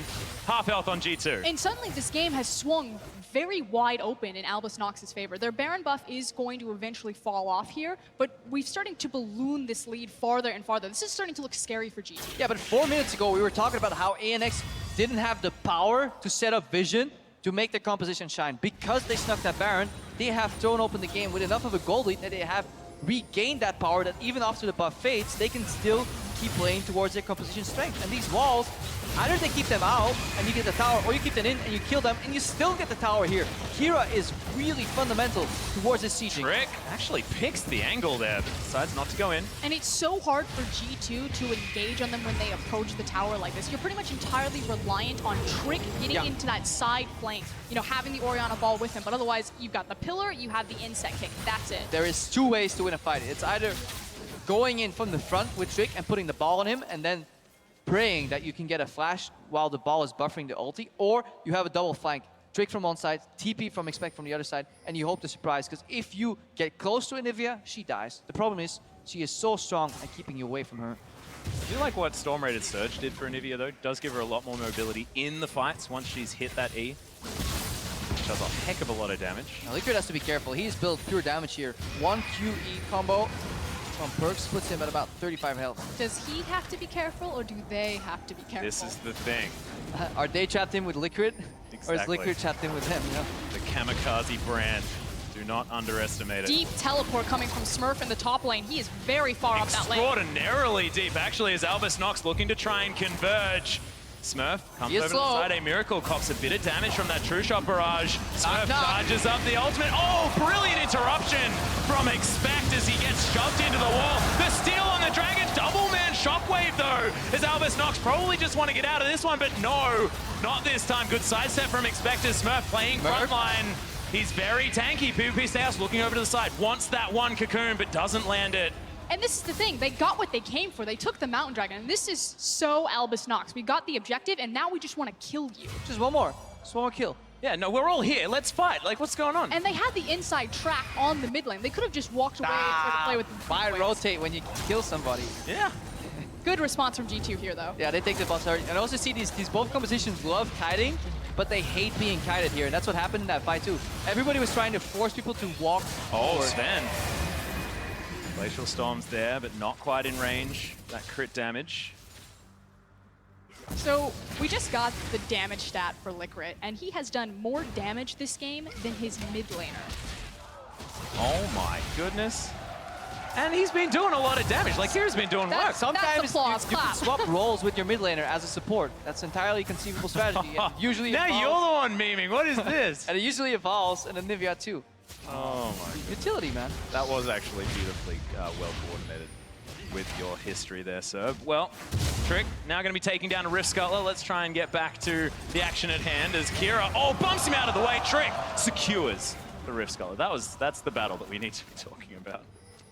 It is very important, though, because Baron's about to spawn. Yeah. So actually taking that Scuttle Crab is a big win. And another win right there is that Expect still has his teleport. So we're looking at about 2 or 3 minutes with Scuttle Crab control and TP advantage on a team that has more refined macro usually.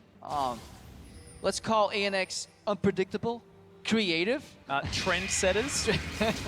Yeah, trendsetters. And G2 the more playbook-centric, macro-oriented team. But right now, trends are being set. Yeah, Smurf's looking for Perks, throws him up into the air, gets a flash. Oh my goodness, into the wall! Smurf secures the kill. Liquid actually is the one that grabs it. That was a beautiful pick. Oh, I bloody love that combo. That was so smart. Knock him up, force the flash, wall into wall stun with the Poppy and Nivea combo. Oh, so creative from ANX. Are trends being set or expectations being shattered? They're starting the Baron right now. Trick's on the backside. Look at the damage that this Baron is taking as well as Trick gets stunned. He wants to get the magical steal. He can get in there with the safeguard, but they're holding off on the damage. W can cancel the safeguard. Trouble. Kira's over the wall. The kick comes in. Swerve bang onto Trick. Can't get in there as the Baron is taken down.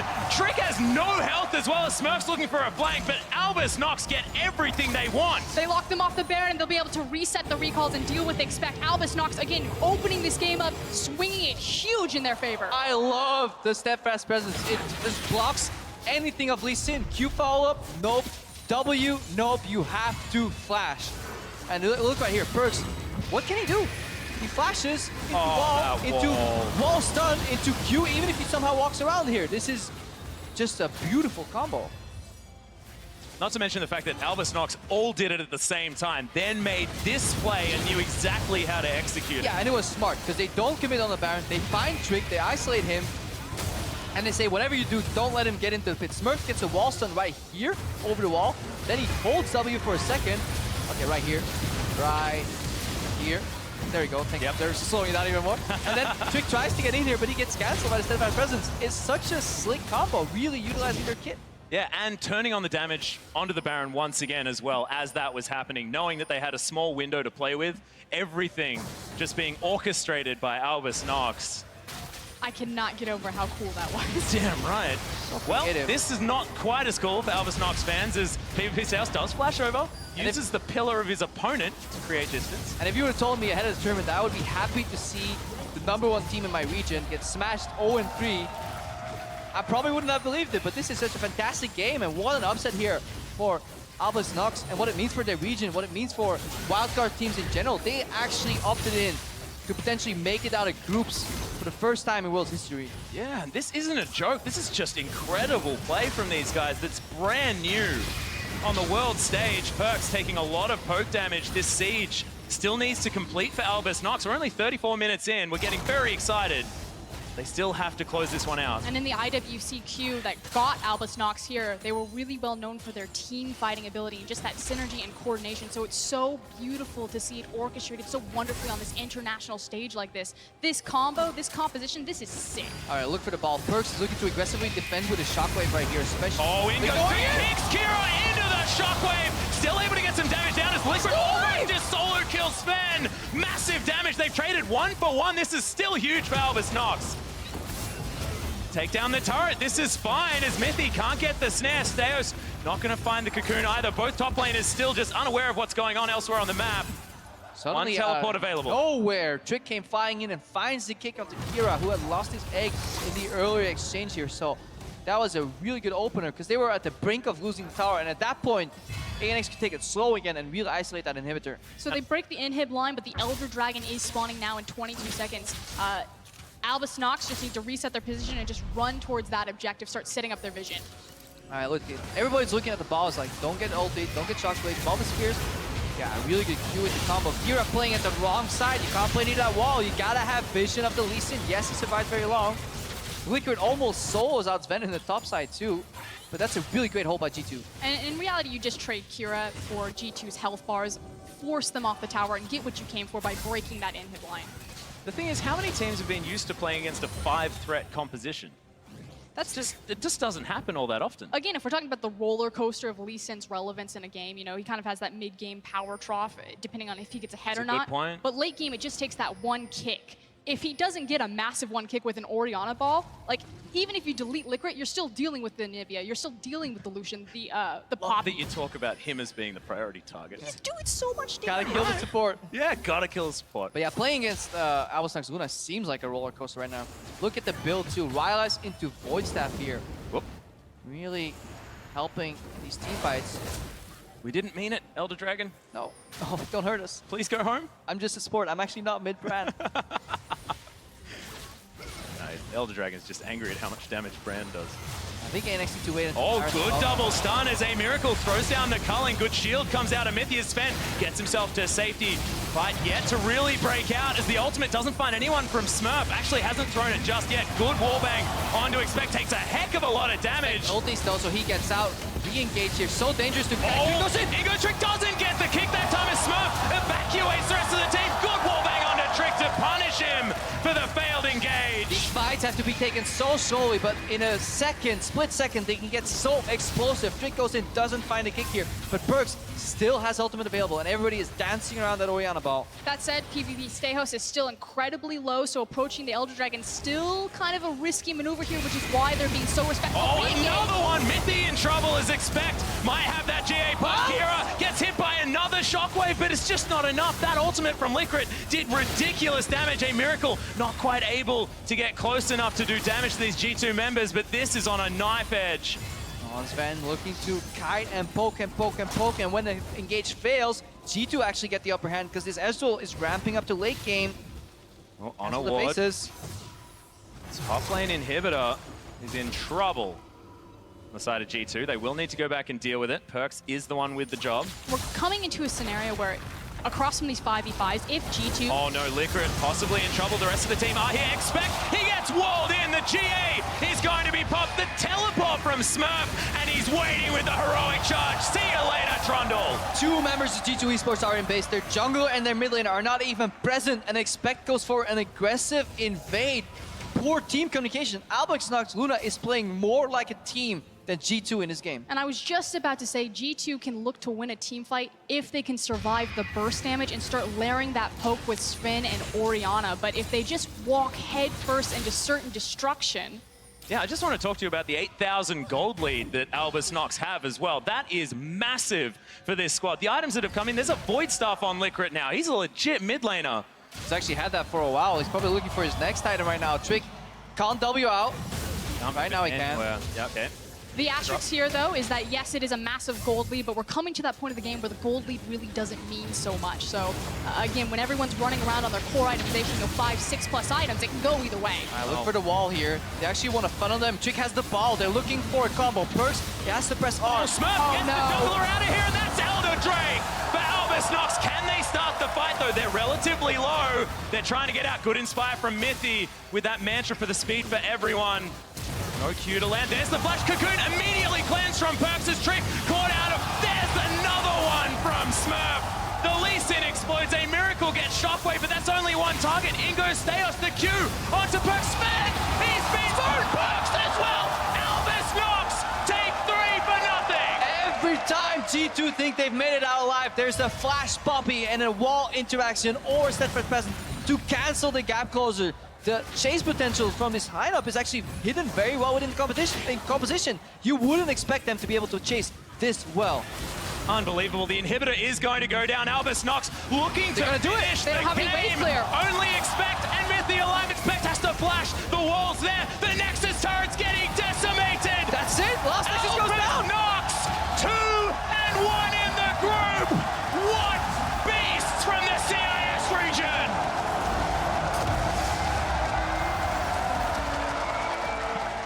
The only team the LCL representative have lost to are the tournament favorites to win.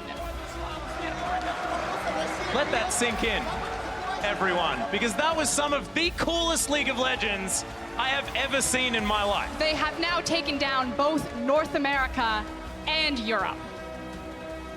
They're looking to be Europe's next hope, to be perfectly honest. I just can't get over how fun those interactions were. You're looking at a composition that was supposed to kite, but these guys, they just deserve. It wasn't cheese. It wasn't a snowball. It wasn't based off one single action. It was based out of good team fights, clearly knowing their composition better than the opposing team. Liquid's brand ultimate in the final fight slowed everybody enough for Steos to catch up, for Smurf to go for the flash, and everybody worked together and smashed G2 Esports. And that's the key word that I want to underline. It's plays, playmaking. The fact that they went for such a gutsy Baron call. Yeah.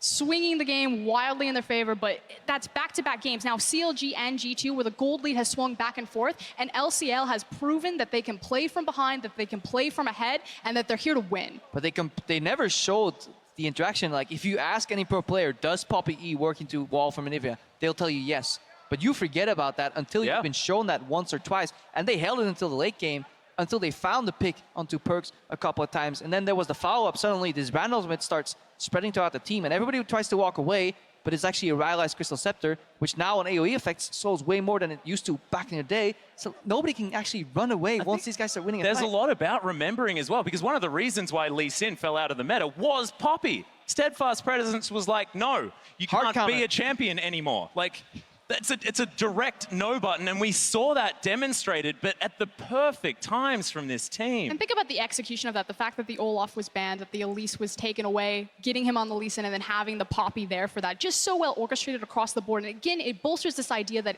they're not just winning because they're getting this random snowball. It's not just something cheesy. It's collective, it's thought out, and it's executed from the draft phase. Yeah, just unbelievable play. But let's pass it off to Shox, who's standing by with the IWC 1v1 champion, Kira. Thank you so much, guys. Well-deserved applause because that was just fun to watch. Talk me through that fun, amazing composition, but it must have also been hard to execute and why you went for it versus G2. Okay, we thought like we need to pick our one-trick pony champions. Brand open, take it. Anivia open, take it. No, and Poppy, something like this. And it worked out fantastically. You mentioned that Brand. Yesterday we talked to Liquid and he explained how you like to make it entertaining to watch. How is it to play with him? And I imagine he always wants to go in. Okay, it's like challenge. I need to do more damage than support Brand. Today I did this. I did more than 30. No, 300. Like something like this. It was close, really close. Yeah, the last update we got is that he was actually out-damaging you, I think, just before the end. But do you think you made it? No, he didn't. Like, last team fight, he did more damage because his ultimate and passive was too good. It was too good. Your strategy was really good, and you are in prime position to get out of this group. If you think about it, all you have to do is beat G2 and CLG. Again, you don't even need to beat the Rocks Tigers. What do you think of your chances of getting out? Okay, chances still 50-50, or get or not. I can't do anything with this, but yeah, it's higher because we already won 2 games, need to win 2 more, and finally, group stage done. Yeah, and then you're in the quarterfinals.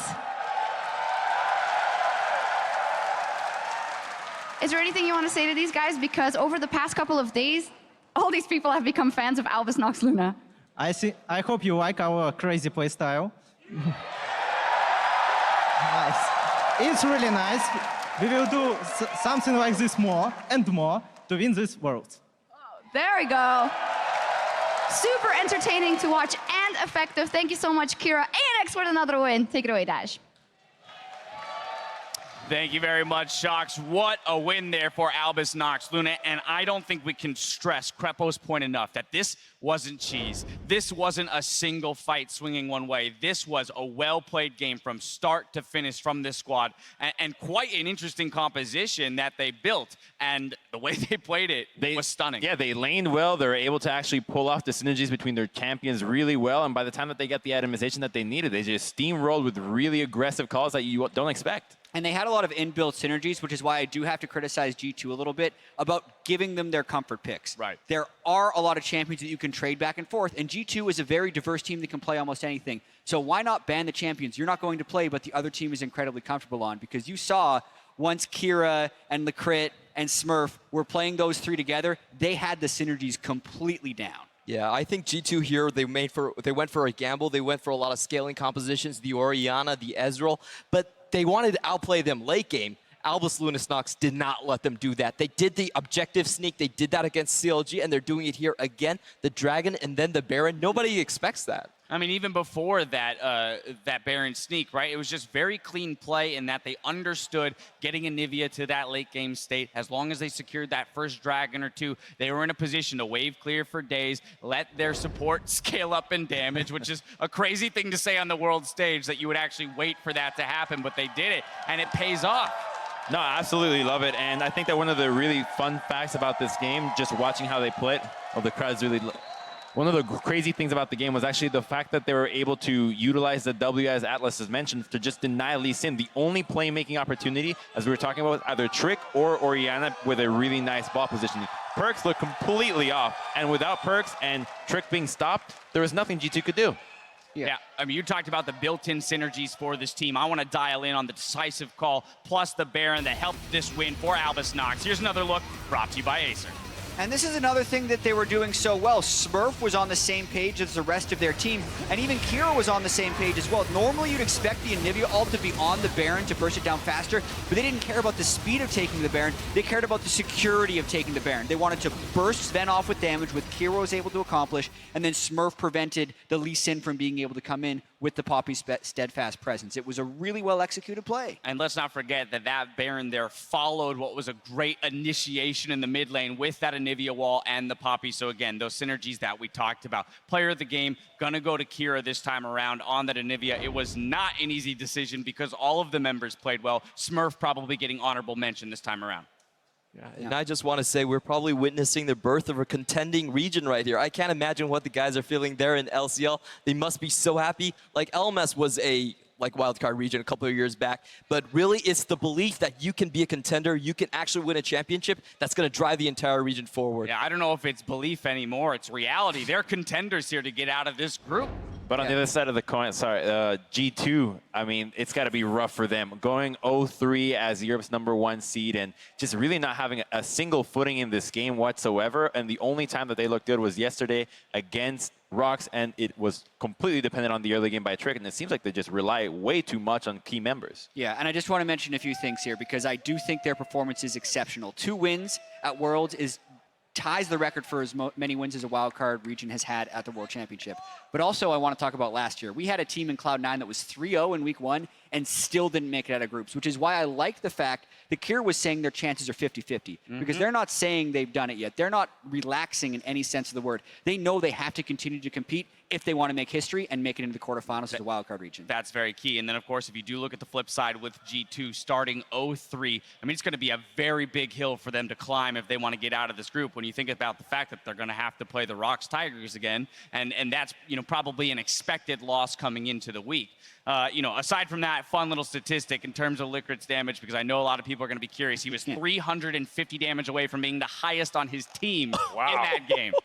I think there'll be a little bit more support brand today in solo queue. It's probably going to be a meta pick soon. This gives birth to all the guys that say, yeah, carry supports, that's the way to go. And now we're going to have to deal with that all the time. So I'm not really looking forward to it. He did build his Sightstone first. Yes, remember, that was a very critical for everyone in solo queue at home, still build the Sightstone first. All right, well, that was a crazy game. Stay tuned because Counterlogic Gaming takes to the stage against Rocks Tigers right after this.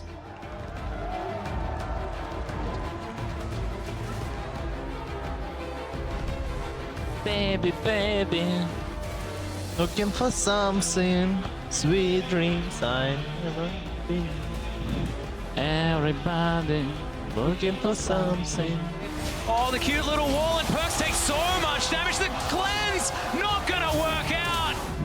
Phoenix, gentleman's agreement. Yeah, the dance off on the top side of the map, and Trundle will always win that battle. Culling is going to come in. He's pretty optimistic as Kira takes another one. Doesn't have the passive. Oh, the bounce! Bounce explodes on the passive. Standing trouble. Kira's over the wall. The kick comes in. Swallow bang onto Tristan. Get in there. Ingo Stayos the Q onto Perks. Spin. He's been through Perks as well. Albus Nox take 3 for nothing. Albus Nox 2-1 in the group. What beasts from the CIS region. Give just to take. Why can't you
Welcome back to the Bill Graham Civic Auditorium in San Francisco.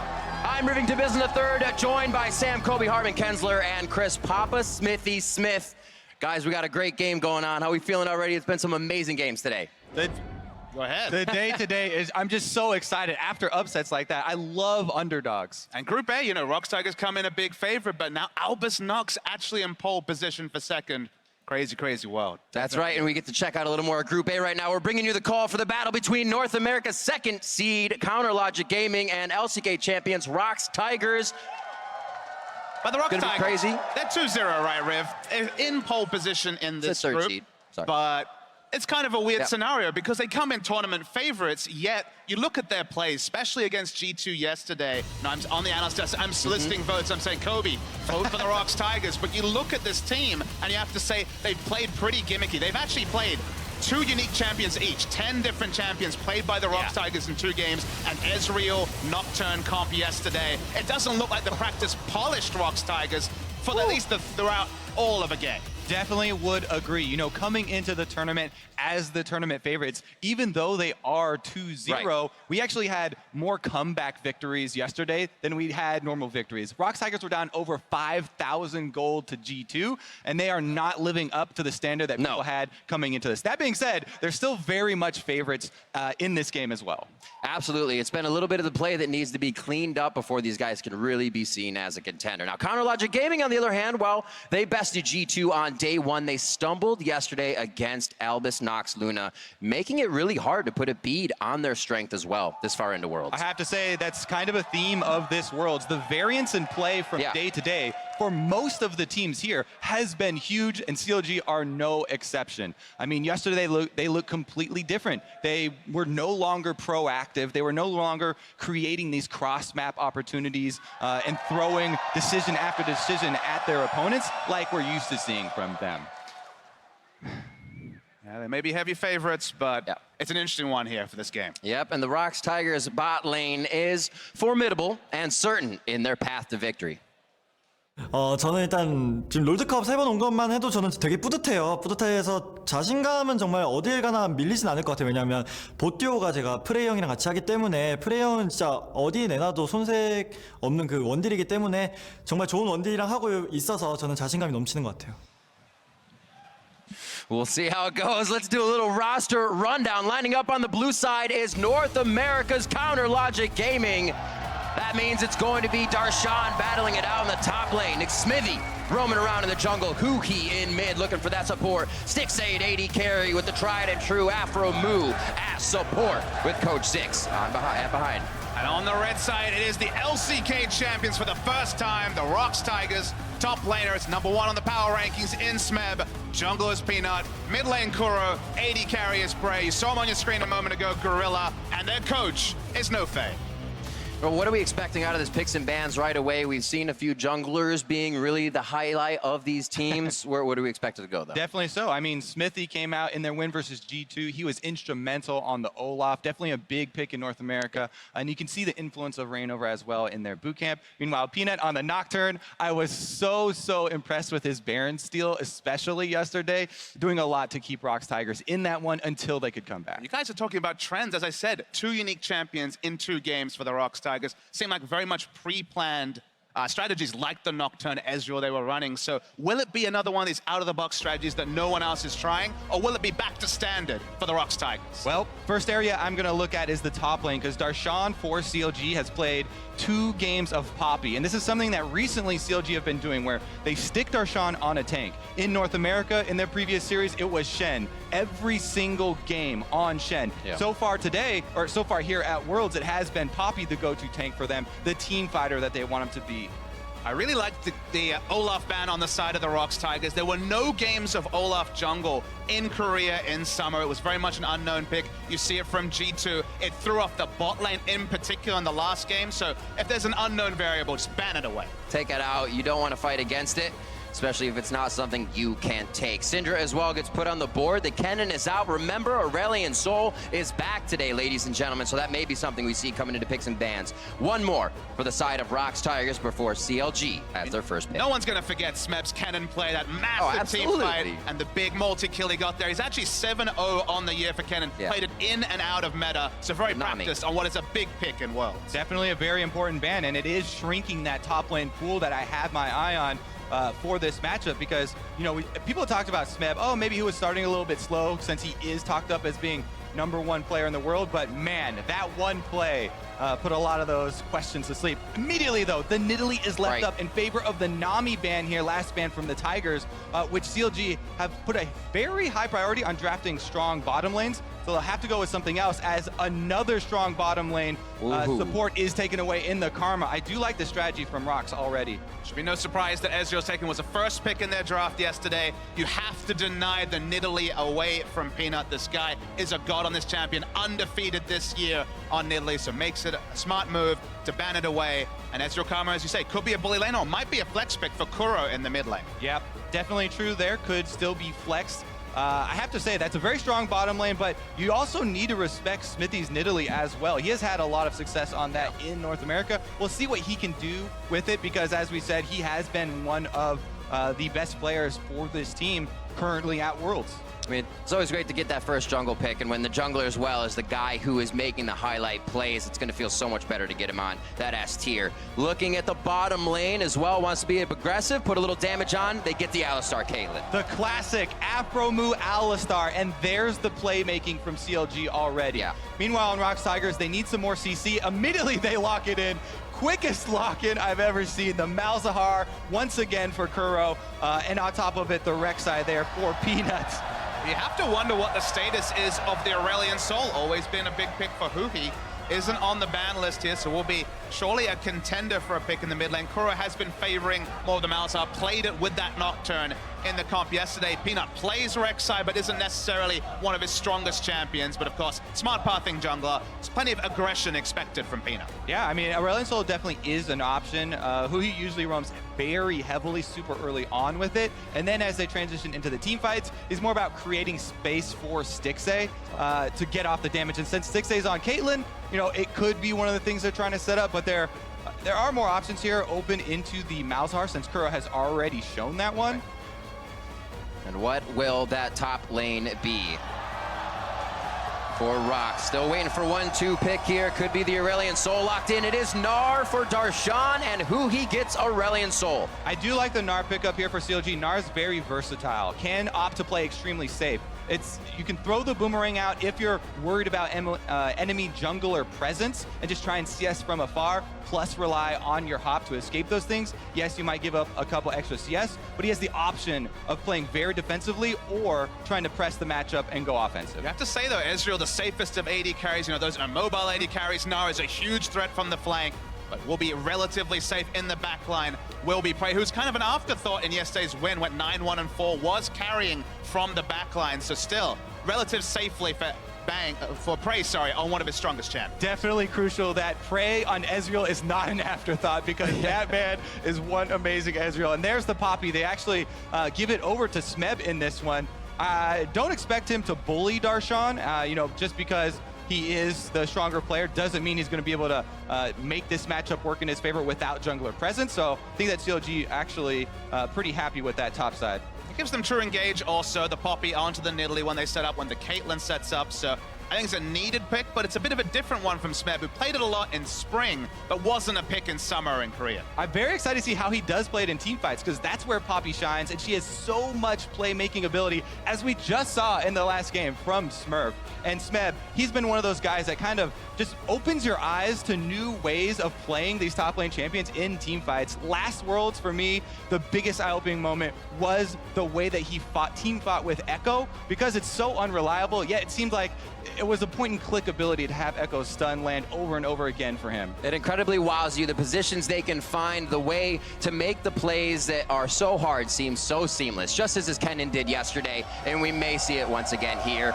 Make your voices heard in the Twitter sphere. Hashtag CLG win, hashtag Rocks win. CLG looking to move to 2-1 here, but Rocks could come out of this first week of group stages 3-0 with a win here. Very good. I mean, coming into the tournament, that's what most people would predict and what would be expected. And I think, yeah, they definitely still are favored. But as we've seen, you definitely have to play out these games because there have been a ton of upsets. Citing Aurelion Sol as well, back enabled today. Huhi on his trademark. This is the champion that threw off RNG. Will it do it the same against the Rocks Tigers? All right, well, I'm definitely going to look at that super early on because Nidalee is a jungler that can play to the mid lane very quickly. And Huhi likes to play this Aurelion Sol. Shove up the lane while trading aggressively to get control of the minion wave. Early back after level 3, after he has already got his E, not use it to get back to lane, but then transition into ganking one of the side lanes. That's the reason why it was Sin as one of those picks. You could take into Syndra, because level 1, you can trade with your W, the expansion, and get some good trades in. And if you ever get poked out, go for that shop. Come back to lane fast. Never be in threat range from a Syndra. Thing is, you do expose yourself if you play it very aggressively, and Peanut is no slouch. We'll see what he can do on Rek'Sai, because Rek'Sai very famously can have one of the earliest level 3 ganks. Doesn't matter which side of the jungle you start on, 3 camps and Peanut will be ready to go. Meanwhile, Smithy's trying to get some early vision on him here. They're just doing this pretty standard defensive fan out, and a little bit of an advantage for CLG as they just got into the red quadrant. Haven't actually dropped off any wards yet, though. Darshan could.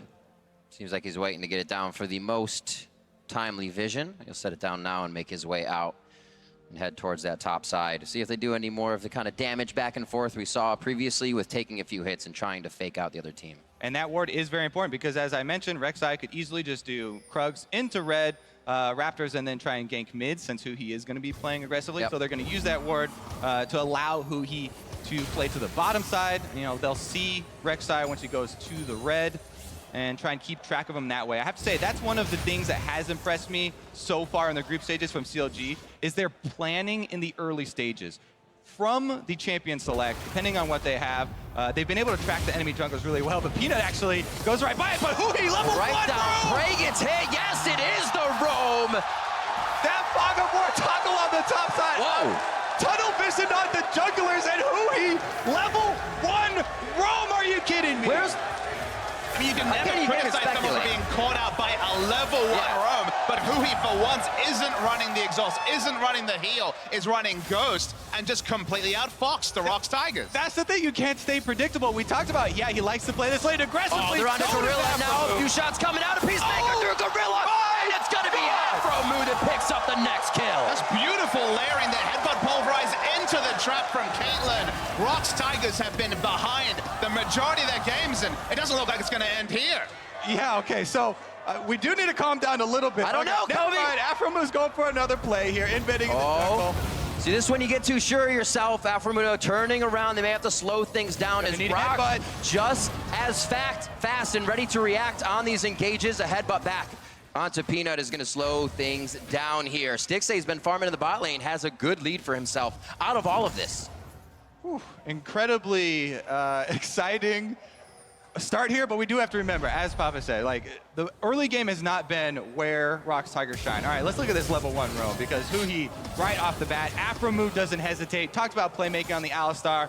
This guy's been known for the Alistar years and years ago, and Afromu, no hesitation there, has the Ignite and the Thunder Cow, is gonna cash in. And it's predictable that a Rek'Sai is gonna start on the top side of the jungle, usually pathing to get to the blue buff to pass it over to Yelena much later, but Darshan made sure of it. They roamed smartly, they had control over the river. This was so well put together by CLG, and the stat that we have right here, Kobe, is that the Rocks Tigers have only been ahead for 41% of their games. That's true. Game time, despite the fact that they are 2-0.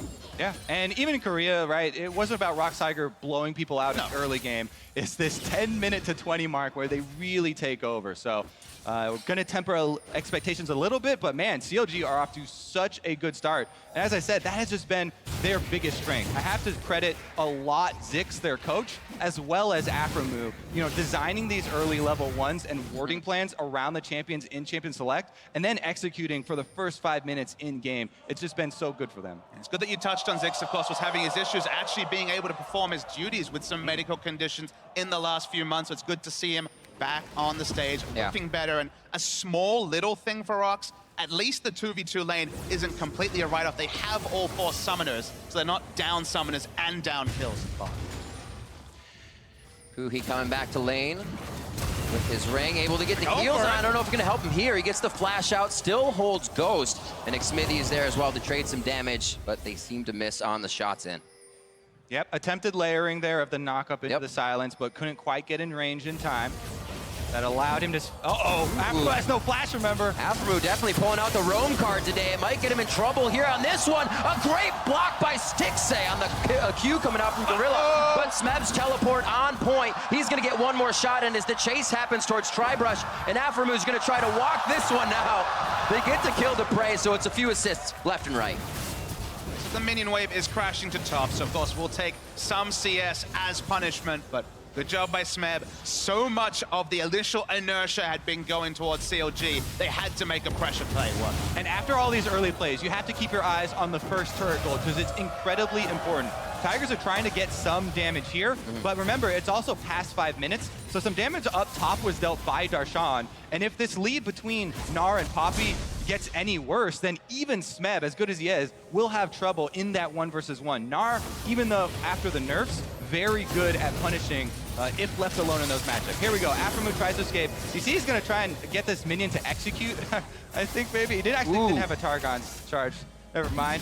But Smeb teleports in, cuts him off, ensures that they are gonna get that kill. And it's actually good for them that it does go over to Prey on the Ezreal, going to be the one they want to carry. Ideal to give him over the money for the tier. We'll fit in the extra buy to start his gold generation as well. So exciting times so far, but we already saw Rox Tigers fall into a massive hole against G2. Yeah. Wrestler back. It's a very different type of comp, a very different game, but the Rox Tigers coming from behind, maybe it hasn't been the story in summer, but of course was their narrative 1 year ago at this very tournament. And we haven't even seen what maybe would have been expected in this match is that pressure towards top lane. So Darshan and Smeb have just been all alone on an island. When they get going as well, this game is going to open right up. A lot of the mid game is going to be determined by the solo lanes of CLG, I think. That's where a lot of the gold advantage does lie. Huhi in the mid lane has early swiftest boots here for the Aurelion Soul, and he's the one with the biggest gold advantage over his direct opponent. Now he's being fed the blue buff, and the ability to make plays is definitely there, as it's still fairly early in the game, and the fight over vision has not been won yet by either team. This is still a river fight right now. That's why each Scuttle Crab is extremely important, and you can see Xmithy right after handing off that blue, goes to try and fight that vision war. We will have the faster push, especially early before a bit of AP comes in for the Malzahar, so can go for these roams. This is one of the scariest 2 invading champions, Nidalee and Aurelion Soul. CC, massive burst damage coming from the duo, and Peanut's gonna have to play with his tail between his legs. Yeah, you have to respect it here. At most, he could go for maybe a cheeky smite fight here with the 50-50 smite steal versus Xmithy. They do both have it available. Meanwhile, top though. Smithy's smite that went off, so I believe he did take it. Smeb's gonna knock Darshan out of the picture on that one. It was a good steal. And I really do need to highlight that play because, as I said yesterday on the LSS, what the best teams right now are doing at Worlds is after they... Well, never mind. Let's take a look at the row. Headed towards mid, Kuro's flash. That is going to be big with the crowd control CLG can provide. Yeah, pretty big respect flash. It's a bit of a surprise that Rox didn't ban the Aurelion Soul. We know, everyone knows, you can look at the matches, so you can think back to MSI, that Huhi, the Aurelion Soul's a big pick for him. And the last ban was Nami, I guess to look for some 2v2 laning insurance. A pretty heavy price to pay because Hui's already had a big impact on this game. Do agree. Pretty much every team that has faced them recently has really respected Hui's Aurelion Soul because he's been one of the biggest variables for this team. Just yesterday, we saw them get Syndra, yet Syndra being one of the strongest champions was the focus for the enemy team, and he was completely shut down. So the roaming we've already touched on. The big thing about Aurelion Sol, who we see on our screen, is also the build path. You can go so different with it, but we're seeing that ganking ability. Ghosting early right into this fight. They have backline immediately, but Prey has scattered beautifully. Gorilla going to the other side. He has flash, probably going to hold it as he goes down. But again, the attack from CLG on bot lane. And there's a reason you mentioned the roaming of Aurelion Sol first, because that's the biggest strength, and CLG continue to play with that. Remember, the first turret gold as well, still available, still the objective, and it looks like CLG have secured it with that roam. Super nice rotation. The Caitlyn's always going to have a great laning phase against the Ezreal, who's buying into tier, bought into Cull. He's completing the thought on the build. Catalyst will be built at some point. From there, you can go pretty situation. I've seen Catalyst in something like a Spectre's Cal, a later GLP. Not so much a Rod of Ages, more focusing on the other Catalyst upgrade for the Aurelion Sol. Another nuke for this champion. And this is Stixxay getting his kills as well, and a champion he has already had banned this tournament. 102 on that Caitlyn, and he has put up some ferocious fights in the late game that have kept CLG in some of these games as well throughout their regular season. So we'll look to him as the game goes on. 87-64 in that lane right now. Darshan as well in the 1v1, 96-75. It's wondering what you guys were talking about, when that kind of explosion from Rox will come. Right, and I mentioned, you know, the difference between the Gnar and the Poppy can be a problem. They haven't gone back to purchase yet, which is why the lead hasn't really expanded since then. They're both holding on to quite a lot of gold and their teleports right now. That's why neither of them wants to really give up ground because of the playmaking ability of teleport. Gets the passive out of Kuro. There's going to be enough! And the voice of light drops Kuro. He picks it up. Really smart stuff from CLG. We saw Kuro reflect the respect flash about 2 minutes ago. Returns to the lane. Great job by Aphromoo to buffer the headbutt, then go for the pulverize. Excellent play, and CLG and the crowd are super hyped. Roams on roams! CLG aren't done yet. There's gonna be another one. When you see a shooting star, you gotta make a wish, and it looks like they're gonna kind of pull off on Smeb on this one. They wanted it right off the bat, but they say, let's not. Nice ejection there from Little Smeb. help from Smeb. Also, Darshan had previously taken quite a lot of tower damage there in the 1v1 by himself, so not going to press the action on that side. They don't really need to.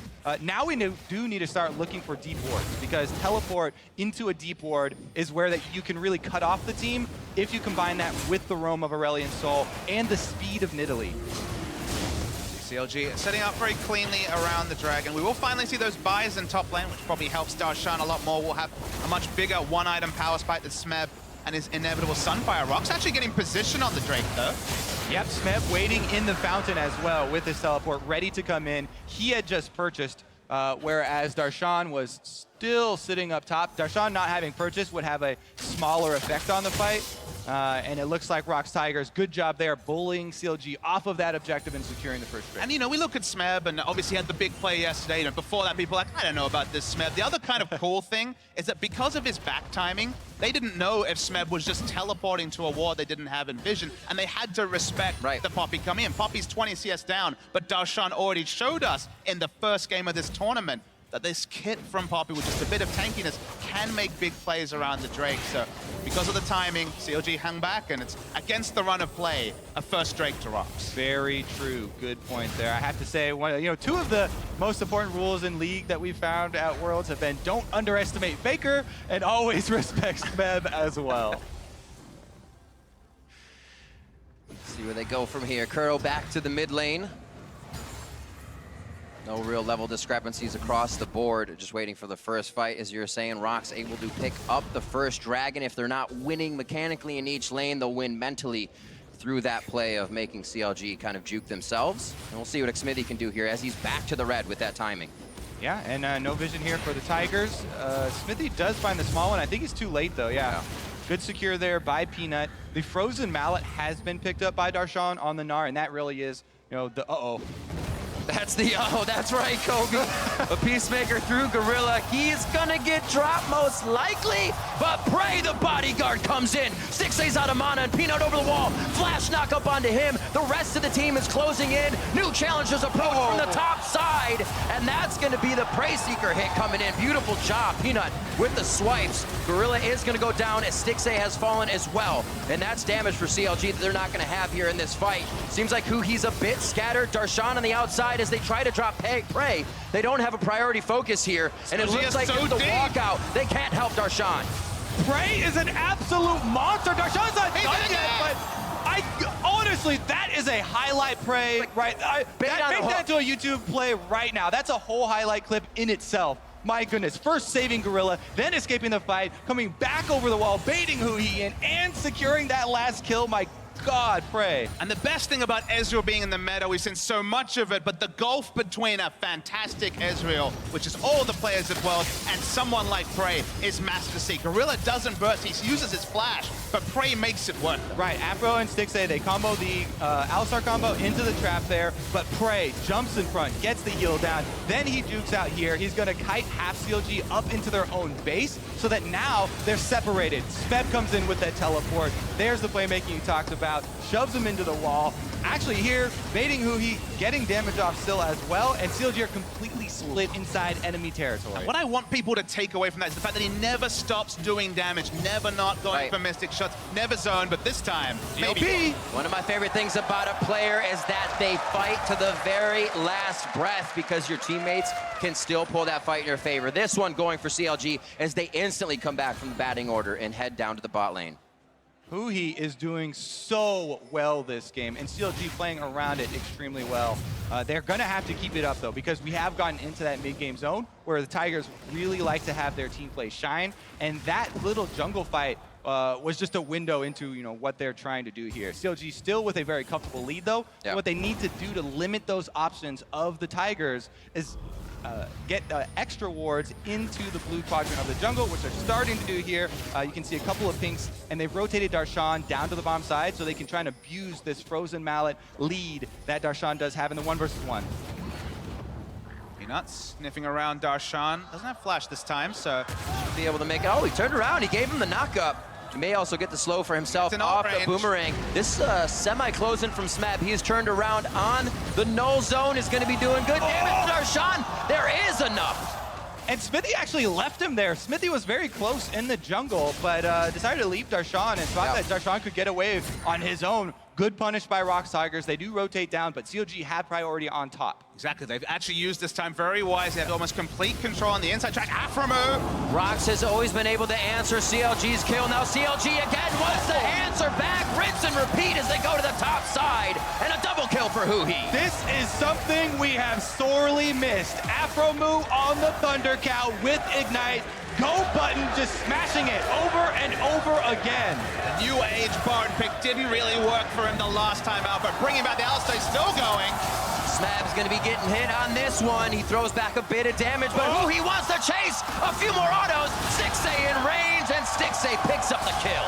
Aframu almost actually saved Smed there by walking a little bit taking auto attack towards the base of Rox and allowing Smed to charge closer to the base, but they make the chase, and it does cost them a couple extra summoners in the end.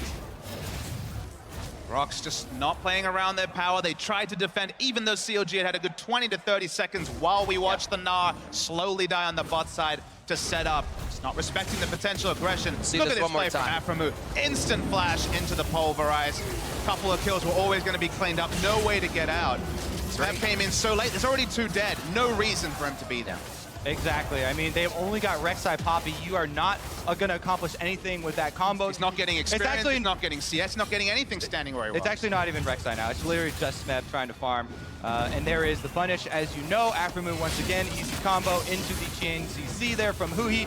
Does step a little bit to the other side, allowing Smeb to charge, but Stixxay has his flash, and they secure the kill anyway. Interesting choice here from Rox. Kuro as well in the bot lane for that, pushing the wave, but putting themselves in that dangerous position in the top side. And let's talk about where Huhi is at. This polarizing player that even among his own fans is both loved and maligned. 7-0 on the Aurelion Soul. He's both the tank with the Banshee Veil and the health on the GLP, but having the damage as well, the extra nuke. Huhi's just a one-man army.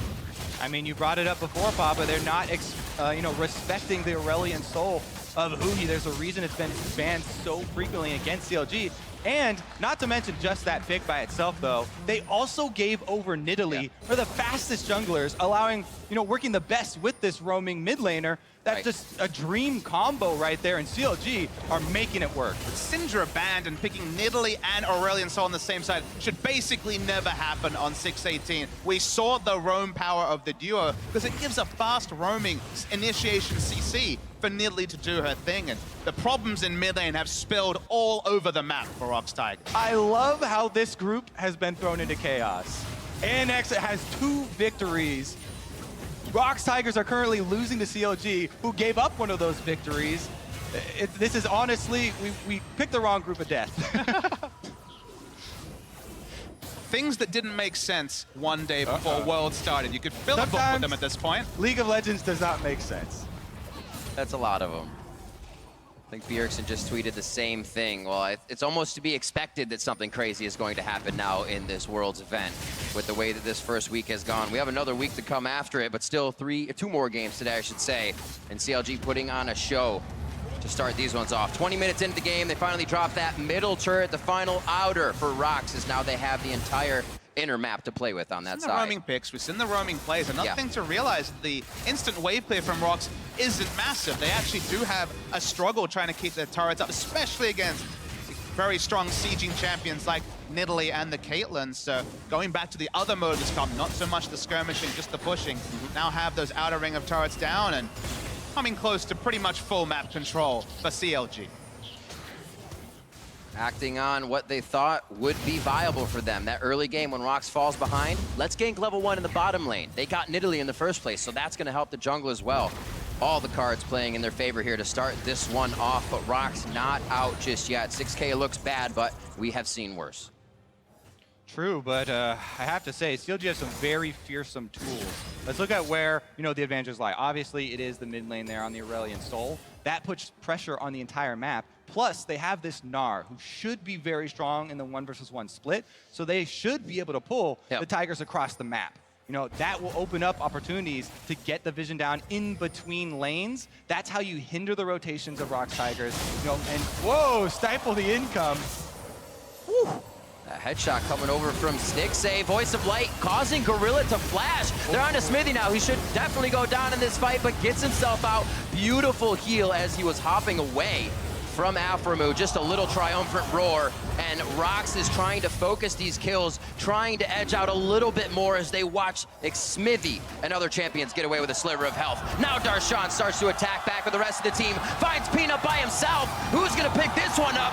He gets it with the stars and puts another one on the board. And they have pressure on 2 lanes, pushing up mid and bottom right now, trying to claim turrets as well. Rox just don't have the items to try and make the engages that Smeb is looking for. Prey is behind. The Aurelion Sol's not even a damaged target for the likes of Kuro. CLG is going to rotate between bottom mid, see what objectives they can pick up now, and never give there any inch. There isn't a Nocturne to turn this game on the head. Sure, late game team fighting, but I don't know if we're going to see a late game. That's a very good point. This is zero hesitation, CLG. Under the turret could be a little scary for him, and it's going to be 1, 2 down now. Smithy falls, but it's to Kuro and Prey. With just about 200 to 300 health between Huki and Darshan. They're going to start backing off. Peanut could get a pop-up, but where's the follow from the rest of Rox? They're a little scattered, and it's going to take a long chase. Stixxay is going to have to protect everyone as he ushers them out, laying down the cover fire. Huhi and Darshan extremely low, and they are able to make the escape. Enough time there. That was Smeb's flash as well in the fight to make something happen if they could get back in time. Summoners used all across the board. Absolutely amazing. We'll see that one again in a second. Whew. All right, let's go down the list. Never mind. Let's go over the replay first, because this is, once again, the dive from CLG. Aframu lands a combo onto the 2 carries at the same time from Rox Tiger. We haven't seen this level of decisive play from other teams, but there's so many tools for CLG when Aurelion Sol's another champion that can dive with as much health as he's already put together here. Huhi, Alistair has the early tankiness. Gnar goes for the picks as well. They want to make sure there is no chance for Rox Tigers to extend the game and try and break the base before 25 minutes. They're making it very difficult to decide between Aframu and Huhi. Who is the bigger influence here for CLG, as both of them have been brilliant. Okay, come on. It's the 901 big dragon in the mid lane. Let's be real here. Okay, Aframu's got 11 kills he's participated in. He's participated more. He's got the big participation medal. He set up the first kills on bot. Okay, that's a debate we don't need to have here. Honestly, CLG, what it's about is the next steps. And we talked about moving up the vision. Tigers have been doing a good job of actually clearing that vision out. And you have to say the Korean teams, we saw Samsung fall way behind, we saw Rox Tigers yesterday fall way behind. Yeah. They're good at extending the games, they put wards in smart places. Samsung's loss against TSM should have come 10 minutes earlier, but they clawed, they stayed in the game. If Rox can do that here, as they showed yesterday, even without the gimmicky Nocturne, praise Ezreal. We already seen a highlight clip from him this game. There is a world where Rox gets back in, but how do they keep map control enough to not just give free Barons away to CLG? Exactly. This is a very standard lineup. This is the least gimmicky, five-man squad that you would expect. This is a standard front line here, and just rely upon the carries getting fed. Problem for Rox Tiger is their carries are not nowhere near as fed as CLG. You can see Stixxay already with a very early last whisper on top of the Runons and Infinity Edge. This is a very easy neutral objective for them, and they should be switching over to the turrets after. Windows closing as well for Rox to get these engages in. Quicksilver sashes due to the lead being built so early. A Banshee's Veil on Huki as well. It's going to be a lot tougher for Rox to find that initiation. The one thing you could say Rox does have going for them is something that was completely out of their control. The two Drakes. There should have been no Drakes for Rox, let's be real, but they have two. There's no Infernal, there's no Mountain, so at least the Baron taking power is not there yet. Meanwhile, CLG sieging on bottom side. Tigers should not defend this one. They've got Smeb up top. He does have teleport, but there's no wards they can teleport on, so no flank means definitely give up that gold. The last secondary turret should also go down before CLG rotate over to that red quadrant. Then you need to move your vision. You always need to fight where your vision currently stands. Right now it's in the blue quadrant because of the Drake and because of the bottom turret. Before they start all the shenanigans around Baron, you have to take a few minutes to move all of your wards over there. We're just running down the list of free objectives that Rox can just give away and not feel too bad about. They have only one inner turret, and then the rest of the line is at the inhibitor line. The moment that inner turret goes down, and honestly right now, the moment you see multiple CLG members running into your red side jungle, that's when you know you're boned when it comes to Baron control. So they must find a way to keep pressure on the map, but also farm up, because until things like Blade the Ruin King come through for Prey, until Malzahar gets a Void Staff, even if they get the sweet engage, they're too far behind to actually make it count. I love the way they've been boarding as well, moving up, and we see every time Rox gets a chance to breathe, they are able to clear CLG's wards. That may be a chance for them to kind of get a bushwhack attack in the jungle if it comes down to it. Right now, the way CLG's wards sit, it's just telling them that Rox is in the fog of war. They don't have to worry. They know exactly where they are. And look, I knew that CLG would be building magic, but it's been so smart. The Banshee Veil was very early from Hui. Already not really a target you want to be using the Malzahar combo on. Double QSS, the insurance, but the snowball QSS that we didn't see from G2, where we saw Perkz going all full offensive. Speaking of offenses, Hui's smelling around, but not going to find them. Yeah, it is very important to get QSSs on your front line when you're playing Malzahar, because that is the most often, often the target that he's going to choose because of the percent health shred, and it puts him in the least danger. Malzahar doesn't want to extend unless one of the enemy carries is out of position. It's going to be on that front line, and with both Darshan and Xmithy having their QSSs and then Huhi having the Banshee's Veil, they're fairly well protected. I mean, not even including the ultimate from Alistar, so there really is no easy target. You can't clean up the support. You see two QSSs and a Banshee Veil, and if Malzahar's getting on top of Caitlyn, there's more problems for CLG than itemization. The Baron trifecta ward here from CLG. They see everything on it, and now they can try to pressure Rox if they want to. Looks like bottom lane is going to be pushed in by Darshan here. They're going to try to scatter a bit, but Smeb does have that teleport, so it shouldn't scatter Rox too hard. Everything down the mid lane, as you said, Papa Smithy, that last mid turret is going to be the eye for CLG. And you can see where the game is turning as CLG started to move their wards over. Go over the wall there, Huhi, so it's been more farming time for Smeb.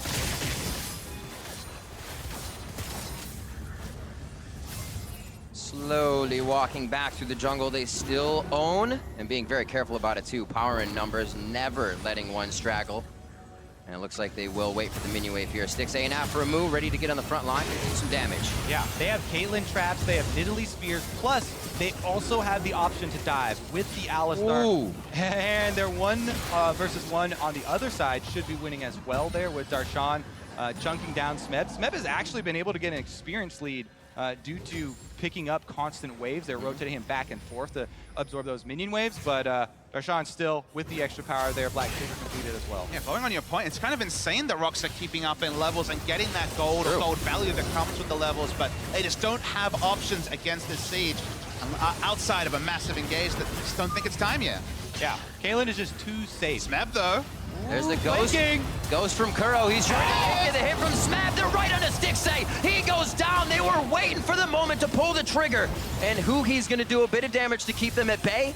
It's not a Narbar from Darshan. They're not going to be too scared of it, but they are able to still group in mid lane. He's going to try to build that up now, but they do recognize the attack, and they say, there's nothing for Darshan. We can engage here. Xmithie going too far is forced to flash and cleanse out for himself. Prey very low on the outside, and Darshan's able to pick up Prey as they get back into the fight. Huhi was just doing tick after tick of damage, and it's a 1-for-1 after all of it.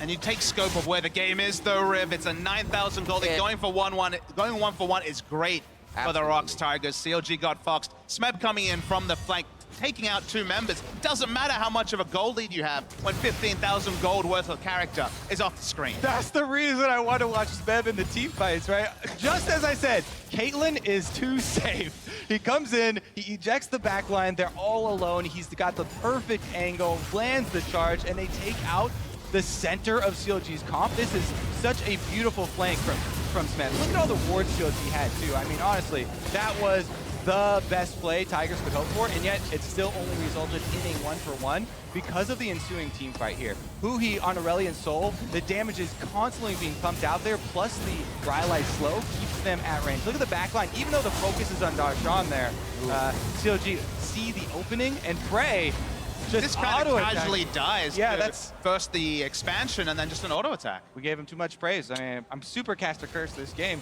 Both Stix A and Prey, the AD carries. I'm not clear who we've cast away and who we still believe in at this point, Kobe. All flashes, but Gorillas are down for this next fight if they choose to do so with Huhi and Stix A. Theirs coming up just after that fight. Could get crazy. CLG going to pick up another Ocean, which is just going to give them so much time to sit at these sieges.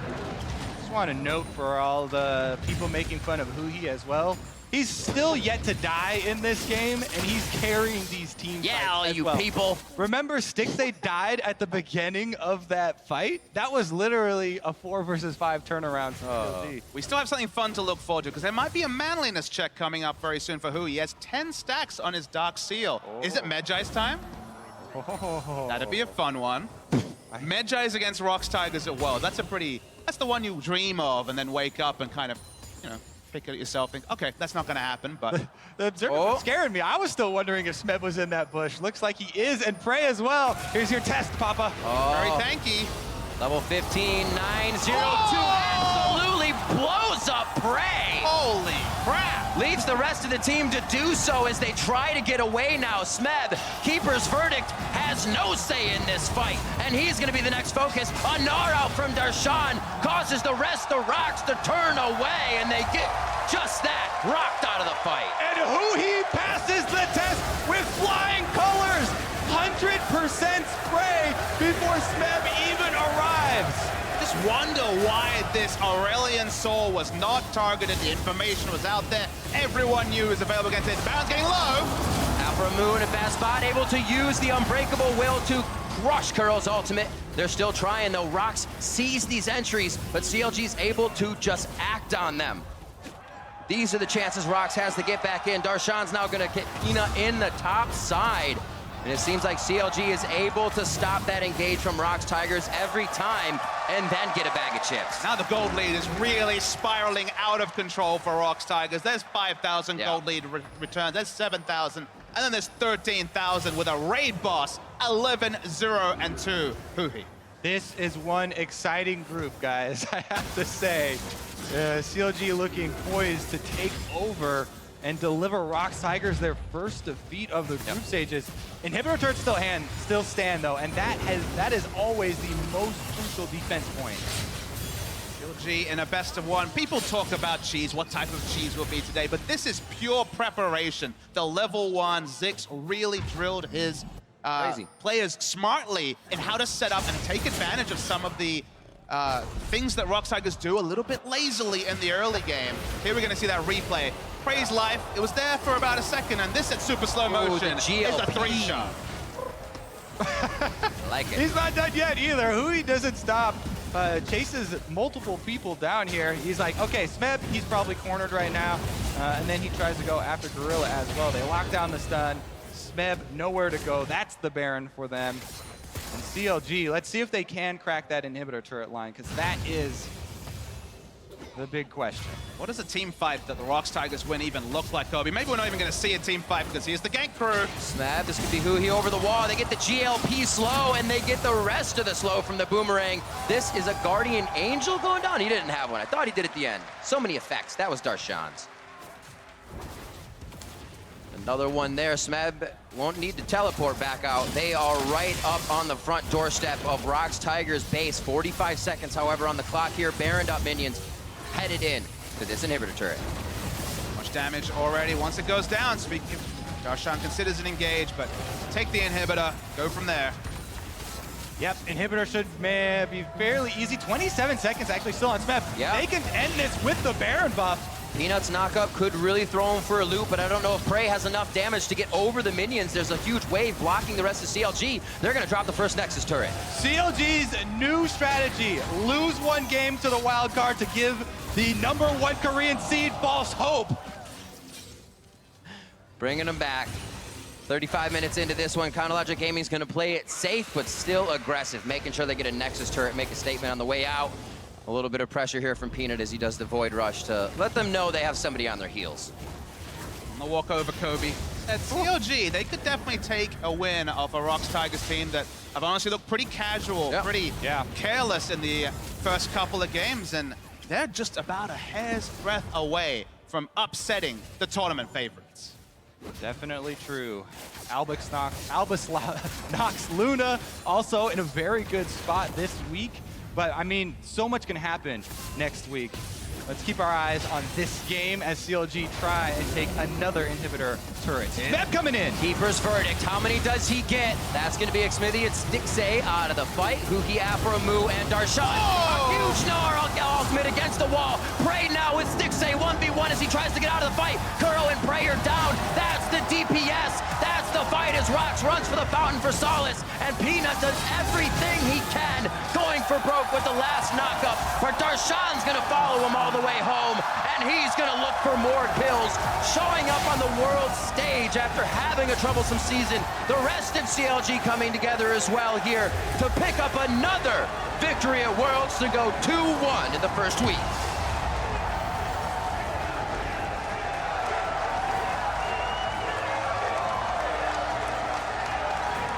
That man on screen deserves the hugs and the praise. Hui given his Aurelian soul, and Hui shows up. No other way to put it. Hui was by far the MVP. Not going to be any drama about the analysts trying to come up with one this game. And the draft was so strong from Zix and the playstyle as well. Sure, it's only a best of one, but it's a best of one to instill faith in the CLG faithful and in our North American crowd here today. And this was such a switch from really what I expected to see from this Aurelian Soul. We saw Huki at MSI, farm back, try to clear that wave, keep pressure on it. This guy was everywhere. Where did this Hui come from? Comboing with Afromu's Alistar, level 1. Shoves up the wave, roams to bottom lane, and they got the game going very, very quickly, never letting go. Proactive from the very beginning. And look, the Korean fans, I'm sure, will be relentless at their favorites losing to Counterlogic Gaming, but I think this is actually a really important loss for the Rox Tigers, because again, they won, but won casually and kind of carelessly against two other teams. A reality check, if it comes at the quarterfinals, you're out of the tournament. If it comes at the third game of a week where you go 2-1, that's the time to get it. Right, they just came off their game versus G2. They were down over 5,000 gold at 20 minutes into a loss now. They've got to be, you know, practicing more, basically. They have to be second-guessing a lot of what's going on right now. It's been a crazy run already at Worlds. We still have 2 more games to go today, but from what we've seen, brackets are exploded. I don't think anybody's got that anymore. Brains are exploded. Brains are absolutely exploded. I mean, what do you guys make of it? I mean, this is what we exactly want. This is what we want Worlds to be. We don't just want one region carrying over them all. Will the Korean team win the whole thing? Maybe. But for now, for the first week, we can all be excited that we go into week 2 of Worlds not really that much closer at knowing who will pick up the Summoners Cup. Exactly. Everybody comes into Worlds winning. It's just crazy to see the ones that are in the first seed or the ones that are stumbling coming out of the gate. The only thing that is clear is that SKT look extremely good right now. I feel like they still have that's to play today, Kobe. True enough. Setting them up. I mean, the 2-0. Remember, they're 0-2 against Flash Wolves at MSI, so Very bit of true. history there. Bit of bookkeeping to be done by SK Tele. Foreshadowing from Papa. So right now we're going to hand it off to Shox, who's waiting to bring us an interview with CLG's Monster in the mid lane.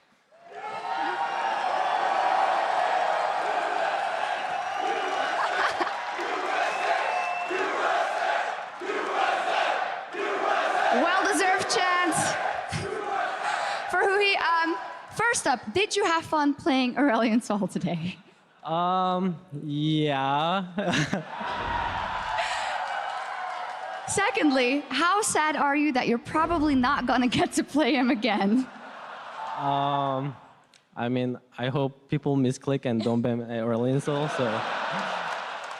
All jokes aside, you took down the Rocks Tigers, and some teams have already done really good in the early game versus them, but it is so hard to close out. So why do you think that you guys succeed where the others failed? I guess like because of the Albus Nox defeat, like we were pretty like, I'll say, can I say tilted? Like we were pretty tilted, so we worked mentally really hard. Like I'll say we got a lot from that loss. So everyone mentality was like we're not going to like get loose. We're going to concentrate until the game ends. So like that's why we were like on point on like what we wanted to do that game.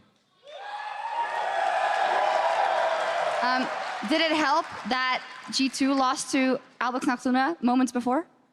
I mean, I feel pretty bad for G2. They're a really good team, but whenever they go for international tournament, they are like nervous or something. So I feel like they are not performing that well. But I do think Albus Nox is really strong team. So like I don't think we lost yesterday's game because we played bad. I just think they played really well. So like yeah, I just think they're a really good team. I think we all have to agree. And that makes this group super interesting. So let me take it back a couple of months. MSI, CLG, not too much to be expected, rocking the NA jerseys, take down SKT tournament favorites, make it all the way to the final, blow everyone's minds. You take down Rocks here. What can we expect from CLG? I don't know. We expected us being strong in our group stage. So like we did expect this thing, and like we were saying that the world stage right now is similar to group stage, I mean MSI, because at MSI we also lost to the international team, but we got second place. So like we were going to lose the international team so that we can beat the like Rocks Tigers, that non-defeated. All planned for CLG. Thank you so much, Huhi. Give it up one more time. CLG beating out Rocks Endless Desk. Take it away. Thank you, Shox. Some fantastic insights there from Huhi about how the team recovered to get this victory against the Rocks Tigers. Before we dive into it, I've got to welcome Jake Spawn Tiberi to the desk. So welcome. I'm glad you subbed in for that game. That's the game to sub in for, right? Yeah, it certainly is. I mean, CLG, another huge upset in a group stage of an international tournament. And one more time, Huhi just silencing haters everywhere with an outstanding performance. And I'm looking at this draft phase as well. The Aurelion Sol and the Gnar at the very end really sealed this composition away. And they didn't actually have 2 out of 3 winning lanes until they had that level 1 roam early in the game. Like it sealed everything together, and Huhi did spectacularly. It just shows why Aurelion Sol is such a power pick for CLG. It's been banned in their region, and every time that he gets to pull it out, they always go with this ridiculously unexpected play. Who does a level 1 roam to actually to the bottom lane at that? And most importantly, Caitlyn actually started traps to combo out with the Alistar. And this is what we talk about with Aurelion Sol. He kills the first wave so quickly, you have all the options. And normally you expect someone to go and take half of a jungle camp, but he walks all the way down to the bottom lane before Aphromoo goes for the flash pulverize. And Prey doesn't even bother using his summoner spells because that would just make him more vulnerable to a future gank. Yeah, and the consistent damage that came out of the Aurelion Sol just means that, you know, there's no way you can get out of that. He has such good mobility roaming down. But this is a composition that I think a lot of people will look at the surface and be like, the roams. But the sieging potential, it reminded me a lot of, you know, Veigar Caitlyn, because you cannot engage onto the Aurelion Sol because of the ultimate, because of the orbs. And the fact that Rox have still not picked a winning half of the map is somewhat upsetting me, because one more time they put Smeb into a bad matchup. There is absolutely no way mid lane gets any priority at that stage. That was a very strange draft out of Rox. Yeah, and to that point, I mean, they only had one game of Aurelion Sol themselves in the entire split, even playoffs. And the previous game we were talking about, maybe you just ban things that are, you're not going to play yourself, ban out the comfort picks out of the other team. And you know that CLG is going to play Aurelion Sol. It's an incredibly powerful pick. And just giving it away like that, I find that a little bit disrespectful. Yeah, and it's been such a crazy group, obviously, now. We have Albus, Nox, Luna, Rox Tigers, and CLG sitting at 2-1. But I think the bigger question is, what's going on with Rox's early game? The first 13 minutes against Albus Nox, they were behind. They were down 5,000 gold against G2, 7,000 gold against CLG. These are gargantuan gold deficits at 20 minutes that you do not expect out of a team as good as Rox. And, you know, if you pull apart this draft, you have a look at it, and Rox is very much putting the microscope on bottom lane because they pick range support, they ban away Nami, they take Ezreal, which is definitely Prey's best carry. So they're looking for an advantage in that lane. But the fact that they're only looking at it through one lane and they don't have anywhere else on the map to assist that duo means that you can lane as good as you want. You're still going to have to push up. You're still going to leave yourself open to these ganks. And it's a change of the playstyle, because before we had seen them play to the top side of the map. You know that Peanut and Smeb team up together and like to invade and create pressure a lot. But even seeing that Poppy pick as the final, a little bit surprising. I would have liked to see Smeb on the really hard carry, and obviously CLG with the preparation banning, the Rumble and the Cannon. But there are more carries in the top side, and we've been used to seeing Prey play a more utility role within the team, and seeing all the attention to the bottom side just maybe speaks to uncomfortable for Rox in the sense of playing towards the bottom side. Now, one of the easiest player of the game decisions we've probably ever made is going to go to Huhi on that Aurelion Sol. I mean, the pick itself, the way he played it, Shock said it on stage. Probably not going to see him on that champion again for the remainder of the tournament just based on this single performance. And, you know, the way that the rest of the CLG members facilitate it, they play around him. They don't engage until he's actually there. I think that this team plays around any member incredibly well, and it was great to see Huhi get on a carry that he likes and play exceptionally well. And this is one of CLG's biggest strengths. Huhi slumped so much during the regular season. And we've seen this time and time again in esports. When a player slumps, he's off the team. But CLG kept faith in Huhi, kept telling him he was playing well, and then he brings out the MVP performances like we saw here today. Now, Jack, you mentioned we've got 3 teams tied at 2-1 in this group. Group A, this group, is the first group that will be done playing the entire group stage. They play on Thursday. Let's talk a little bit about what we expect next week, or what we hope to see out of any of these teams as they have just a little bit of time to go back to the drawing board. And this is why Aaron defined a group with like an upsetting team like Albus Nox as the actual group of death, because none of these teams would have gone into this and been like, what the heck, we're going to drop 2 games against Albus Nox. And that's a real possibility now going into next week for someone like CLG, like G2, who have been so up and down. Reality, you just can't pick who's going to make it out of this group anymore. Yeah, I'm going to try. I mean, it's always fun to try and predict things. I think Albus Nox Luna has been spectacular with the 2-1, but based on the overall strength of CLG, they look like they played the best this week, and I think Rox Tigers will adapt better in the week in between, so I still have it. Well, now I have it with Rox 1 CLG 2, whereas my pick'em had G2 at number 2, and I don't think that's going to happen anymore.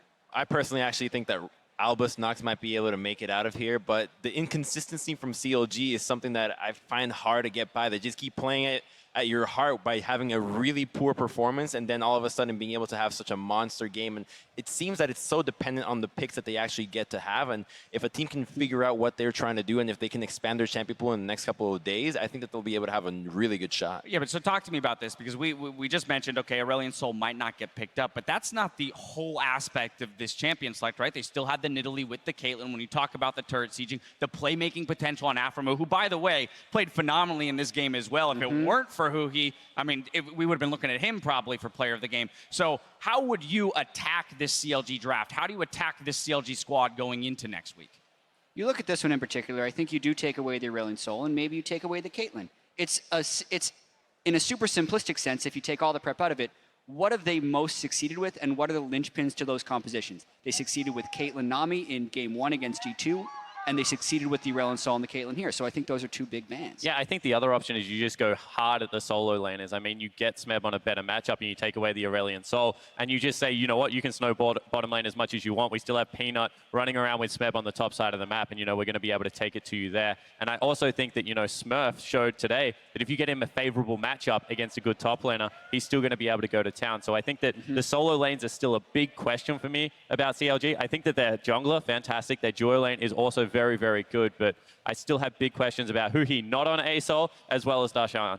And I think that historically CLG has been the team that almost always plays to the bottom side. They really just put all that effort towards getting the bottom lane ahead. Obviously in this game Huhi was able to step up, but he was just roaming around the map constantly. And if you can find a way to just prevent that and expect that bottom lane movement and actually not fall prey to it, and at the same time punish the other aspects of the map, it should be a really difficult spot for CLG to find anything in the map. Let's go ahead and talk about this group a little bit more since we have the time. You mentioned Smurf being able to play in a couple of different matchups. We saw him play the Trundle into Poppy yesterday, Poppy into the Trundle today. I mean, he is now making a name for himself. When I look at that Albus Nox roster, you know, initially we're looking at Kira in the mid lane being, you know, one of the big carries. Well, all of a sudden, that roster seems to be expanding, and I'm not able to pinpoint just one single player that I need to attack. Yeah, I would agree with that Albus Nox Luna team, but the main thing to me about Albus Nox has been Lacrit's ability to surprise people and just play different than everyone else is practicing against. As far as the overall picture of how could the wildcard team succeed, they're not in the same practice environment that everyone else has been in. We're very much turning into this global game and global meta, but Albus Nox is apart from that, and that, I think, gives them a slight edge coming in here. Do you have a small point you want to throw in there? Yeah, I was just going to echo that as well, and it's the picks that they do it with, not necessarily a playstyle that just catch you completely off guard. All right, well, Group A just got all that much more interesting, so stay right here because when we return, SKT and the Flash Wolves are up next as Worlds 2016 continues.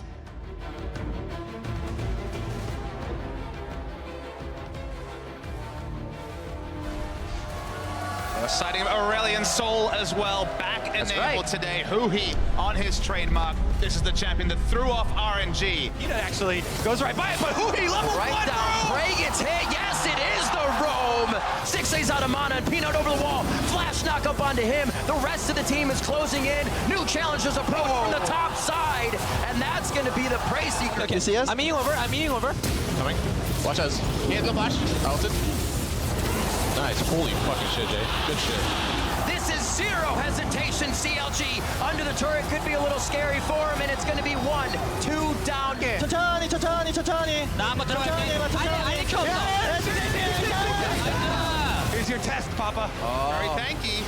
Level 15, 9-0-2. Absolutely blows up Prey. Holy crap. Yuki, Afra, Mu, and Darshan. A huge Gnar ultimate against the wall. Prey now with 6A 1v1 as he tries to get out of the fight. The rest of CLG coming together as well here to pick up another victory at Worlds to go 2-1 in the first week.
So let me catch you. So let me catch you slipping by.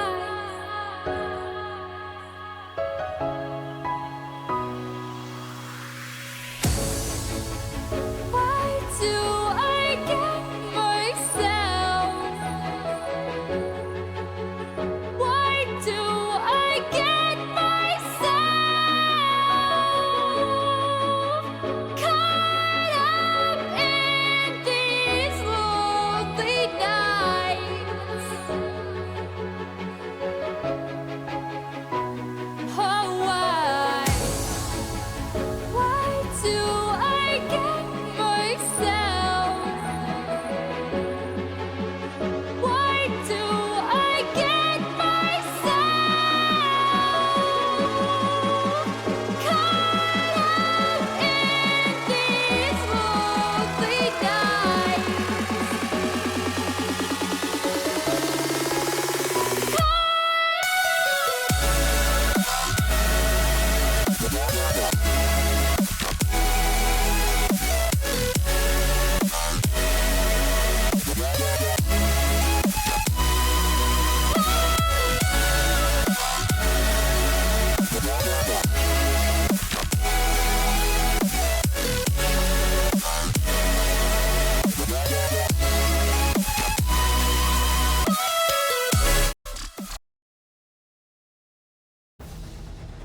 Welcome back to San Francisco. We're about to get into our next matchup of the day. But before we do, a reminder that the newest addition to the championship skin line, Zed, is live in the client. 25% of all championship Zed and 30% of all championship Ward skin sales will go directly to the world's prize pool. So you can help raise the stakes in the fight for the Summoners Cup. All right, but let's turn to the next clash. It's a clash between the SKT and Flash Wolves. These teams are no strangers to each other, but what are the big key points that we're looking at in this matchup?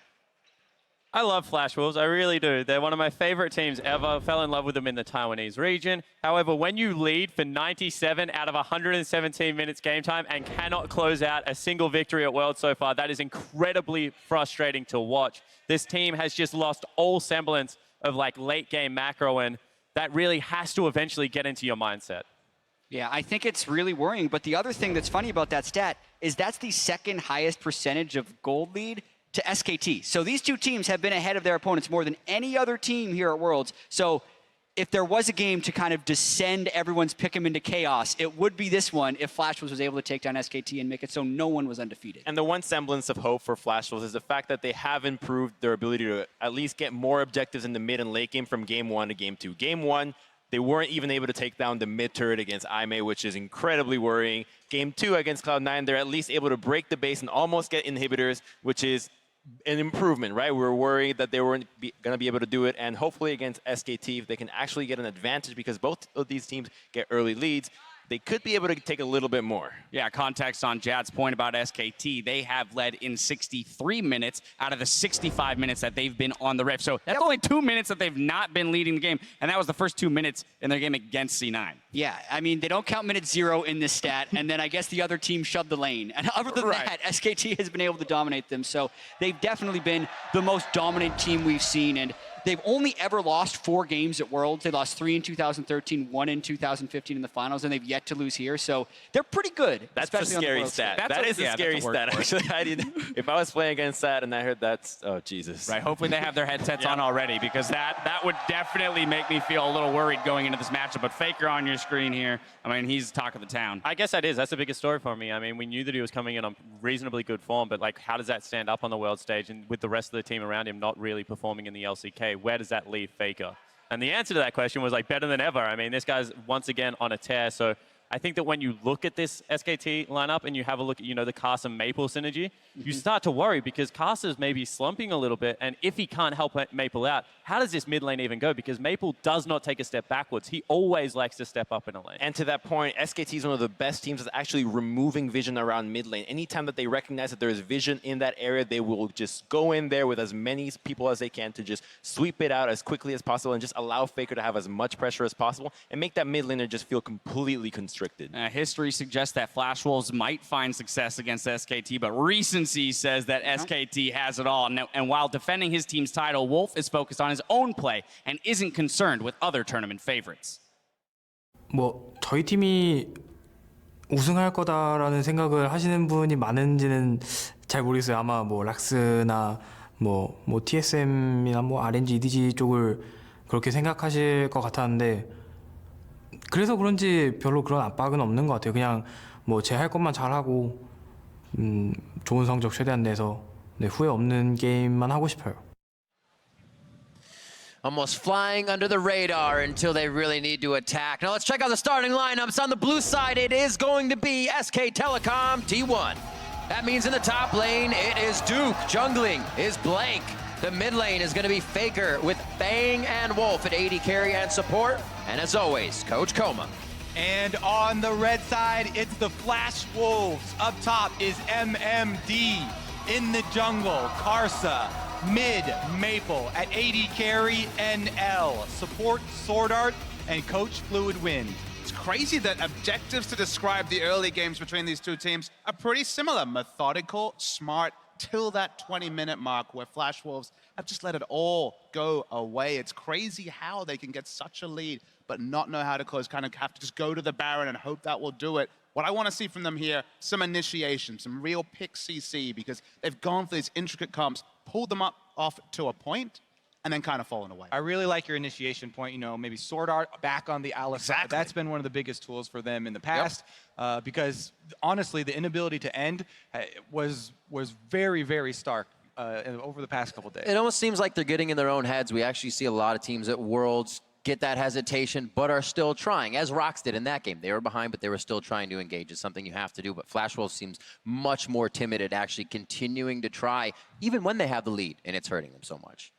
No disagreements here. Getting that outer mid lane turret also slowed them down a lot. So small victories for the Flash Wolves. They get to that spot, but closing it against SKT, tall order. See what they have starting in picks and bans. Vladimir will be the first one on the list for SKT as Flash Wolves look right at Bang for ban number 1.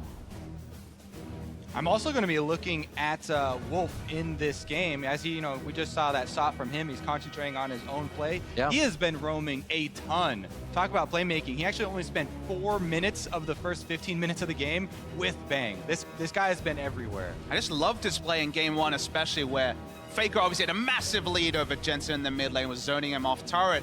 But the backup for the ability to actually push in on top of the enemy's mid lane turret from the likes of Wolf roaming to mid, and when he wasn't there, Bengi was roaming through mid. All their players lined up, all of them were intelligent, and they had that ruthless aggression that SK Telecom have when they're on form. This is going to be an SKT ban. They are able to ban Nidalee. And it is going to be over to Flash Wolf's side now. What will they decide? What is going to be the priority to keep away from Cassiopeia is on the table and very high priority when there's been so many mid lane bans. With the early Vladimir ban, you kind of have to ban Syndra, as very few people have as much time on Aurelion Sol as Huhi, so maybe not willing to play that one into it. And with Syndra banned, then Cassiopeia rises because Syndra has been the best into Cassiopeia. So it's this domino effect of mid lane priority that has cascaded down, and they do indeed take that one up very quickly. And one wonders, has Maple actually put time into Aurelion Sol, which, as you said, was very much a niche pickup until we heard whispers around the boot camp where everyone was like, nope, we're spamming Aurelion Sol. We see the power. It's not just Huhi, not just Fly from KT Rolster. It's everyone around. So that remains to be seen. It'll certainly be a contested pick going forward at Worlds. Back and forth, Flash Wolves look for 1 and 2 on their side. Lee Sin has stuck, and I think Carson may be taking that into the jungle here. Just waiting on what else they want. It is going to be that Poppy. Yeah, no surprise here. They've banned the Trundle, their last ban, kind of the counter there to Poppy, or one of the, just not even the counter, just very strong in lane against Poppy, and being able to steal her stats later, very big. So playmaking here from MMD up in the top side. They want him on something sturdy on the front line. He hasn't been the one to outright carry this team. That's been up to Maple and Karsa in the early game. Speaking of the early game, Lee Sin, such a polarizing champion here.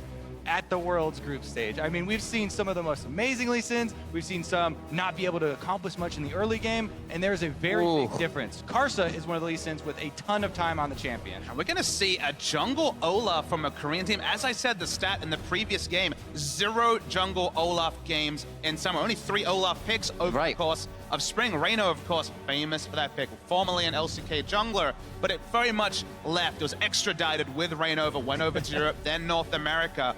Very interesting to see a Korean jungler on a Korean team play this Olaf. And Blank especially, because Blank has been the one to receive the most criticism on SKT, and him on the Olaf. I mean, Olaf is also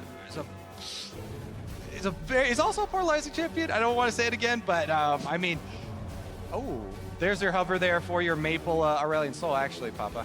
And coming back to Blank, just when we wait to see if it will be Aurelion Soul, is locked in. Okay, Maple will be taking it. Blank's best champion by far in summer was Gragas. Again, one that's not of those 10-3. Was a very big pick for him. So we see the Nidalee banned away. That's what he played last time, banned on blue side. The Lee Sin takeaway. Interesting to see he's added Olaf to the pool, but will it be the Olaf, the Terra Olafs that we've seen so far this tournament? We will get a chance to see what he does with the Viking. We're going to hop out real quick, allow Blank to change out his summoner spells, as it was not for him before in the champion select. Ghost on just Olaf. A quick moment. Yes, Ghost Olaf. You can do is flash. the way you're going to do it. If you're against Jarvan or something, maybe, but more often than not. It's going to be that Olaf. I'd say it's a 99.9% Ghost champion. What about Ghosts? What about Flash Righteous Glory? That's sort of Ghost. That's true. You guys are going down a path. I meant to say bang, but it was still a great discussion. Thanks. Great job. So looking at what these guys are going to do, obviously they have shown, and I'm pretty sure we'll see the same as they were going through it. I'll get a note on that a very aggressive team here, if it is going to be that Olaf, it is going to be that Rumble, because he is just going to charge right through on the entire team getting slowed by Equilibrium. Yeah, I'm pretty sure that they're keeping the picks, and we're just going to pick up where we left off with those, and he's just going to change summoner spells. And I think they're actually pretty happy with that, because as far as Lee Sin into Olaf, the early game, Lee Sin's big strengths come from his mobility and being able to choose an advantageous situation to then fight. Whereas Olaf has the actual stats to just have hand-to-hand combat with anyone, and uses the ghost to try and chase people down, and just get the perma-slow with his axes. I'd actually like you to settle an argument, Kobe. So both these junglers very much in his early game junglers. Lee Sin famously does his damage work earlier than more as a peel, or maybe an initiator in the late game. Olaf, it feels, also peaks earlier, but who is the stronger late game jungler? Because on paper, you're like, okay, Olaf runs through CC, kills people, but doesn't really feel like that actually happens in competitive games very often. That's such a mean twerk question, because Lee Sin's late game viability 100% relies upon how good the individual player is, piloting them. If you are the one to be able to flank around in Fog of War, get the ward hop, Sonic Wave into the back line, kick what you're both saying carries is that Meteos is a really good Lee Sin. Oh, jeez. He's not even up there, man. But honestly, yeah, that's really the big difference. Like, Olaf is so much simpler, easier to execute, whereas the margin for error on Lee Sin is huge in the late game. And yes, a lot of people will take Lee Sin and they'll be like, oh my goodness, I saw this on the world stage. I feel like I have no idea what to do in the late game, because it's so difficult to see those openings, plan them out ahead of time, and then react appropriately as the reactions of your opponents come out one by one in the late game. Lee Sin, one of the most popular champions, also one of the lowest win rate champions. I guess the only small thing I'd say in defense of Lee Sin is that at least he can peel. At least the kick can be used defensively in the late game, whereas Olaf is famously very one-way, can fight next to carries, but isn't quite the Lee Sin in that way. Right, that was one of the buffs that the balance team did to Lee Sin to try and make him, more of an all-around champion. So it would be easier for people who weren't quite as gifted, let's say, on Lee Sin, to also have a pretty big impact. He, on the ultimate, would you get that kick damage? If you kick him through people, then they take more percentage health damage. But still, he's definitely still in that same spot where you better be good, or you better have a lot of games. And I feel like that plays more as well as we get into Worlds, because it showed that people weren't playing against him much coming in, in Dynamic Q, whatever you're playing, but they were getting caught out by that kick, the flash kick, just the jump kick, that they're going to play against that better in the coming weeks. I mean, Lee Sin has been the playmaking jungler du jour. Svenskeren has excelled on the stage, was banned away, and TSM still picked up a win, but didn't have that same oomph in the early game. So it's always a happy meta when Lee Sin's around. Over in LCK, we had those two Lee Sin pickers, you know, the two people that held out with the meta being elsewhere. But when it's available to everyone, the aggressive-minded junglers, they're licking their lips. Yeah, and you know, as we have some more time here, as we're still waiting on that switch out, we always have to bring in the team comps when we discuss individual champions because they're never in isolation. And Lee Sin does have a pairing with Aurelion Sol, you know, talking about the mobility advantage and being able to choose your advantageous situation in which to fight, thereby, you know, making up for some of the loss of stats that you may have in the 1v1. Aurelion Sol roaming. Lee Sin's great at capitalizing on those fights because Aurelion Sol, biggest thing he does is control a huge area within the skirmish. If you can have a jungle skirmish with Aurelion Sol at your back, it really opens up a lot of playmaking for Lee Sin. I feel like the Flash Wolves are looking, the previous game is hopefully a preview of what they're going to be able to do because it was Huhi and Xmithy with Aurelion Sol Nidalee. I think that's perhaps the most powerful of duos, but Lee Sin and Aurelion Sol certainly no slack either. And it's also Maple and Karsa. These two are the dynamic duo that have always been there for the Flash Wolves. So really exciting to see if they can actually have that early game. And there is going to be pressure on them because, as we said, the margin for error is very low. And Olaf has Ghost, and he's going to have priority in the early game. We all know what Olaf's going to do. If you fight him in the heads up and you don't take advantage of these, you know, 2v1 situations to try and both focus and DPS someone down, you know, Olaf is a monster early. I also like the Rumble pick against it as well because they're going to be coming in with the Lee Sin, with the Aurelion Sol, and you're going to have a red carpet to roll over on that's going to slow you down. So as well, that lets Olaf get into the back line. It's going to be able to do a lot of damage. We're just about to get ready and get back into the champion select. They are going to be the same up until that point with Bang Summoner's switch. So almost good to go. We are about to get into that SKT matchup, and we'll see what they can get done against the Flash Wolves. Back into picks and bans, you did see that Aurelion Sol get hovered by Maple, and it will be a lock-in. Caitlyn also for the laning phase, looking for a complete bottom lane for SKT, and they're not going to respect the Caitlyn. Going to be going for the Sivir and Karma. Very much a compositional pick. Yeah, you know, another NL champion here, the Caitlyn. And we got what we wanted. The Ezreal. The Alistar on Sword Eye. There you go, Papa. He's definitely going to take that, and definitely going to be the Thunderlords.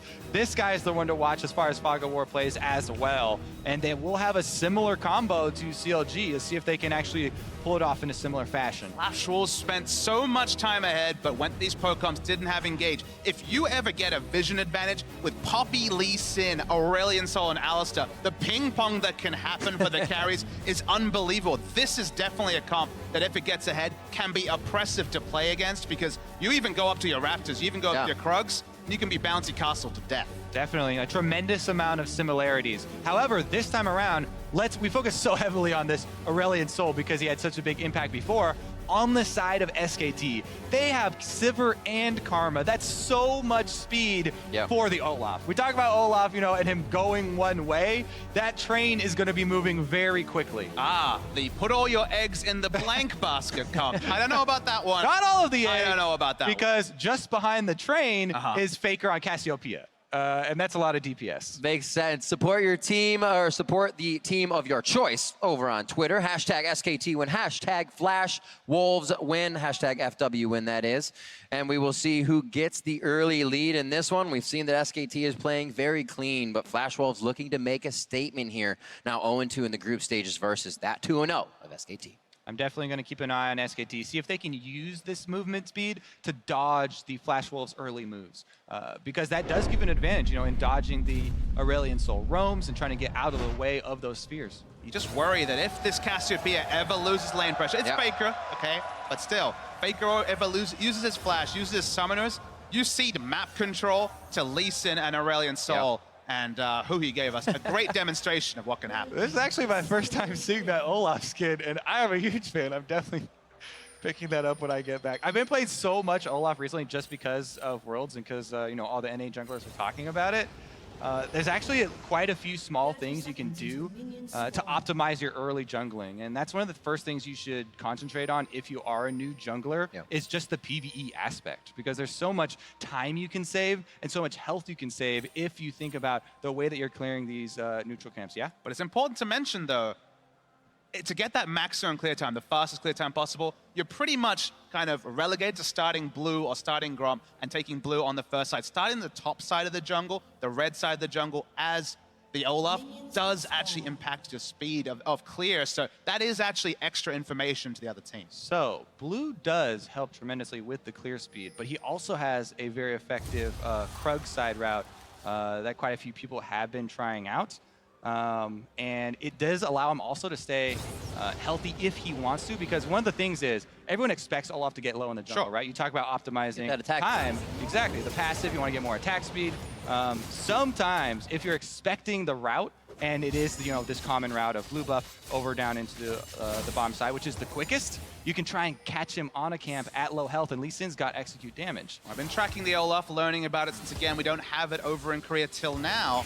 And so far this tournament, it has been purely blue side strat, so blue side start for the Olaf. So it'll be interesting to track as we move forward whether people will get interesting with their pathing on Olaf.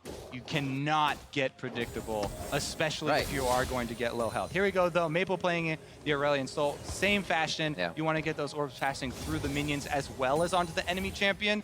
Get wave control. Now he can move up. This helps out with the jungle pressure. We already saw him steal away some of the small raptors, which is honestly one of the biggest things about playing mid lane recently is how quickly you can shove your lane up to try and take away the small ones since there's so much gold in it. You know, you hurt the enemy jungler, also gain a lot more pressure around that mid lane. It's actually interesting. The bottom lane got pressure, so SKT got a deep ward as well into the blue side of Flash Wolf's jungle. If you lose map pressure on the bot side and also Aurelion Soul leaves, that's the crescendo of problems. But bang, level 1W pushed up the moment the minion wave came in, and that's what let them actually have the free space to get this information. Maybe this will be a very early transfer for Maple.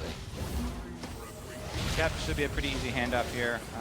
Karsa doesn't use mana, so he's just going to give it over. Meanwhile, the Olaf, like this from Blank, moving up to the top side here, going to try and ping on the Raptors, but Flash Wolves as well, expecting it, have their own ping. Blank takes the Krug, which has been, or the Scuttle Crab, excuse me. Rivington's finding it very hard to actually not keep a straight face. As we see loving it. Big chunk of ham being thrown out. It's a great skin. He's gonna hit him with the T-bone going towards the top side. Let's see. Too bad we don't have the Lollipoppy on MMD, but sure Blank will find a little bit of trouble soon here from Karsa. I saw the future. It was the Krug indeed. He finds it all along.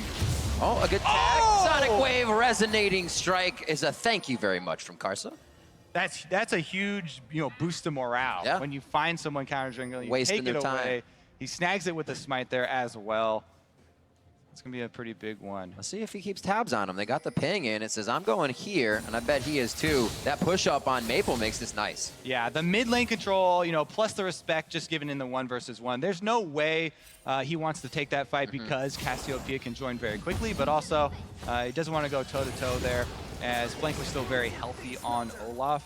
As Olaf is going over to the Gromp right now, one of the other optimizations you can do is they change the axes. Actually, he doesn't have it against the wall. So what happened now is that if you throw your undertow and you hit a champion model or a jungle model, it will automatically place the axe on the further side of that model rather than ending within it, which you used to be able to do years ago. Which makes it a little bit longer to pick up the axe. If you have it against the wall, though, it can't go into the wall. So you can instantly pick it up. You save like a second, literally. It's a very, very small thing, but it can help you out and makes you feel better. Second is a lifetime in League. It actually can mean the difference between a successful gank or, the enemy jungler getting into position early on in the game. But honestly, we've been talking about this so long just because... That's all right. This is our first approach to the bottom lane here a bit after a little back and forth. 5 minutes in, there's really no CS lead really around the map. Maybe a few towards the top lane as MMD had to get pushed off his turret. But what a close game here to start. Karsa gonna actually impact the bot lane. Maple, importantly, didn't have enough gold in his first back for the swiftness boots. Sword Art.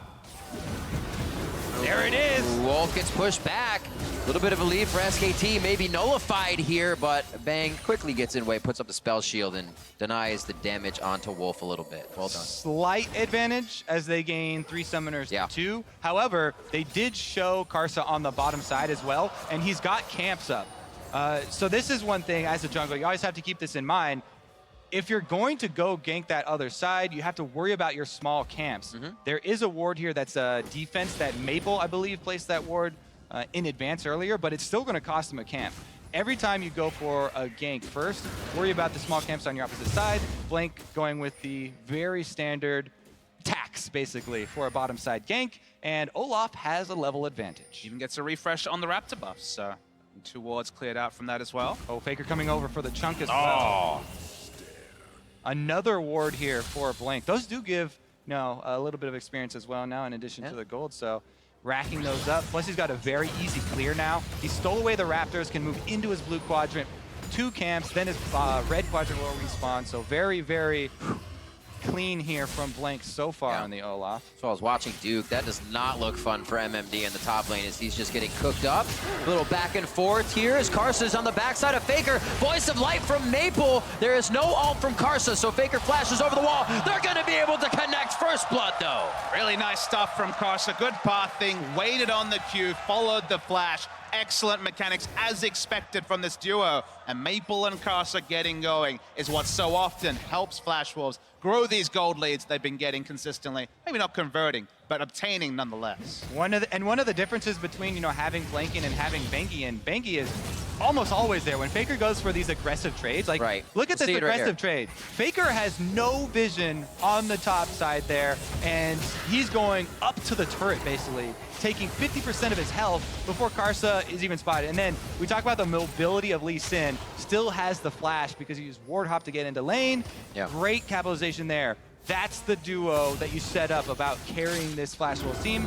Maple, Karsa, they find the first blood. Yeah, Voidless wasn't in position to pull off those sort of plays yesterday in that game, but as you say, no Bengi to cover. Like we mentioned, Bengi and Wolf so often on the front foot in the mid lane in the first game of the tournament for SKT. Suddenly, Faker, no summoners, and this is where really Lee Sin and Aurelion Sol can get down to business. And Lee Sin really needed that because, as we were saying just before, Blank was slowly winning the jungle fight by the camp advantage, right? He still has the farm advantage. Lee Sin needed to make that play because he had just taken Raptors. There was nothing left for Karsa to farm, and it was a very, very good and opportunistic gank there from Karsa. 17 CS in the jungle is certainly no slouch. That's only jungle monsters the lead was. We're talking about, you know, around 5, 6, 7 camps. So some gold from the first blood involvement. MMD's not having the most fun up top. Ooh, this little play from MMD to get some breathing room at the turret. Looks like Duke will back off here. You guys are talking about summoners down in mid. Maples as well are forced to get that kill, so there may be a repeat from Blank to try and get something back for Faker.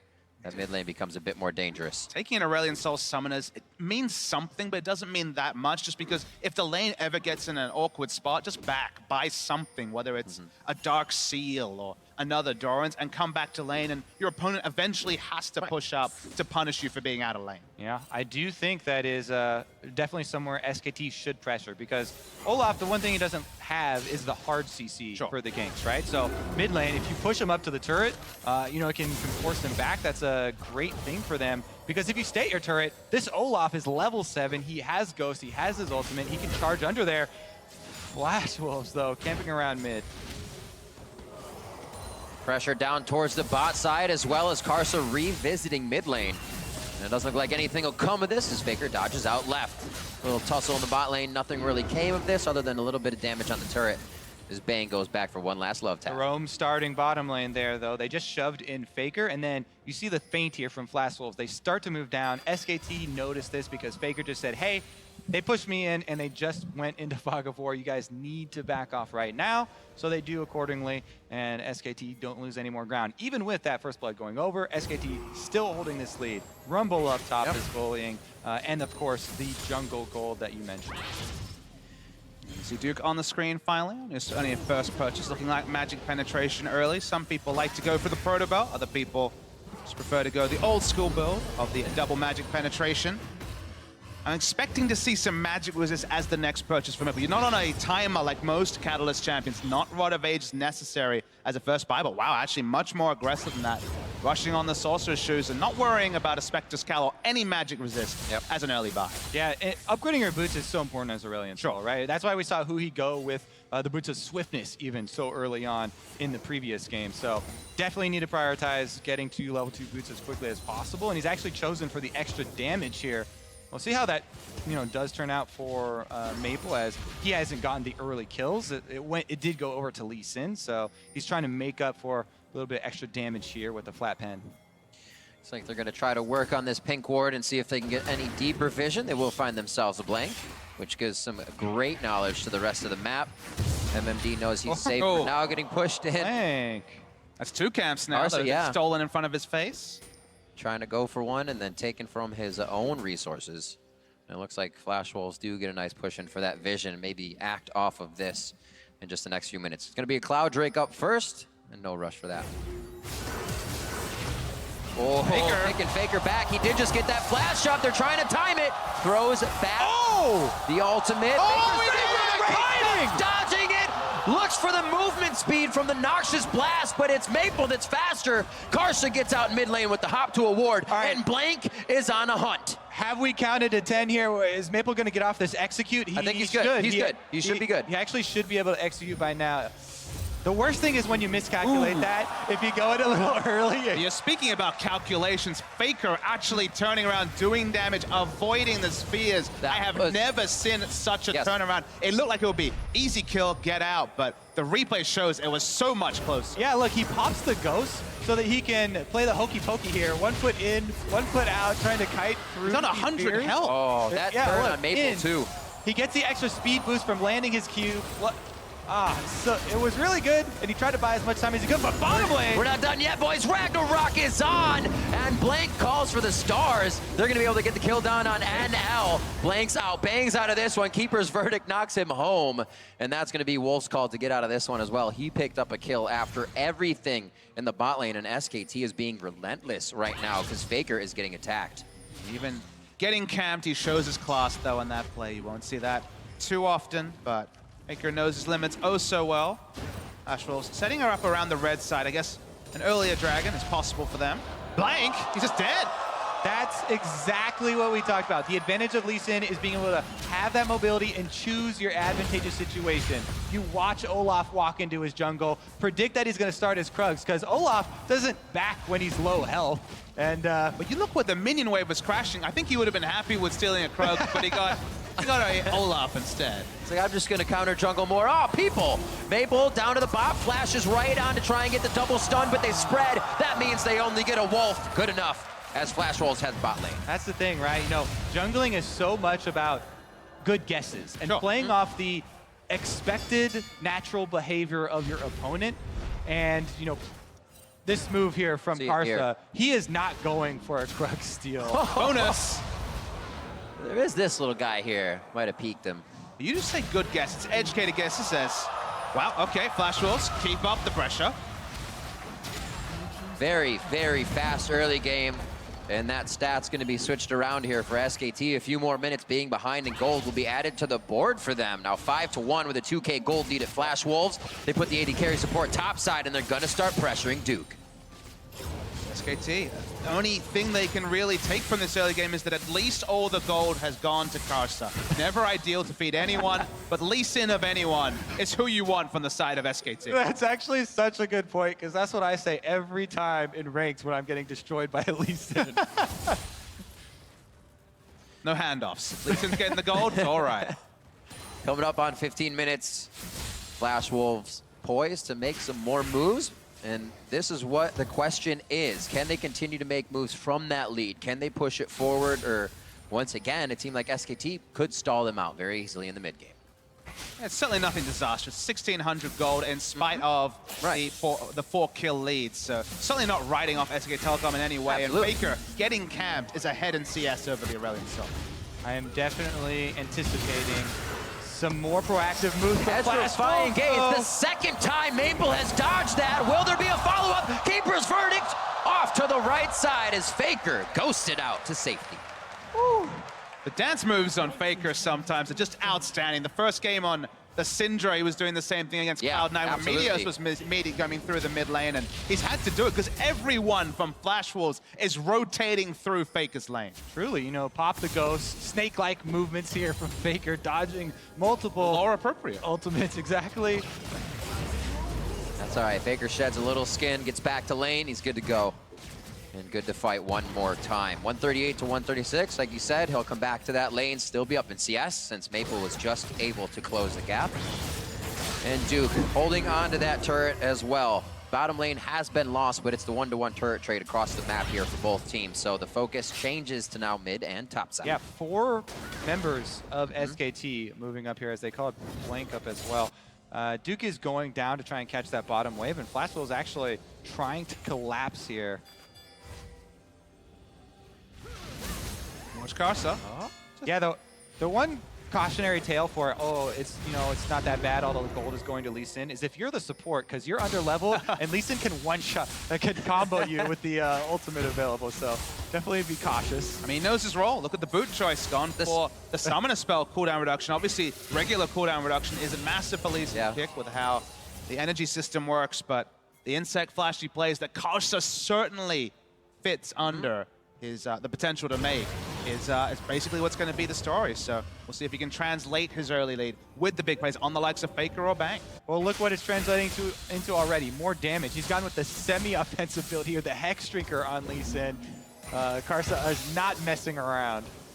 He wants to keep making those plays, wants to be able to thread himself maybe into the entire team of SKT and find Bang or find Wolf once again. Faker is even an option as well, as the pressure to the mid lane closes in, but relieved quickly as Flash Wolves see there's nothing to grab here. At this point, Faker's wondering where Bengi is, where his double pink wards on both sides and cover all game is at, because Blank, certainly the comp does work around him. Touch on a Kobe, double speed up. Turbo Olaf might be the reality in the late game, but it always feels better if you're SKT to set up around your Cassiopeia rather than your traditionally underperforming jungle.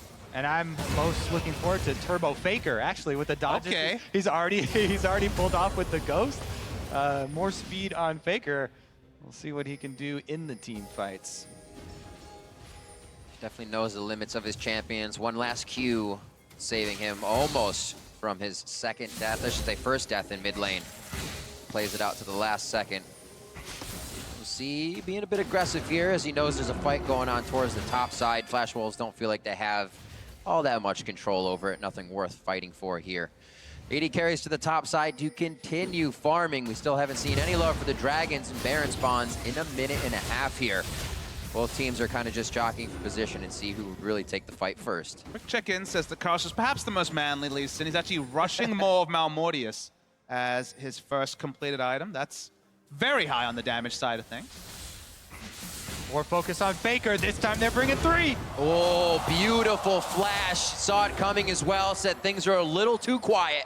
But now Faker Summoners both down again. I mean, and Faker in this game is the protagonist in an action movie. Bring me more bad guys, he's saying out as everyone is coming through mid lane. Usually it's the solo carry trying to say, team, please. But now everybody watching the game is like, SKT, please. Faker's challenging everyone. This time he does get away. But as you said, Riv, the Summoner's now gone. Yeah. I think they do need to try and compensate. The hover from Blank as well, much more around the mid lane, but seems to be gone for the seconds that Faker continuously gets attacked here. Now let's talk about where this game is at, because we've been looking at the individual mechanics in Faker, sidestep skill shots, but Flash Wolves, gold lead, very slight. Flash Wolves have had control, they've been setting up around mid lane. Still none of that forward vision that never was there in their last 2 games that we criticized them for, crippling them from actually making super aggressive plays. You look at the SKT side of the map, smattering of wards, 1 ward on their side and no more. Exactly. The Aurelion Soul pick they've actually used for lane dominance, bringing Lee Sin over and over, rather than, you know, making a bunch of roams over to the side lanes. They do have the 5 kills on their name, but as you said, the gold lead that they earned, they haven't been able to build on it. It seems like they've kind of have kill Faker on that checklist of #1, and they don't want to do too much until that happens again. They can get mid-turret and go forward. We'll see if they set their mind on anything else here. Blue back over to Maple, which could just mean more focus there, as he's going to be able to push mid, and may need some safety for that. Clearing up his... That was an Aurelion Soul in the last game, so working on that with the... Probably the Rylai is going to be the second item completed for Maple. Ooh, definitely gonna need some safety. He stays at bay and doesn't get himself too close. MMD is gonna start cleaning up the bot side. Actually did, and he backs here. So it might be SKT picking up that first drag.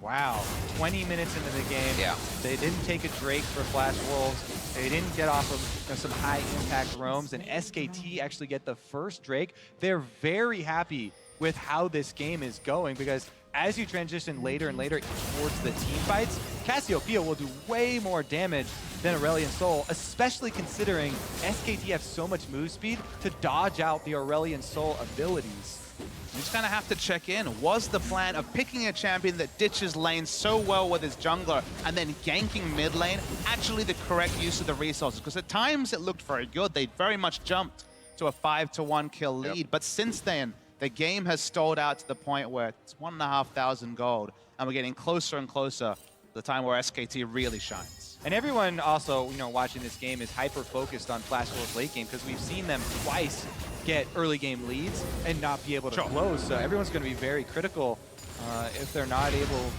to pull it off again, and it doesn't look like the proactive plays are coming. One good thing, though, that we do need to point out, they just made an incursion into the blue quadrant of SKT's jungle, and they have started to get some of that deep vision. That is a long lane. That's where, they have these two side turrets down.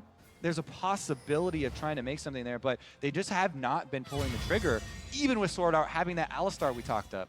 Yeah, the Alistar, it's been laning. 0-0-0 Alistar at 22 minutes. At this point, Marta have made many incursions around the map, but only been at ward acquiring and playmaking in general. Just not been possible for Flash Wolves as SKT have kind of held fast. Yeah, I mean, it's the lesson that we highlight over and over again. Everyone always talks about vision, right? Oh, and they always cite wards placed. But it's so much more about fighting around and planning around the vision that you do have rather than just placing a whole bunch more. If you fill up the red or blue quadrant of the jungle and then don't maneuver your power over to that side, it doesn't mean a whole lot. You have to play to the vision that you have and play around the vision that you don't have. And you just think of a different game where they blew the Summoners of Faker early. Maple took trips down bot with his Fed Lee Sin. They managed to at least kill Bang & Wolf, or at least ward up the red side jungle, and then the Drake that went over to SKT would never have been possible because all the control would be on the bottom side of the map. Setting up around the top side of the map and maybe killing a Rumble of all champions who has very cheap build doesn't have the same oomph to it than shutting down a bot lane, delaying Sivir's items, and monopolizing a tangible objective. And right now, SKT, they're going in to clear out that vision. So there was that small opening, but they've got the pink wards, Wolf and Blank roaming together. They move in as a duo to fight the vision wards, each one holding one of the entrances to the jungle, and there they've cleared out all the Flash Wolves vision. Karsa, a little pressure so Maple can make it out safely. And like you said, SKT was able to clear all of those wards the work Flash Wolves had in place are just set back a little farther this time. They know they can't defend any of the pink wards, so the vision goes down immediately.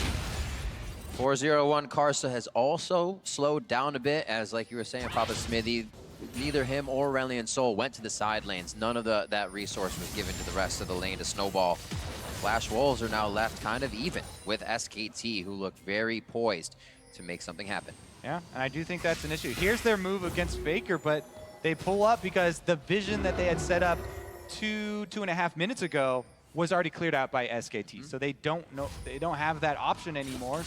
That was a play that they might have been able to pull the trigger on a minute previously, but SKT cut them off. Faker is protected, and they continue to farm. And where we heard this story before, Flash Wolves take out top turret, they take out bot turret, they think about wards, they find they can't get more. Mid lane turret stays up longer than you would have expected given the early game. Pretty much it's a flashback to the IMA versus Flash Wolves game that was extended because they couldn't really find ways to end the game. And then Faker's rotating through mid, then Sivir rotates through mid. Flash Wolves have just been stifled after some really amazing early game creativity. Yeah. And now we turn our sights towards SKT. They're waiting on another item here for Bang. To really be able to make a move, but they've actually stabilized their own side of the map now. And this mid tower being held up even though Faker was camped so heavily, just takes away a lot of the options that Flash Wolves want to go with this comp, with the Lee Sin and Aurelion Sol combo. Now they kind of have to wait for the contingency plan of Caitlyn traps, lay that down and hope that they can outplay. They still have a lot of good playmaking abilities. As Smeb demonstrated in the last game, Poppy can turn the numbers of a team fight very quickly. If MMD gets a good ult and they turn the numbers into a 5-on-3, then you're gonna have to dodge a lot of skills to come out ahead in that matchup. Always love when there's a huge gap between the fights. The items created aren't really being tested. Nobody knows how much damage you're going to do right away, so usually you get somebody popped immediately in a fight, or minds are changed as soon as the engagement happens because of that amount of front-end damage. Look at Duke. Duke hasn't even had an equalizer yet, and he has 3 pen items. He is going to sting. SKT, they have Blank completing, or Bang completing his Infinity Edge now, and they immediately go aggressive. Invade the red quadrant, move up towards the top turret. Faker is pushing. And as well, Duke, as you mentioned, he's now level 16 with the teleport, ready with Rumble. SKT have regained pressure on the map. They waited 27 minutes to do it. Question is, do they create it for themselves, or was the strategic inflexibility of the Flash Wolves what was granted to them? Because it didn't feel like they were in a position at one item to really force anything, especially when we have, again, this Aurelion Sol with 2 mobility summoners. Instead, predictably, Flash Wolves pedal on the accelerator for 10 to 15 minutes, taking it off, and SKT basically granted a pathway back into the game. It'll be very interesting to see if that is ever changed, because they come out of the same games, hearing the same things, seeing the same things, right? And you can only imagine the coach Riv just being like, come on, guys, we talked about hit that wall. Things. Maybe they need the 3 days, 4 days off to VOD review, because it feels like despite the fact they've had those hours left in the day, the extra scrims they would have done, maybe this is the play finally. Whoa, Faker bashed up against the wall. Voice of Light right in his face. Faker goes down. That's 50 seconds on the clock. This is where Flash Wolves have been trying to hit that accelerator. You were talking about Papa Smithy. Wolves going to keep it here, and the rest of the team is going to focus up to the top side. This should be 2 for Flash Wolves. Let's see if they rotate by Baron. They can try and bait it out. The thing is, SKT have plenty of vision surrounding this whole thing, so SKT might be able to stop this. And now setting up the traps. So much importance on the Rumble here. Level 17 hasn't put down an equalizer yet. Through Flash Wolves inside the pit, and they're fighting him up. Oh, Blank ult already. Yeah, already. He stepped on the trap. Early. Trying to eat up the cupcakes, Baker Blank. He wants to eat him up, and it's not going to be enough. He is now out of the Baron pit. The equalizer goes down, and that's going to hurt Flash Wolves. They have to decide whether to stay, whether to go, and the Baron goes to Karsa. Great ejection there from MMD. Poppy ultimate does get him out, and they only have to burn that flash on Sword Out to escape. Very good move from Flash Wolves. We were getting a little bit worried for them, and they did take their time, but eventually the ward left on the top side of the map in the side rush. They get Faker. They chain it into Wolf and a Baron as well. They need to make this a big Baron power play. It's so great to see. Faker, of course, gets baited going for those last auto attacks. Did not expect the pink ward and the vision. Stuck for so long, and deletion damage, not even with the full build-up damage. He already has magic resist in the build now for Maple. Wolf lives for a while, but nothing really to do for the rest of SKT to stop this Baron, and the equalizer, when we do see it, wasn't what it needed to be.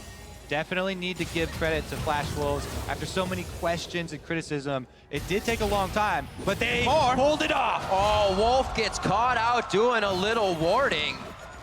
He goes down immediately. No summoners used on that, but he just came up from going down in the top lane. Now we look for a Baron power play. Remember, still only 2,000 gold between these teams. Many summoners still available for SKT. Flash Wolves need to take this mid lane turret that's been haunting them all tournament.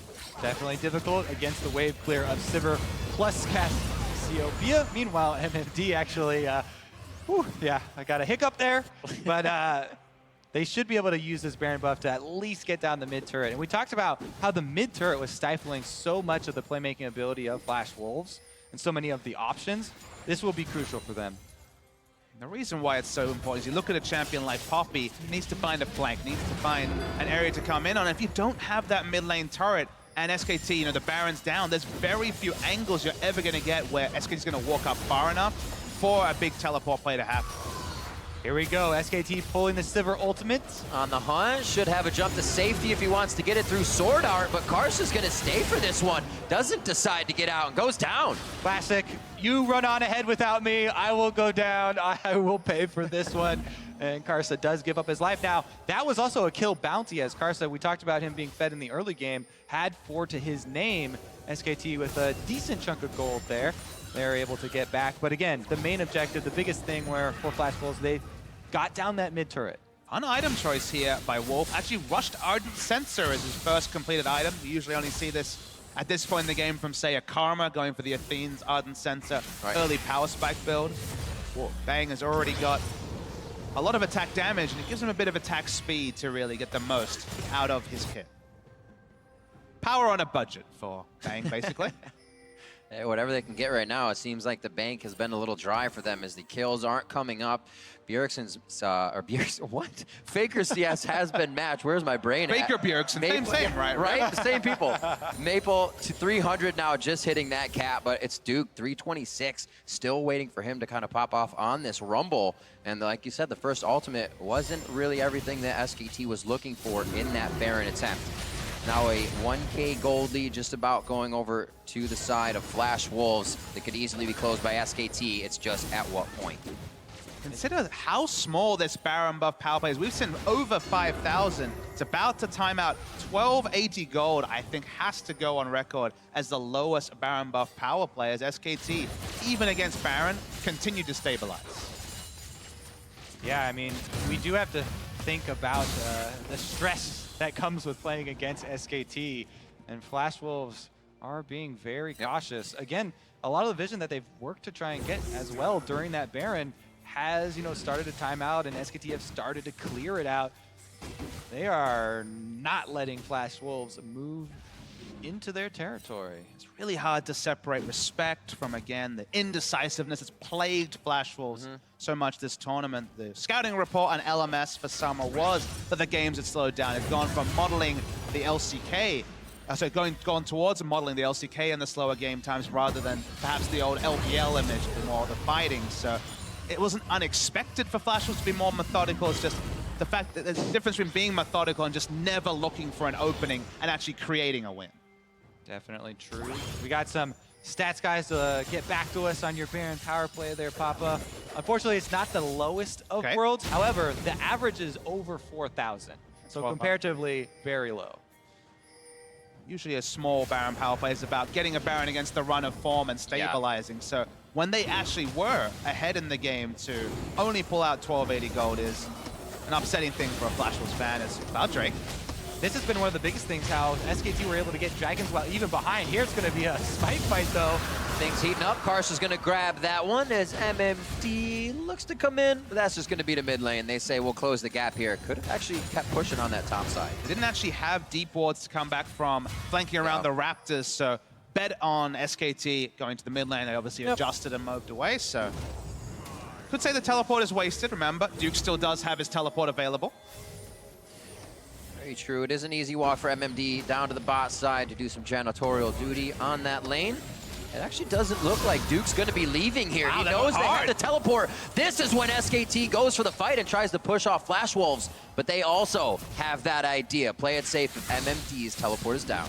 Yeah, Aurelion Soul's pretty fast. Also, if the Ghost ready to pop there. Karsa, casual steal. Again, he's been nabbing a lot of jungle monsters away from Blank, and Flash Wolves get the move over to the mid lane to finish it off. Karsa being a fantastic nuisance, if you will, to SKT. Three-man coming towards Duke. Here comes the proactive play. Maple going to be the first one to join the party. But this is what the Duke deserves. You give him a party. Three's a crowd. Here comes the rest of Flash Wolves. 9-2, coming up on 35 minutes in, and Flash Wolves making a big statement here in the point of the game where they usually just fall flat. What's next, Rip? That's the question we start to wait for. The more has to keep coming. Better, but it's already 35 minutes into the game. It's kind of gotten to a bit more of a plotting stage. We still haven't seen Karsa make the big pick to justify the Lee Sin in the late game. Sure, the early game went well. We talked about the fact that he was the one picking up the gold. He's got the CDR boost. His flash is up. We need to see that premium pick on Bang or Faker. Otherwise, it's going to go back to wave clear wars, and if Sivir's involved in that war, it's certainly going to be a war of attrition. Remember in past Worlds, when you'd see SKT down a few thousand gold, 3 or 4K, and you could cover the names up and not know who would still be kind of winning that game. Or I'm sorry, you could cover the names. Gonna wait for it. And say this team is gonna win, not this one. With SKT, it's a toss-up, but right now, being down in gold is not doing them any justice. They cannot mind game the Flash Wolves and continue to go down. 45 seconds for Blank. It doesn't look like it's going to stop for Flash Wolves. Good trap line there, and Poppy is running interference. MMD, this is the same strategy. Really good defense of Baron. Flash Wolves turn their pick into a second Baron. Absolutely crazy. They definitely need to go bottom. There's a huge wave right now. It looks like Rumble's going to clear it up, so Flash Wolves can go straight down mid, try and get this inhibitor turret line cracked. I mean, Blank considers himself a tank. He's built a tanky build. He's got the Ragnarok, but he's the only one looking for vision. It's Flash Wolves. Right onto Wolf and Faker. They go down immediately, opening up Pandora's box. Flash Wolves makes their way into SKT's base. 11-3 now. 37 minutes, just waiting for Duke to come back up so they can take him down again. And the base is broken for SKT. Huge advantage here for Flash Wolves. The giant minion wave bottom forced Duke down there. He wasn't there at the beginning to defend. And Flash Wolves, you wanted them to push that go button, pull the trigger. Sword Art does it on that Alistar, immediately goes for the engage, and they opened up an inhibitor. But still, SKT haven't lost the inhibitor, and they're still fighting. The Zerat and the Tri-Brush, very nicely done. Flash Wolves have an extra man on the field now. No penalty. Bang will find it and take it down. Nice and quick. Zerat portal cleared out for now. Pretty much fits in pretty happily to a Poppy build. We're going to see that replay. This is the Flash Wolves we're waiting for, and I think it required Sword Art to go back to the Alistar. First Alistar of Worlds, most played in the regular season, and suddenly someone has the balls to go in. Yep. Flash combo there from Sword Art, and immediate follow-up from the rest of the team. They get Duke almost into that inhibitor, and they finish off that turret crucially before they leave. However, SKT, they still have not really had a fair 5-on-5 fight, as Blank was the one down before that entire series of events even came about.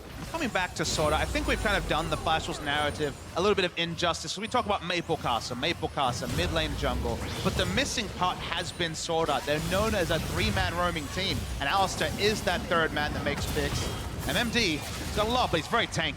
Yeah, and uses the Flash Wolves are going up mid, though. They're going to go for the inhibitor. Beautifully done. They hit Faker back. That really gave MMD time to think and breathe. The damage was pushed out of the fight by Keeper's Verdict. And you're right, Kobe. Flash Wolves are starting to act immediately on these opportunities. They have Baron buff, so you have to respect your open inhibitor is a huge weakness. And they immediately, SKT, pull off of MMD. Flash Wolves still are able to claim a turret because of it. And the 3 waves of super Baron buff out minions. Not super buffed up, just the normal amount of Baron buff here. Tons of gains. Does earn them another turret. But again, SKT, they make you work for it, right? Flash Wolves are kind of crawling towards the finish line here. Yeah, crucially, that inhibitor still doesn't go down. We're getting into very much the late game. 40 minutes coming up soon. They can continue to turtle. If the game, once again, for the 3rd time for Flash Wolves, goes down to basically a single or maybe handful of team fights around even gold, then you're ripping your hair out as a Flash Wolves fan and analyst and increasingly the players on the stage. At this point, you feel like it almost can't happen. You would certainly. hope so. Thank you. Maple coming in, the shooting star is there, the team will follow. That means the inhibitor's down, but the grand show is just for the little bit. That is one way to brute force an inhibitor, let me tell you. He could literally stun the entire screen there from Maple. I actually want to see where he started at. Was that actually the starting point? The point of origin was in the fountain, straight down mid lane there from Maple. That really felt like one of those theory crafting, how big can they get moments. But at Worlds, casually. That was the Kamehameha. Super cash. Spirit Bomb finally built up and they got the inhibitor. Oh, man. Well, that means the rest of our fights are going to take 6 more episodes, so let's get into one right now. 40 minutes on the clock. 12-3 as they start up the Elder Drake. Lead for Flash Wolves, and these are the moments where SKT can get back into the game. The cupcake traps are laid. Blank's trying to work around him and dodges one, has the Guardian Angel to stay in the front. And Elder Dragon, equalizer laid out, not hitting too many. It's going to Karsa. Flash Wolves look for the fight with MMD in the back line. Nobody gets stunned up, cannot be disabled on the side of Blank. And they're onto NL on the backside. Fight as well. Wolf and Sword are going head-to-head in the support war. Karsa takes down Faker after both the summoners are blown, and that's Duke falling. Flash Wolves have eyes on the base. They're gonna do it! Flash Wolves against SKT. They forced the smite fight at the Elder Dragon, and now they're chasing down the kills. Wolf has nowhere to go. MMD is on him, and Maple closing in his sights. But Wolf has won fast karma. No longer a one-tournament anecdote, ladies and gentlemen. The Flash Wolves are looking to close out for a third time in a row against SK Telecom. Look, Peel is 2 games in a row, but no team at Worlds is going to go 3-1. All right, Bang, what do you got? Nexus turrets are being hit up. Flash Wolves, 41 minutes in, never giving up this time. Looking to put themselves on the board here in the first week of Worlds, and it's going to be against SKT in the group. Flash Wolves take down SK Telecom. Could it be any sweeter? The questions were there. Analysts at home and abroad. Why can't this team finish? And look, we were right there next to them. We were like, I'm watching this. This looks eerily like the last two, but they made that big play on Faker, auto-attacking slowly on the outer top lane turret. They crucially snowballed from there. They stuck the landing, and Flash Wolves are on the board. Exactly. The magnifying glass was on Flash Wolves because they've been in this situation so many times, but honestly, SKT were not able to regain control after Faker was so heavily focused. The Karsa Maple combo starts it off, and even though they're methodical and very cautious, they complete this time. They hit the Elder Dragon. You're looking for justification for that Lee Sin. He's got execute damage. They secure the smite. And I think we have to talk a bit about Blank, because on the Olaf he wasn't convincing, but let's think about the 2 games. Bengi back to pathing jungle, covering for Faker. Think of the game that Blank won. It was on Nidalee and actually getting and invading and being that battle ward. Then we come to this game where Olaf can do the same thing. We've seen Smithy, we've seen other Olaf take that battle ward duty. This was not the game. And you said even the picks for Olaf towards the LCK were few and far between. Zero in summer. Right, exactly. And the Rek'Sai was still left up. Maybe something didn't want to run. Obviously, the comp is thought out beforehand, but it definitely didn't look like what Faker needed in the mid lane as well as what Blank wanted to go on. If SKT are going to play Rek'Sai, they're going to play Bengi. They thought that they could have the dueling jungler and Blank. He did it on the Nidalee. He could not make it work on the Olaf. Honestly, regardless of champion choice, I would not be surprised to see Bengi coming back in for the very next game for SKT. Faker especially, he was doing everything he could with pretty much no jungle presence, and Karsa was just taking advantage of him. That's the duo of Flash Wolves that we always talk up for their games, and it went unanswered. Faker trying to 1v2. What about the 3 though? The trio, Sword Art, that big engage to finally take an inhibitor on the Alistar. It's what they were losing. That was what they were lacking. And he came up big on the champion. He's known to make those engages on. It's been absolutely ridiculous. Expect the unexpected is the world's motto here coming into 2016, because that was another group where you had 2-0 versus 0-2, and that win comes out and starts to spice things up a little bit more in the group. So we're going to hand it now off to Shocks, who's standing by with Flash Wolves jungler Karsa. Thank you very much, Karsa. Congratulations. First up, you got to tell me, I remember asking the Flash Wolves the exact same question at MSI, but how come you guys are the only team that seems to be able to consistently beat SKT?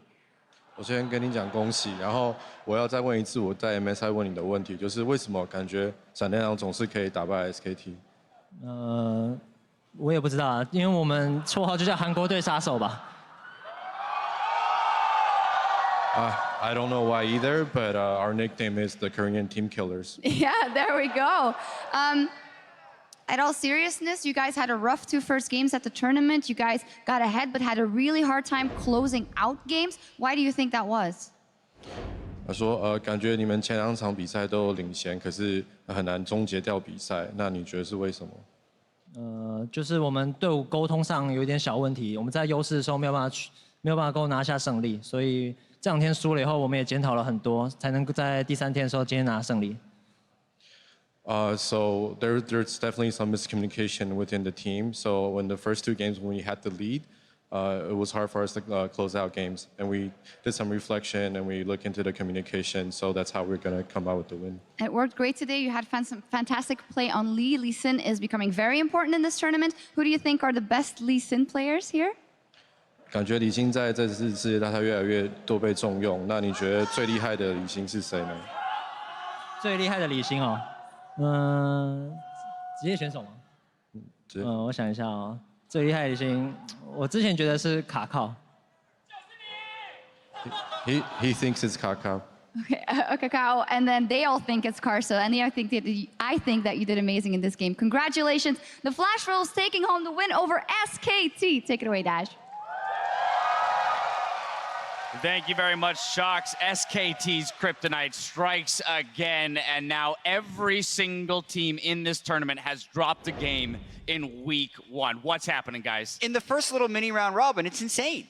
But at the start of the day, we were saying, hey, anyone can beat anyone except Korea because they're 6-1. They were. Yeah. Now, if Cloud9 wins the next game, NA will also be 6-3 up with the LCK. So this is really a crazy first week. Yeah, and I think that, we're watching that game, and one thing just came to mind. This is the day that Korea learns that Aurelion Sol is a must-ban in this tournament, or at least take it away, because that fell way through, too far down the draft. And one more time, whilst a good early game, they looked stagnant in the mid game, and then Aurelion Sol was just everywhere picking up the side lane kills. And the time that they actually got that inhibitor was with that massive Q coming in straight from downtown. They're able to zone out the rest of SKT and push down middle. But the entire strategy about Flash was just pressure Faker nonstop. Everybody go to the mid lane, just make him blow as many summoners, but to his credit, wow, watching Faker dodge so many abilities, who's better than that? I don't know. I mean, yeah, that dude is an absolute monster in the mid lane, but I love this point about the attention that was paid to the mid lane by Flash Wolves, and then I want to contrast that with Blank, who seemed relatively absent on the map for SKT. So if I'm going to throw criticism anywhere, it's got to go there. He just looked lost. Yeah, another time where Blank is just, looks like he's being dragged from lane to lane throughout the jungle. He doesn't get to pick his own path. And early game, when he ran into the Lee Sin, which if Lee Sin burns his Q in the jungle and you're an Olaf, you can 100% take that team fight. His lanes had priority, and they just weren't willing to pull the trigger. They don't want to fight around him for some reason. Yeah, and that was the weakness we saw for SKT coming in the first 2 games. That didn't seem to be evident. In this game, it was blatantly obvious. Right, and then, of course, Crumbs, you talked about Aurelion Sol picking up side lane kills, and that's what kind of was able to break that stagnant mid-game for Flash Wolves. I do want to take a look at the 2-0 in the top lane. This is a TP in on Faker as well as Wolf. Yeah, this is where the game kind of breaks open. This is a really nice flash stun by MD here, and they're going to be able to finish him off, and Wolf just overstays here, and he's going to get picked off, and this is why Flash Wolves takes a Baron after. Yeah, but what I liked here is that Flash Wolves actually used their teleport to create a proactive play, which is something they weren't able to do in the 70-minute match they had against C9. And coming into this game, we were suspending our disbelief that Flash Wolves didn't have that much of a chance against SKT, despite them being the closest team to SKT as far as how long they can hold the gold lead for. Well, they finally found a way to close a game and play the mid to late game, and that just makes all of Worlds, but specifically this group, break wide open. And the really interesting thing about Flash Wolves comp is they actually had very good side lane pressure. I mean, it's hard to shove Poppy out of a lane, and then, Aurelion Sol just with the high mobility. And whilst it looks like SKT's team comp can 5v5, against Caitlyn, Aurelion Sol, it is nearly impossible to dive that backline. So NL just would have been safe. SKT ran out of options so early in that game just because of how far Casa put them behind. And it's just what happens when you run the Olaf. If you can't find anything early in the game, by the time you reach mid-game and late without an advantage, you're just basically dead weight. Yeah, we saw the difficulty for SKT in trying to operate within team fights in this final fight. And I want to take another look at the game-winning fight around the Elder Dragon. This is presented to you by Acer once again. And the biggest thing for this is that MMD has actually kept Duke, who is incredibly fed, out of the team fight. And it's a bad equalizer that doesn't really cut off anything. On the back end of this, I mean, they're able to pick it up. And it's just cleanup kills with... They get on top of Faker one more time, who looks to make the play. But SKT looked all out of sorts. Yeah, I think they're out of sorts here because they had the Karma and the Sivir. If they didn't want to fight here, They didn't have to fight there. They could have still fallen back, maybe given up a second inhibitor, but make Flash Wolves earn it. Don't walk into them once they have Elder Drink. Exactly. This is so uncharacteristic from SKT, a team that we know can stall out games like no other, that can wait for that final team fight and make the other team just work for that victory. Here, they just seemed like they were completely lost over the map, getting caught over and over. We saw Duke in the bottom lane. In the replay that we saw earlier, it was Faker and Wolf getting caught out, and that's just not what we expect out of this team. Yeah, Flash Wolves now 3-0 against SKT, 5-0 against Korean teams as a career stat for them. So it was mentioned on stage, they are the Korean killers, or so it seems for now. Is there any learnings, though, from this game in terms of what, say, C9 or IMA can do in dismantling SKT further down the line? I think it's fairly important to try and make sure that the control junglers are off the table. The ones that can ward and babysit the mid lane seem to work for SKT, and they always have throughout all of their existence. But if you're actually able to get the jungler onto something like an Olaf, or even a Nidalee isn't super effective for them, I think that's hugely beneficial. I think another thing that's really important to take away from this game is that I really like when teams are drafting compositions with multiple playmaking players. Not just, oh, here's just one guy that's going to allow us to actually create something on the map. On the side of Flash Wolves, you have the Alistar, you have Aurelion Sol, you have Lee Sin, you have Poppy. Everybody can make something happen, whereas on SKT, who can really come up and say, hey, this is how we're going to pick a fight? And it just makes the game so much more reactive when you go with a composition like that. And, you know, we saw it a little bit at MSI, but I think that that's still true. You just can't win a lane versus Faker 1v1. So why try? Bring 3 people into the lane, you know, get the Alistar in there, get the Lee Sin in there. He's still a man. I mean, he's fantastic at the game, but you can beat him if you bring enough people. Very much so. All right, player of the game is going to go to Karsa here. This one was a tight one, but ultimately that 4-0-1 start for him on the Lee Sin, helping to get things rolling early, and that's the major reason why he picks up this player of the game. Now, of course, before we hit the break, I do want to make a correction to an earlier statement. 25% of sales from the Championship Z and Ward skins will contribute to the world's prize pool. It's 30% of the sales from summoner icons that will go directly to the teams that inspire them. So pick your summoner icon and flash your logo flare in-game to directly support your favorite League of Legends organization. Now, Cloud9 and I may go head-to-head after the break, so stay with us.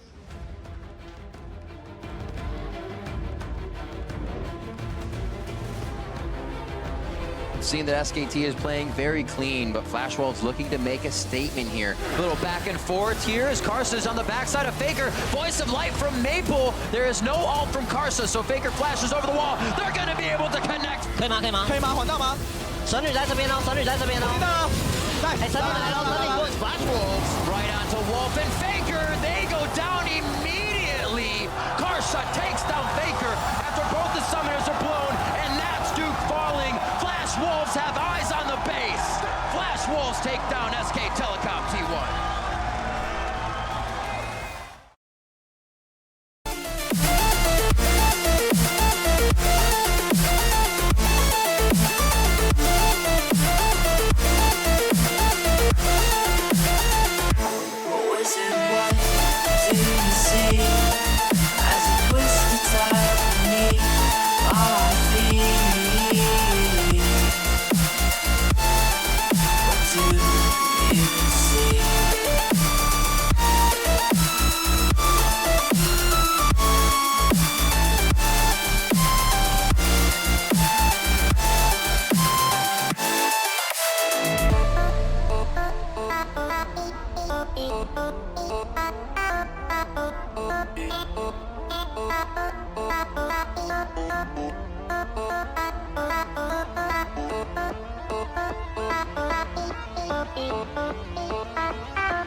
remember the fade in your eyes. I'm lost in space, floating away.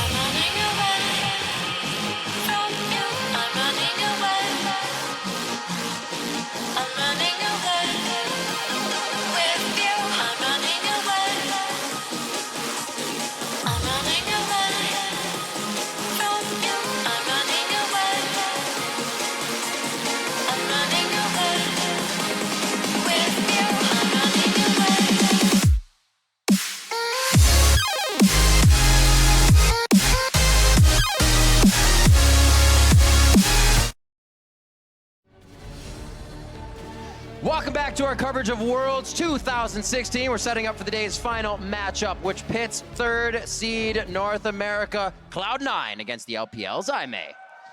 Honestly, I don't even know what's happening anymore. This one was already going to be hard to predict, though, right? Because Cloud9, they're coming off a long and draining game against the Flash Wolves, where they were behind pretty much the entire time. Yet, contrary to what we just saw with SKT, Cloud9 actually did make that comeback. But even when you win those games, it's a very draining experience, right? And Meteos is actually the only jungler at Worlds who does look a bit off on Lee Sin at the moment, right? They actually have 0 kills pre-15 minutes as a team and 7 deaths. This is definitely the lowest, as every other team has had early kills. Cloud9's early game definitely is a point they need to work on. I mean, no kills, no assists in the first 15 minutes lets you know that it hasn't been the time to shine, but Impact on the other side of things from Cloud9 has kind of been the shining light. He's been the one drawing pressure. He's been the one making plays, especially if you look at this Flash Wolves game. It felt like we were right back to regional qualifiers time when it was Impact on his own, not getting jungle help, being the pressure valve to really allow his team to open up. And there's actually another fun storyline here.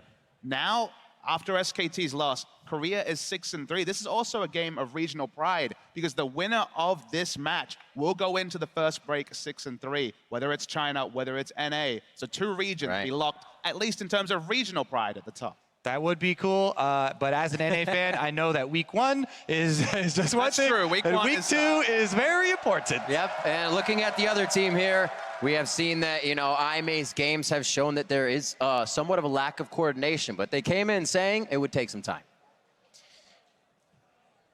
Now, there's definitely 2 teams that have been challenged. Yep. It's very hard for them to be decisive at the end of the day. They have their language issues. That's why we do see some potentially messy games like we saw in IME's victory over Flash Wolves right at the start of this tournament. Exactly. I mean, we've had so much excitement all day long with all of these matchups. This was the one where that people were having the hardest time to predict already, and I'm very excited to see how these 2 teams actually evolve as the group stage continues. Well, Kobe, it's game 6. I want some more excitement. Let's get into the starting lineups. First pick goes to North America's LCS, Cloud9. It's gonna be top lane Impact, Meteos in the jungle, Jensen in mid, Sneaky at AD, Carry, and Smooth as can be Smoothie at support with Coach Reaper. Their opponent today is Chinese 2nd seed IME, 3rd seed even. Top is Amazing J, jungle avoidless, mid, return of Athena, no more Baimi this time. Jin Zhao at the AD carry, support is Road, and the coach is Kesman. This will be a game IME could maybe find some footing. Cloud9 as well, a little wishy-washy. Still finding their foot in a few wins here, but IME definitely needs to look a little bit better. Kind of be a contender here coming into Worlds. Yeah, I mean, for IME, for me, the biggest question mark has been the bottom lane, Jin Zhao. Jin Zhao is not looking very good. He does not have very good stats, and this might be, you know, Sneaky's time to shine. We've seen some improvements from him and Smoothie as far as the lane phase goes. Maybe Cloud9 can play around that because, you know, Cloud9's big weakness was not identifying their strong area of the map early and playing around that. We've seen so many teams building off one strong area into vision and then trying to control the mid game from there, but it just hasn't happened for them. And there's not a lot to split these 2 teams because they've both lost to the Flash Wolves. That's the thing. So they've both beaten the Flash Wolves in very long games and then lost to SK Telecom in very one-sided games. this is kind of the tiebreaker to decide which one's serious, who's going to have that first foot ahead, and which one is going to have to play catch-up. That's right, our final game of Group B. We just had one as well last time, so these final 2 games rounding out our first week here of Group B, 1-1 for both C9 and IMA. Who's going to come away with a win? Kennen gets banned out as well, and that Varus ban at Athena. Not really a surprise that IMA are focusing top lane bans, as Amazing J is the player they like to play around. I mentioned how, Jin Zhao was not their strongest player. They also don't want to play around him, right? Versus SKT in their last game, Jin Zhao literally did 13% of the team's damage, barely more than their support. This is a very Amazing J-centric team, and they're trying to ban and, pick accordingly, trying to get him a good matchup, I believe. And on the side of C9, Meteor's probably looking to set up Jensen, who has been the really big playmate for them, at least previous to this tournament. Got bodied by Faker first time out, did his farm thing on Orianna versus Varus the next game. Let's see if they can actually get decisive. And Lee Sin still out. I think a lot of people would prefer the Rek'Sai, but Cloud9 might just have worked out their issues with Lee Sin and go back to him. Regardless, Syndra is up. Syndra is picked. We'll see if either the Aurelion Sol or the Vladimir is Athena's choice to go into that, because both of those are still available. There's the Voidless banning Zach here, saying, I don't want to see that Meteor sack. Just me. I may have been a team that has been messing around with the Aurelion Sol in LPL, despite it being a fringe pick there, so real chance of seeing it. Jin Zhao's best champion has been the Jin, and I can see that being locked in. And I have to say, with the Rek'Sai as well, it looks like they're trying to nudge Meteos in that Lee Sin direction, but Olaf is still available. So regardless, he still has another option. If they pick it again, they are very confident, and they would have talked about and believe that they can work through these issues. I know that people, have been fairly critical of this pick, but Meteos, he has a lot of games on Lee Sin as well, and they have, it could just also be a hover. So we'll start talking about it until they actually lock it in. Where's that full damage Nocturne? This is that might be the most controversial hover that we've had. I mean, worth knowing the summoner spell is Ghost, so maybe more to the Olaf you were speaking about than the Lee Sin. So a little bit of a spoiler in the summoners. No guarantee, of course, could still lock it in. And Lee Sin against Jin is a champion to both get the engage, get the big insect, and to interrupt. He's got you now. It's Cleansing Night. True. I got nothing now, Kobe. That's a classic Evelyn. It's going to be the Ezreal Rumble lock-in. A lot of damage being presented here by Cloud9. So it looks like they got the beef of the composition out on the board. What does I make an answer with? These are very high priority champions down the list here for Cloud9, just as far as the world's meta has gone. Rumble, one of the top laners that we've seen, especially with Kennen being banned out. So that was one of the things we prefaced with the bans of IMA. I thought they would early round a top laner after banning so many of them, but the Rumble is picked up and they're already hovering. This is one of Amazing J's favorites. However, I don't feel like it's especially good into Rumble or especially deserving of these counter or the bans that they threw out early. I mean, most played in summer also played it in their first game of the tournament. Only Echo players so far. Actually been no mid lane flex Echoes, only been the top Echo. No, not necessarily going to be locked in, but the Kennen is the winning matchup, and that's the one that's not available. There is a lot to be said for that comfort factor, right? And that specialization. People have put a ton of time into a particular champion. Will be very happy to take that and feel like they do have that edge. Extra edge, even over just the normal matchup where you would expect it to go. Cloud9 answering. It seems that Meteos wanted to see a bit more of the composition as well before they rounded it out with the jungler. Lee Sin is still available on the board. Yeah, he can definitely make plays on the on Jin in the backline, but Vladimir is not going to be an option. Echo's not an option. Rek'Sai can interrupt him. Rek'Sai does a lot of mean things to interrupt. If you unburrow as he's trying to pass over, jumping over, you can really mess with a lot of those flashy plays. So this is the moment everyone's been waiting for to see how Cloud9 rounded out. So why don't you pick something that can run over that? Why don't you pick it so you can run over it? It looks like they do. Olaf and Alistar locked in, a bit of a Bash Brothers composition that could be starting things off for Cloud9 when they cannot find the light in their plays. Road to lock in here. What will they decide with? Also, you know, we kind of gloss over this Alistar pick from Smoothie because this has not been a Smoothie special. No. And they have definitely locked in some champions that makes it look like they really want to take a more proactive approach and try and get some numbers on the board in the early game, pre-15 minutes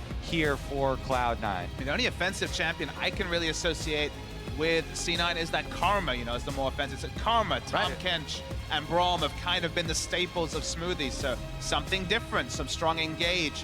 You can already see the combo into the equalizer potentially being big. And all we're looking for on the side of Aimee is a support pick. You mentioned that Tom Kench could actually be the selection for Aimee. Yep. Gonna feel comfortable going into the Alistar. Yeah, that's gotta feel nice for Jinzhao. He gets a little more safety in that bot lane on any of the engages, and they can exhaust out that Syndra if they need to. Exactly, you know, it negates so much of the early 15 that we were building up, the playmaking of Alistar and, you know, Olaf, strong early jungler, can spam that ghost, you know, really capitalizes on lanes with crowd control. Tom Kench, whoop, eats him up and saves whoever got picked out. So I really do like that drafting from Aimee. Good answer with their last pick. And that's why a lot of teams more and more over the past months have started to save their supports for counterpicking the enemy team rather than focusing so much on that lane. Well, you know Jensen is stoked to finally have his hand on the Syndra. He was playing Syndra just as the playoffs started over in NA. A very good Syndra player. They love to funnel resources into Jensen. And if they get him a lead, he'll be the perfect man to carry Cloud9 forward. He really does love playing his lanes aggressively. To do that, though, here at Worlds, you have to have your jungler on board. They have to be working in concert very, very closely because if a laner plays aggressively all by themselves at Worlds, they will get sent back to the fountain. It's not much of a solo trip. We just saw Faker and not get the help from Blank, and if he just left out to dry there, it will be a problem for Jensen. Very apt comparison because Faker also loves playing aggressively just like Jensen. Absolutely. Get loud on Twitter. Hashtag C9win, hashtag IMwin for who you think is going to take this matchup, our last match here of week 1 of groups. We have another one to go, and it's already been amazingly crazy. More words to describe this and that, but we're gonna get into game. We're about to be on the Rift. Cloud9 versus Aimee. And we're gonna see who can take the last victory of the first week of groups here at Worlds. Like Jet said, everybody's gotta win. It's been absolutely amazing. Who can put one more on the board? Well, everybody has a loss. That's true. Way to be glass half full. No, you're right. You're right. Kobe. Not everybody has to win. The wrong word came out of my mouth. Thank you for the correction. Still, who will put a win on the board here? That one I'm sticking with. Either Aimee or Cloud9. I'm sure of it. God. Also, that's why you have that job and I have. We're watching League of Legends, Rib. Everybody's a winner. Yep. Can we get more cheesy? All right, let's see. They fan out defensive wards here from Aimee. Doesn't look like there's going to be any early action. And if we take the starting positions into account, it should be a topside start from both. So, nothing really out of the ordinary. I am waiting for the day we get some variation in the Olaf starts because I really do feel like he's such a versatile jungler in the opening of the game, and everybody expects you to start on the blue so that you do get that flat cooldown reduction and the mana to be able to spam your axes. And playing off that expected behavior is one of my favorite parts about jungling and the mind games that go into it. So far, though, we will just have very, very standard starts for both teams. You used the word expectation. We talked about Impact up the top on his own being the pressure valve, drawing solo kills and also the solo deaths, like you could say. IM do actually path around Amazing J, so if they can get what is very much an interesting top lane carry duel between Amazing J and Impact actually rolling for Aimee, Impact just loses out and doesn't have any of that jungle pressure. Just in general, tracking Meteos this game will be interesting because Jensen will want to be aggressive, and we know Amazing J and Impact are going to be trading thick and fast early. Good old D-man drawback. I love it. The thick and fast play. So we'll see 2 minutes in. Obviously not much, no crazy jungle paths. It is going to be this aggression in the mid lane we're keeping an eye on. And already a little bit of licking delivered here from Road onto Sneaky. He can't seem to get himself behind Smoothie, who's trying to grab that brush control. But with the ward, Road knows when he can get in and out of these little attacks. Yeah, as we said, Olaf loves ganking early, and he loves ganking lanes that have their own crowd control. So that would be mid lane or bottom lane here for Cloud9, especially since it's a double melee matchup for the supports. Those guys are going to be trading very, very often. And if they do get locked up, it's very easy to collapse there in the long lane, spam the ghost, and get some summoners out at least. Voidless gets the Scuttle Crab first, though, so extra vision going to help out there. I like the little play by Road as well. Let's make sure we see it. Nobody's here. Take it safely. They are not leaving anything to chance in the early game. And Meteos, he was in position, and people say, oh, there was no ward there. Why didn't he go for that? The support was missing, so exactly. You can't be sure as to what exactly they had just placed, and just the mere act of going into Fog of War does so much in the early game. That's why, as a support, if you're not trading, or if you're not, bringing presence through the lane around the CS, contesting CS for your opponent, being in Fog of War as much as possible to make the enemies guess when you're placing your trinket ward is very important. This is a really interesting support battle in general, as Smoothie's pretty dependable laning support, loves to pick those Brahms and to disengage. Forcefully engaged there. Road is very much the wild card support. He very much likes to get out of lane and make the plays like someone like Licrit does over on the side of Albus Nox. So the playmaking here from Road will be fun to track, even on kind of a more dependable laning pick like Tom Ken. And they go on Road this time around. Smoothie does get some of the counter damage, but the minion wave is stacked too deep, so there's no way you're going to get a... Voidless in a really nice spot. That's exactly what you just said. Sorry, we can't leave these minions. The other thing to notice is that Meteos up on the top side is taking away some small camps here from a Voidless. This is one of the things that Meteos practices most heavily. He studies the jungle paths of his opponents and looks to get those small advantages of the single small camps. He's actually been able to take the entire top side off of a Voidless, which is huge because that's what a Voidless assumed he could go back to and farm here, and Meteos has been able to eke out that small lead. And he's looking for the full path too, wasting even more time. However, Meteos is also on a ward here, so they have to be careful. Yeah. Again, this sort of pathing is very reminiscent of Nidalee, who I really likened Olaf to, because this is how you can play. Stopping the enemy, stopping a recall even. Yep, good recall cancels there, because Meteos got 2 for 1. He stopped the Voidless. Here comes Smoothie. Oh, I don't know if Voidless wanted to join this party. Amazing, one more hit. Reckless swings from Meteos, and they're able to take him down. Plus, the liberty you have when you have an Ezreal can enter lane, farm from range.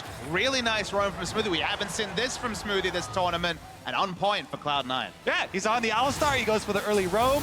You would expect Road to be the first one going for that. If you watch IMA games, he's out of the lane as soon as he can get, but Smoothie beats him to the punch. Meteos had already counter jungled, plus he was in the area, stops the back. Very good early play from Cloud9. And remember, that was Cloud9's first kill pre-15 minutes of the tournament. There you go. Level 5, looking at 75% here for Jensen on that level bar. His purple bar under the champion sign. He just hit 6. Athena's going to have to play very careful, but he can also get himself into pool, so not that scary. Vlad is one of those blocker picks to Syndra. Now, it's not a winning matchup, but it just itemizes so naturally into Spirit Visage. You're basically hoping that you can farm through, and the killing of the Vladimir, again, that killing blow is very difficult. All is available, so in general, just trying to stifle the Syndra in mid. Now, what you got to watch is Jensen, he's playing very far up, and what you want to do is try and, deny that laner some CS, but what you have to do is what SKT did when they had Benki in and get the extra vision, because Jensen... He just ulted, threw his ult out. That was pulled out by Athena, but he gets the flash. If he had gone down after flashing the C9 symbol, got himself out of it, but that's the type of situation that we talk about, where as a mid laner, they want to play aggressive, right? But you're going to have some backup here. Meteos now comes in, clears out the vision, and he's going to try and lay down the wards here for Jensen. There's the pink ward. Worth knowing the damage is done, though. Jensen used both summoners and Vlad only had to pull an ultimate, which will be back very shortly. So a wraparound gang from a Voidless who's been praised as this intelligent pathing jungler. It's going to be super effective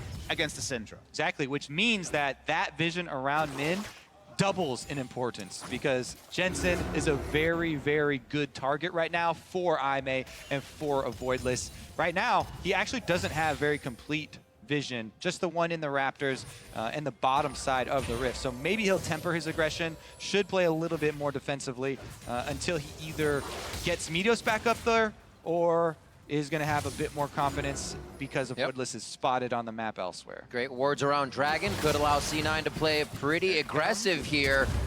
It's going to be a nice flash from Road as well. True Shot Barrage. Pass it on by. Jensen has bought his own pink ward as well. But Meteos knows he has no flash. That, All right. Sending a message. Sending a message. Not quite sure what the message read, but it was sent. I mean, Meteos picked up on the messages from the casters, from the fans. He knows the criticism's out there, so you feel that pressure on the world stage to make plays. Team's 1-1, but it's been him that's been criticized, not his team. The focus has been on Meteos, so that's why you look for those plays. He had the level 6 advantage, but this time it goes wide. Yeah, and honestly, he does deserve credit for the early pathing, you know, getting the extra camp lead and then the successful move up topside. Let's see what he does with the first blood, though, because Olaf can snowball very effectively. We talk about the early purchase of cooldown boots all the time. At the moment, though, Voidless has double wards outside Drake Pit, and it would take some good game sense for Meteos to actually think that he's taking this Drake. Bottom lane pushes up. There's no bottom lane from Cloud9. Good take there from IMA.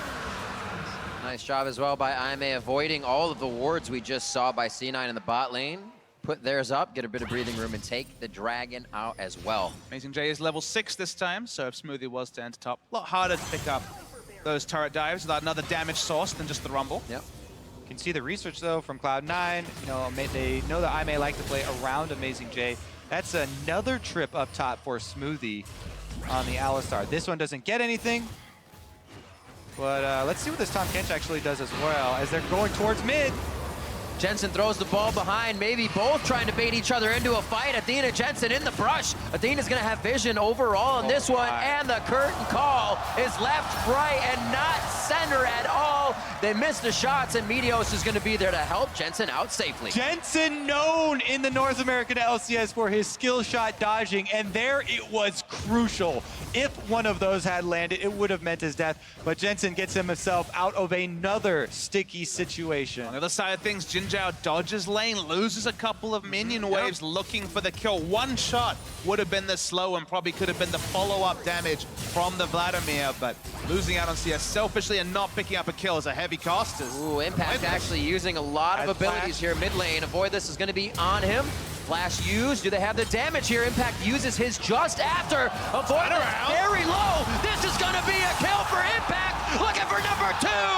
The 2v1 is won. Top die, jungle die. Impact gets the turnaround, and look at a Voidless shows top. Meteos is in his jungle, stealing away his camps. And Impact does it his own way. 1v2. Jungler not even on his side of the map. This is what this player has contributed to Cloud9. Rush had to go out of the team, but Impact took them to Worlds, and he wants to get them out of groups as well. Absolutely true. C9, they know it. Also, you can tell the focus in-game. Smoothie's up there twice. Meteos is up there in the early game. See this again. Impact abuses it. He's got a 30 CS lead on top of it. What this reminds me of, Kobe, reminds me of PDD casually at All-Stars turning around with a massive Rumble play. Voidless got too cute in this situation, took the extra turret shot, went down just to the burn, and Amazing J doesn't seem to be tracking his ult very well because he goes into turret range himself. Right. Definitely a mistake there from IMA, but how many times have we spoken of the cautionary tale of ganking Rumble post level 6, right? Riv laughs because we mention it all the time of the possibilities of those double kills. Impact makes it a reality, though. Down bottom, Avoidless wants to answer. Still good to see that IMA wants to put their foot down. They're not deterred here or tempered at all from trying another engage. It looks like they will ward up the bottom side. They have the wards behind Dragon, but all the fights in front. And Scuttle's going to help them reposition. Call Cloud9 off. Just a push in mid from Athena right now. 93 to Jensen's 123, though. So definitely a lot of power coming from Jensen. All right, so I really like to put myself in the shoes of the underdog right now, right? We turn this game from IMA's side. They've got losing solo lanes. They've been losing jungle pressure. Avoidless is trying to catch up because both the solo lanes are going down. Now the bottom lane actually going down. Even with all those wards, C9 still tries to power through. It's going to be Road. Exhaust is there, but it's not going to be enough on Meteos. And it's Sneaky that picks up the kill. That was going to be the player I was going to point to pull off a cross-mat play to try and get IMA back into it, but he goes down, and that's going to be first turret for Cloud9 as well. The lead is even bigger, Kobe. You look at top lane, it was 2 levels, now just 1, but at least 1.5 levels between Impact and Amazing Day, not even speaking about the CS advantage and gold lead from the 2 kills. So we looked at Amazing J to be the one, perhaps to be passed around by his jungler. In fact, his jungler has done the opposite. He's actually put him in an even bigger hole than he already was. Meanwhile, farm time's in mid. See if they put more pressure here. Usually once Impact gets that, you're talking about top lane, gets a little bit of love for Meteos. It's just Impact going off after that. He almost says, I don't really want any other things happening in my lane. I'll handle it. So you see Meteos now towards that bottom side of the map, clearing up the wards, ganking again towards Jin Zhao and Road. And it looks like they're going to stay down here and make sure IMA can't set these wards up, which are actually happening right now. Yeah, that bottom lane play that Cloud9 just pulled off means that now IMA, they need to go into defensive mode because defensive warding and playing around your turrets can get you some comeback kills. If Cloud9 play too aggressively and go for one of those dives, IMA look like they really need to turn a mistake around in order to turn this mid game back in their favor, because Cloud9 are jumping out to a very big early lead here. It's really hard to see how they're going to do it, though, Kobe. Same with you, Riv. I just don't really see how IMA can find the map pressure when so many individual lanes are losing. And then the jungle matchup, if Olaf finds Rek'Sai in a long enough space, he also has the ability to take down the Rek'Sai solo. That's why they have to go into defensive mode and look for the unforced error. Looks like they can't control the resource at this point, even with the wards. Bottom turret being down. Cloud9 is working the inside of the jungle so nicely here, knowing there's no protection for IMA until the second tier turret. This means that mid lane is going to start getting pushed in as well, and they have to be a little cautious with the Void Rush. I think they're also going to have to give up this dragon. This should be Cloud9's Drake 100%. You see them doing laying the groundwork right now. These wards, this invade on blue quadrant right now, this is all setting up for the Infernal Drake. And they get the Gromp at least. I may get a little bit of their jungle back. But yeah, Cloud9, this should 100% be their Drake, and Infernal is going to be a big one for them. The best snowballing Drake, perfect spawn for them. They're pinging the ward in Tribrush, saying, yeah, there's a ward if you need it, but I don't think we're going to need a teleport just yet. A flash out of a Voidless. That kind of hurts his engagement. Impact's coming in as well. Smoothie forced to throw on the ult, but Meteos says, I'll tank it, don't worry. Impact teleports in. He's got his ultimate available. He lands the slow. Ooh, the red carpet laid out for Road. They should be able to get out of this pretty nicely. Flash forward from Impact. Another 2 kills as Impact starts popping off. That's why you need to focus the top lane for Cloud9. They got Impact ahead, and he is taking over. They did focus the top lane, Kobe. It didn't go so well for them. SKT, now C9 Impact, really setting up and just putting IMA further and further into the ground, only just taking the turrets, mid and top lane turret. That would be basically the god tier first 20 minutes for Cloud9. And the picks coming in had to ease Cloud9's mind. Jensen getting Syndra. That means Meteos, if he does have to go on this Olaf, is going to have a push mid lane. He can go ahead and have a foray in the jungle with Avoidless if he wants. And that's pretty much what happened all game. We'll see this from the teleport one more time. I mean, you see the start of this, okay, I guess he wasted the teleport. It's not needed. They already got the objective. The kill onto Road was almost an inevitability, just how much damage, but that's the full value out of the Ezreal ultimate, and then what a snowboard rumble can do. Jin Zhao had flash also actually on that Jin, I believe. Decided to go down with his lane mate. I also don't think, it kind of all happened in succession. He still has flash, but I don't know if that'll... Up back to the Tribrush, does it happen? Road is here. Can't get in his belly, but you can definitely help him fight now. Double. Impact's right above that 50% gauge. He's going to be doing some good damage if he does decide to turn around, but it looks like he saves the sums and saves that. Right, he doesn't have any summoners, so he just goes down. Yeah, good turnaround kill there for IMA. I mean, Impact had a bunch of the kills on him, and now they've got some time with the turret as well. Yep. I don't know if they, they don't have any deep vision, so if they choose to stay here and try and burn the turret down, it's a risky call, and it means that they feel like they have a lot of ground to make up. They've called a Voidless down to try and help out with it. It's not taking that much damage, so they are going to have a bit. They're actually going to have to back off here for this wave, as they don't know where Jensen is, so that denial of vision actually scares them off, and they are able to hold bot turret here. So C9 still with the first turret on the board and choice of where to go next. Stinky rotated top, couldn't get the turret either, but so just a kill, no answering objectives either way, so IMA will take that given how the game has opened up.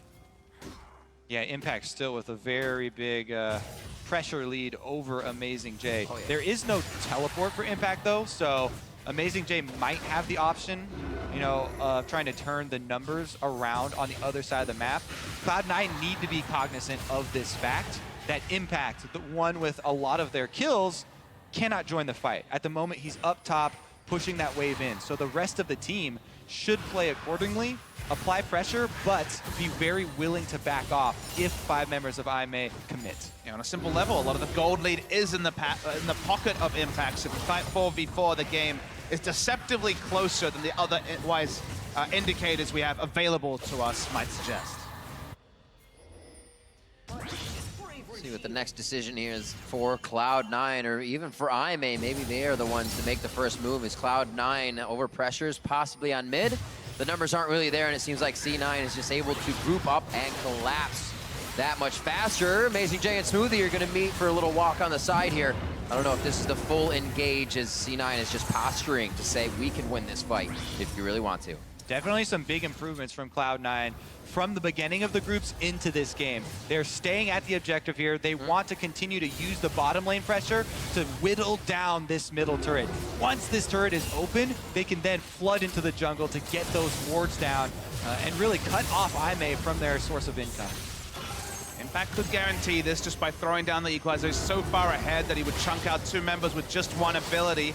But they're holding it just in case there is an attempted engage from IMA. Oh, it's going to be on to Smoothie. He's pretty much the main focus now. Road eating up Voidless, keeps him safe. It's going to be Amazing J going down first. He chrono breaks back and flashes out to get the safety. A lot of chaos here. They're going to have to refocus to get back into this fight, as, yeah, Athena almost picking up a kill as everybody's trying to flash in, be the next surprise attack. But now everybody's in the middle of the fight, and it looks like they're going to back off. Oof, very intense fight there. A lot of summoners used, but Cloud9 can just go back to base and heal at the fountain, because Impact is the only top laner left up here. I don't know if Amazing J's gonna try and get back. Let me see what the top turret health is actually. Impact can push the wave.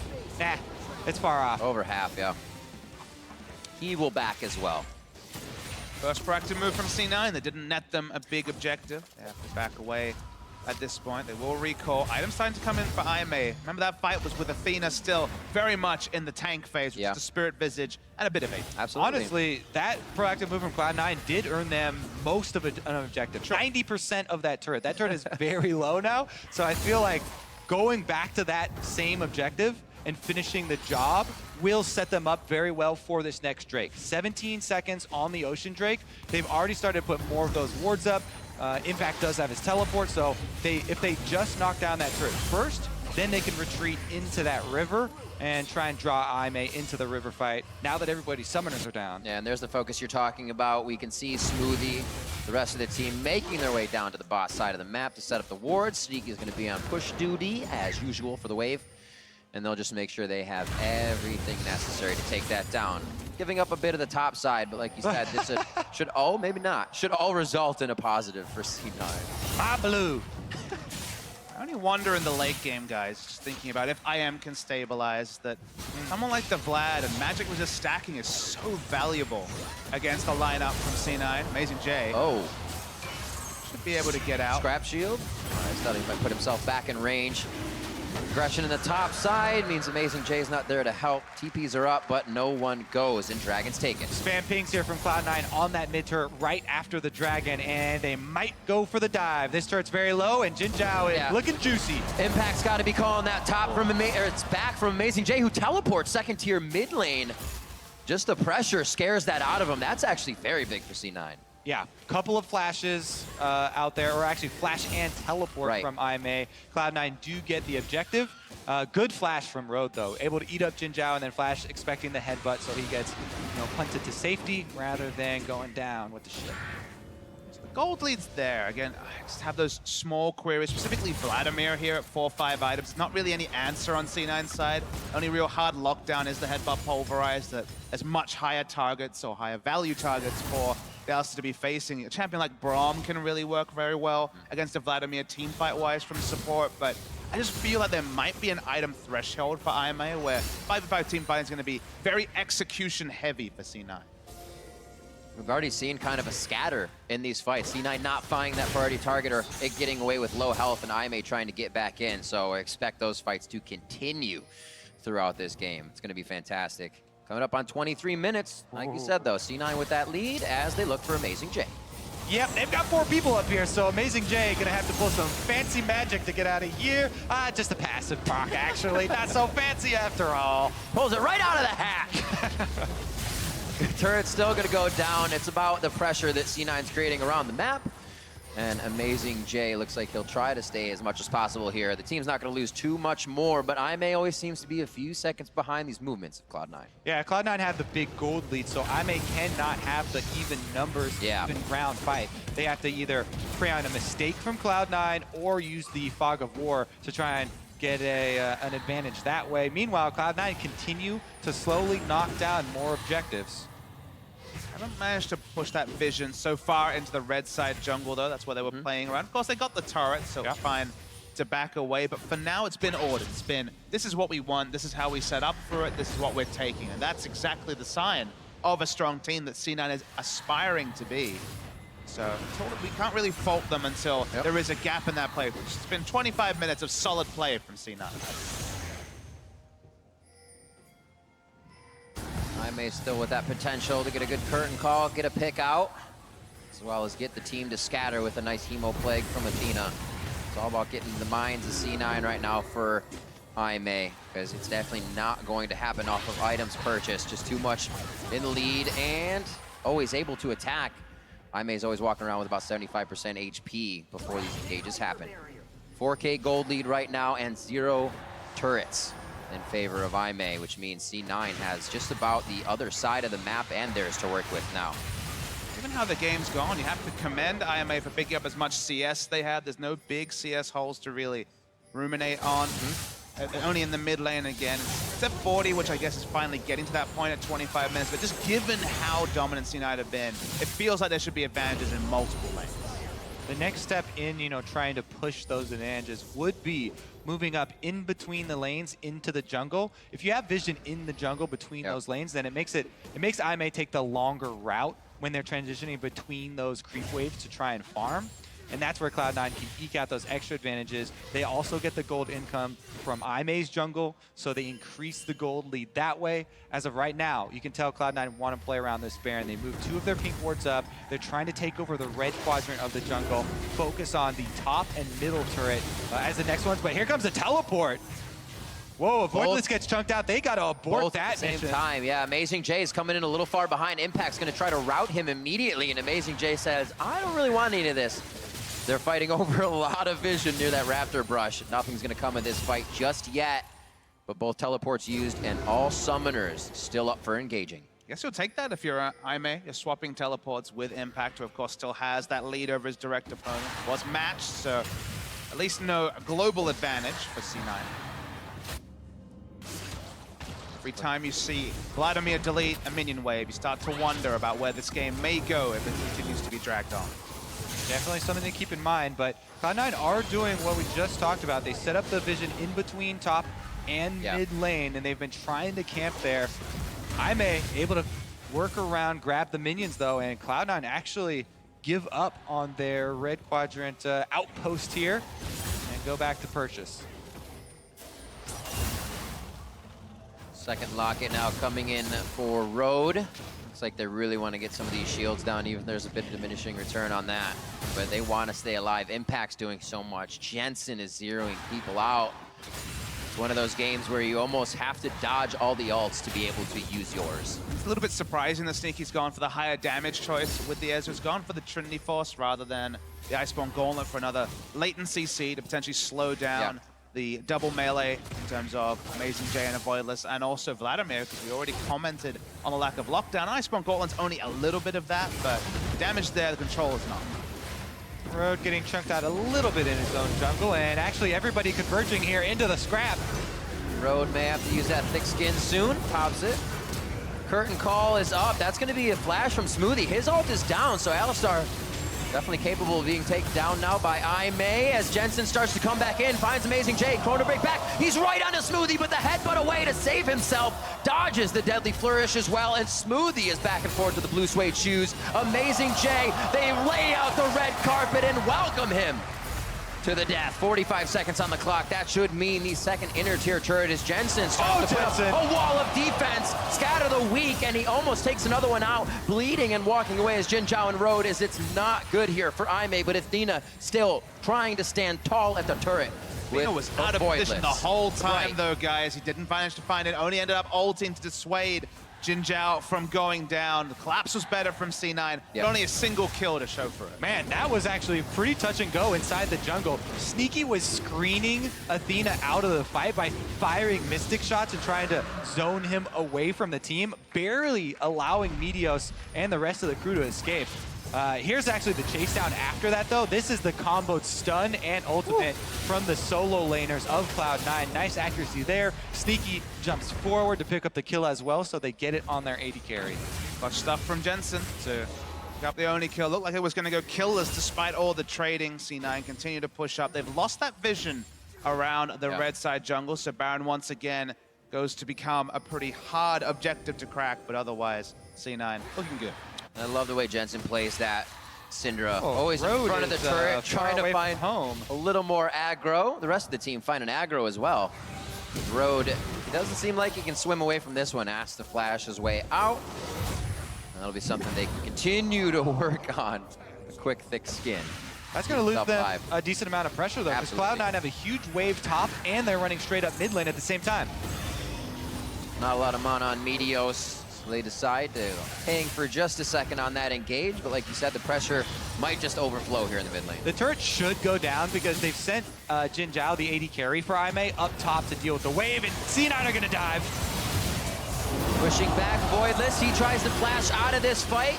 Parallel Convergence actually locks up Smoothie nicely, but he already has the Unbreakable Will on, and that will be a Voidless going down as he cannot flash away from the danger. They're making sure that the priority targets aren't ones that can get away in these fights, and they are choosing very well.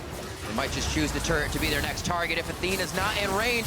Coming up from the pool, he stays alive. Amazing J alive on the outside, but everyone is limping away, including C9 here. Jin Zhao picks up a kill there with one of his last bouncing shots. And it is so back and forth. C9 are actually leaving quite a bit to chance in these fights, but still coming out on top. There's another part of that chance. Who's gonna go down? And good night, Amazing J. CC Bot never left up onto Amazing J. Didn't have his ult available, and for the world's most aggressive teleport as Jin Zhao casually sidesteps the Ezreal ultimate. Unnecessary stuff from Amazing J, a little bit undisciplined too, and keeps up that pressure as the crowd finds their voice. Yeah, Cloud9 just send him back to the fountain where he came from. Wow. This is great from Smoothie though, because consider this is when Jin Zhao is picking up 3 group minion waves in top. He's even out of ult range, so for now, no damage from the AD carry. Exactly. We talked about the importance of setting up that big wave top for Cloud9. They got the 5 versus 4 advantage. Pretty scrappy kill, honestly, for them to still get it and get out here. Here's where the chaos does ensue, though. They go for the Vladimir, he pools, and they're tanking turret on the way out. Good snare there from Jin Zhao. He's got the red buff as well to pick up the kill onto Impact. And Amazing J goes for the 1 versus 4. Feeling good. So many things are playing out in your head when you're teleporting in, and then poof, they go away. You have to wonder about the communication. Sure, if Road was another screen ahead and could just the Tom Kench devour and take him out, you could understand it, but the coordination not there for IMA. Remember, IMA is the team that has to work on the most different languages. They've got the 3 languages the various speakers have, and the coordination is always something that you point to when we see this team play. They are one of the hardest working teams, but it's not paying off for them here as Amazing J on that solo mission. Cloud9 deliver him some justice.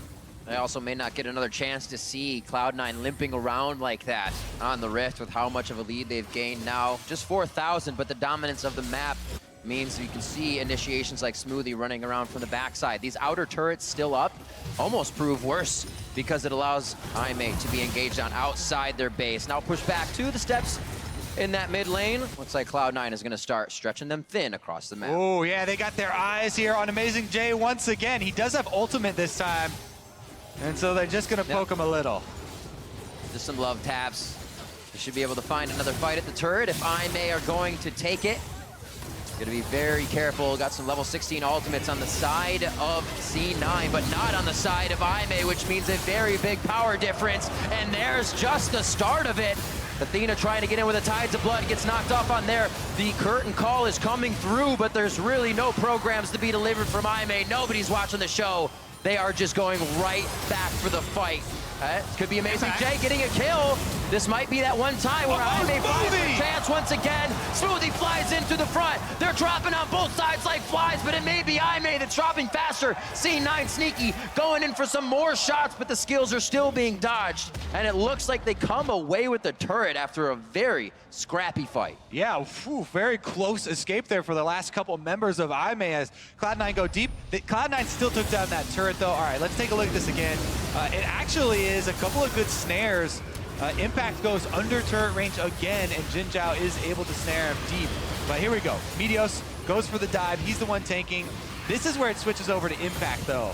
And he's got the snare from Jin Zhao. Does Zanya's this time, but there's nothing to let him get out of this. Amazing J lands a stun. Smoothie spent a lot of this time trying to consider flashing over the big wall next to this inner turret, going for an engage. Couldn't find it right to the end. As you say, the objective is the small advantage. Could have been more, but split between 2 decisions and ends up fairly even, all things considered.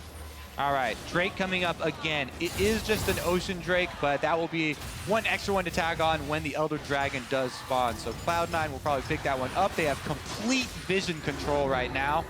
The map is basically theirs to work with, so they can take... Oh, never mind. They can just take Athena. Doesn't even have time to pool, and we are near 60 seconds on these timers. If they go down to the game, 35 minutes in, and Cloud9 is getting everything they want with these little picks. Yeah, Athena was subbed in for Bamey for this game, and that's right. Really has been a bit of a passenger. First death, but has just been farming, has been out of position, hasn't been the initiator that we know Vladimir's can be. And with that pick, C9 looked to Baron. Yep, they've cleared out all the vision inside. Zoning here from Smoothie. Road is in there, but that's about it. So they get the Baron, and now they're on the chase. It was a short chase. Short chase. Very short chase. I was waiting. I was like, he's gonna get him.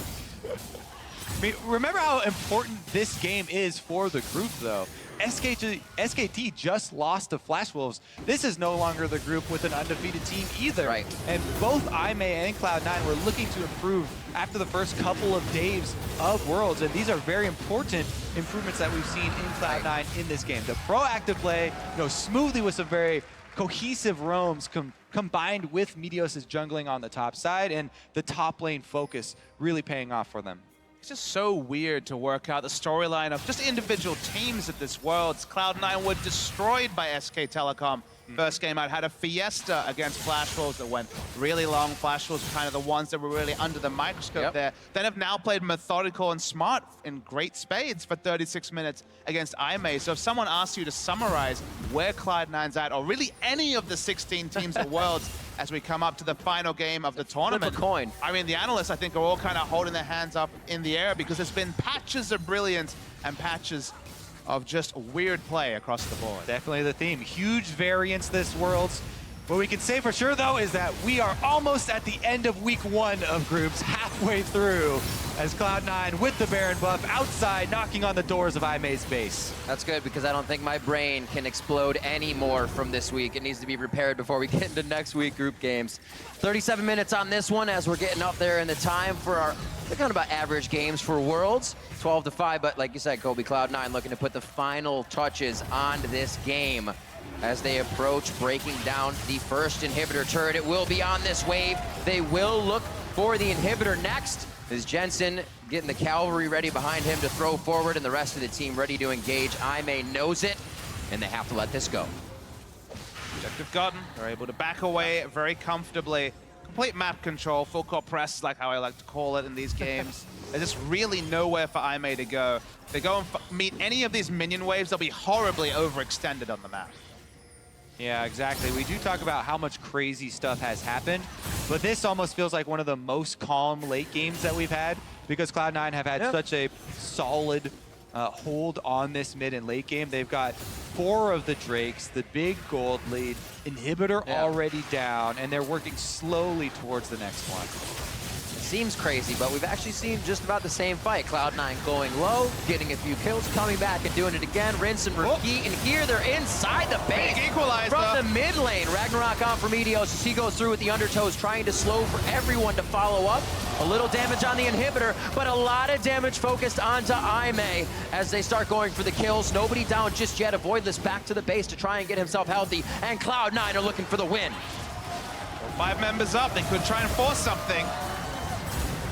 Few more scatter the weak outside. Jensen keeps them at bay. Here goes the go for broke from IMA. One down as a Voidless falls. They are going to lose Smoothie here, but it may not be one they need to keep as the fight goes on. The damage is onto the champions, not the Nexus turret, which is getting a little hairy for Cloud9, but they will turn their focus to the Nexus. They will turn their focus to a win, and they will go 2-1 in the group stage in week 1. Only the head-to-head between SKT and C9 stops C9 from topping the group to end the week. It's been a great trail of comebacks for Cloud9, again, after being blown away by SK Telecom, and in this group and in so many others. We're all left to wonder what bounties we have left for next week, because it's been a crazy first week of Worlds. It's been absolutely ridiculous. Picks we thought we wouldn't see, but then picked by more. So getting a little bit more play in the Alistar, the Lee Sin, a few others. Looking at this game, definitely I think something happened there in picks and bans. That Zac could have been a Syndra in that last ban for IMA. Definitely true. Pick ban has been extremely important here in the first week of Worlds. Have to say, though, that definitely the most impressive game from Cloud9. The marked improvements are what matters heading into week 2, because so much movement can happen. We're only halfway through. Cloud9 definitely looking much better, though.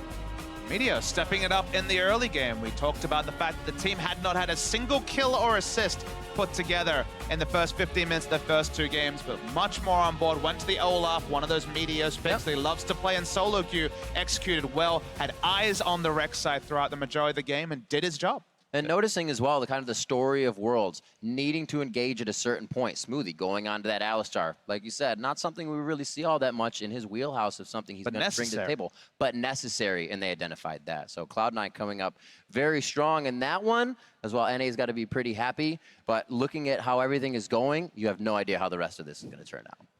Definitely more upsets could be on the horizon. Definitely, I'm going to say yes. Absolutely. I have to say, though, the top focus, very clear from Cloud9. That was pretty much the biggest change for me. They had a clear game plan, and you could tell what it was. They focused it in Champion Select. Then, right in the opening moments of the game, Meteos is up there, gains control of the jungle. They sent Smoothie on multiple roams. I don't think I've seen Smoothie roam that much, especially up to the top side, for the entire year, basically. And Cloud9 came up with the game plan, and they executed it, which is the important part. Not a level 3 roam strat on a Braum, on a Karma, on this normal champion pool, but certainly something Alistar can do. Took the Ignite, just like Mata, wanted to dodge lane, and got that advantage for Impact. All right, gentlemen, well, our job is done here for the day. Right now, we're going to pass it off to Shox, who's standing by with Cloud9's top laner. Thank you very much, Riv. Indeed, standing by with Impact after the second win in a row for C9 here. I know that you guys yesterday weren't really happy with the way you won. How do you reflect on your performance today? 그 어제 승리 이후에는 비록 이기셨지만 살짝 찝찝한 마음이 있다고 들었는데 오늘 승리에 대해서 어떻게 생각하시나요?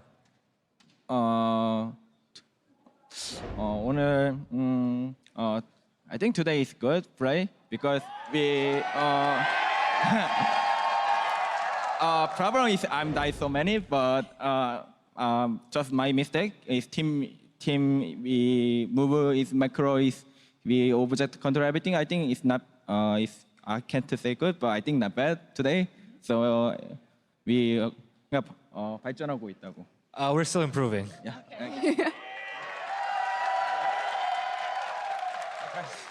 Impact, the all-important question, how many times did you say top die today? 탑다일 몇 번 외치셨나요? I did today. I didn't say. I'm just say. White dive enemy and kill. And nice. I can see that. Impact, I know that the game versus SKT was very important for you personally, but you guys really didn't get to show that much. What do you hope to prove in your rematch against them next week?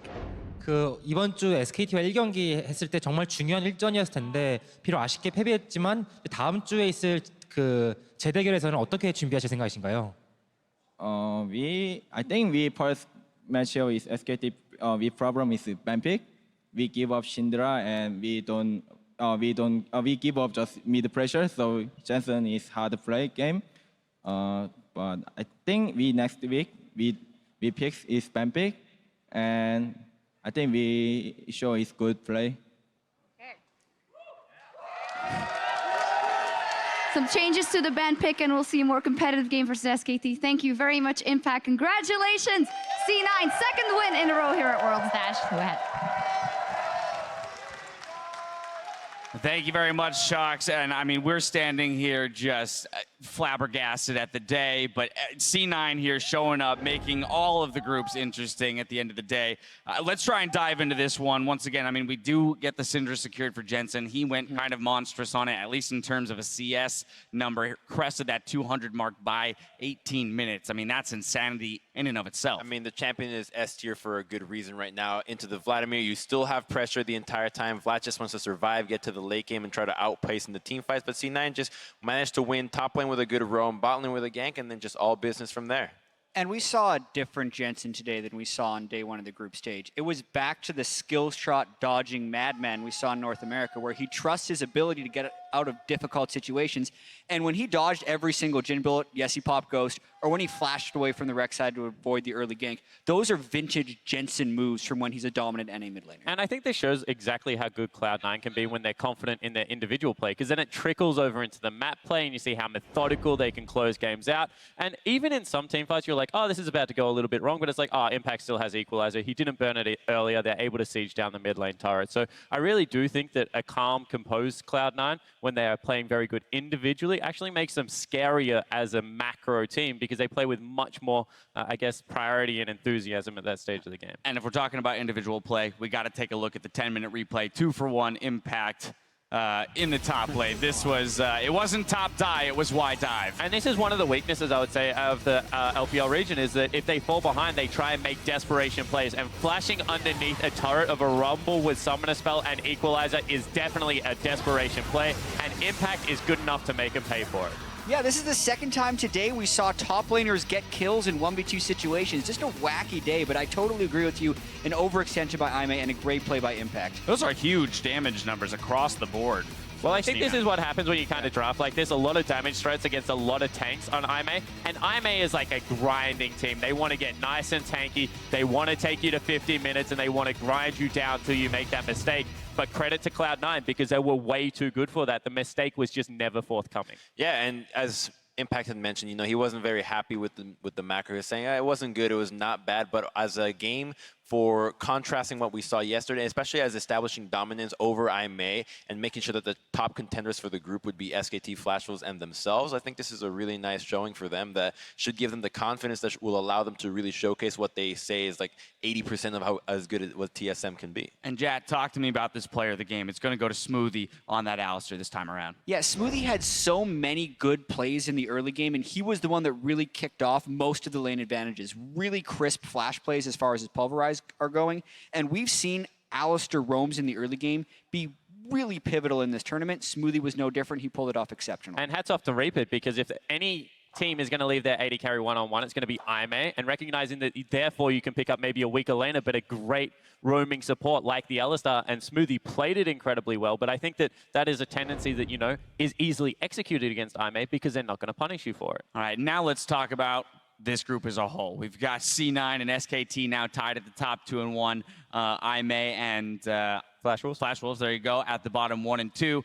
Going into next week, what do you make of this group? Who's going to have it? Or what kind of adjustments do you want to see made? The only team that I don't think is really showing a lot right now is IMA. I'm not very impressed by their ability to just lane regularly and make actual outstanding, hey, this is a play that we're going to make and make a comeback. The only time was against the Flash Wolves that was unable to really close out a game, which, to be honest, they kind of defeated themselves. But everyone else seems like it's up for grabs.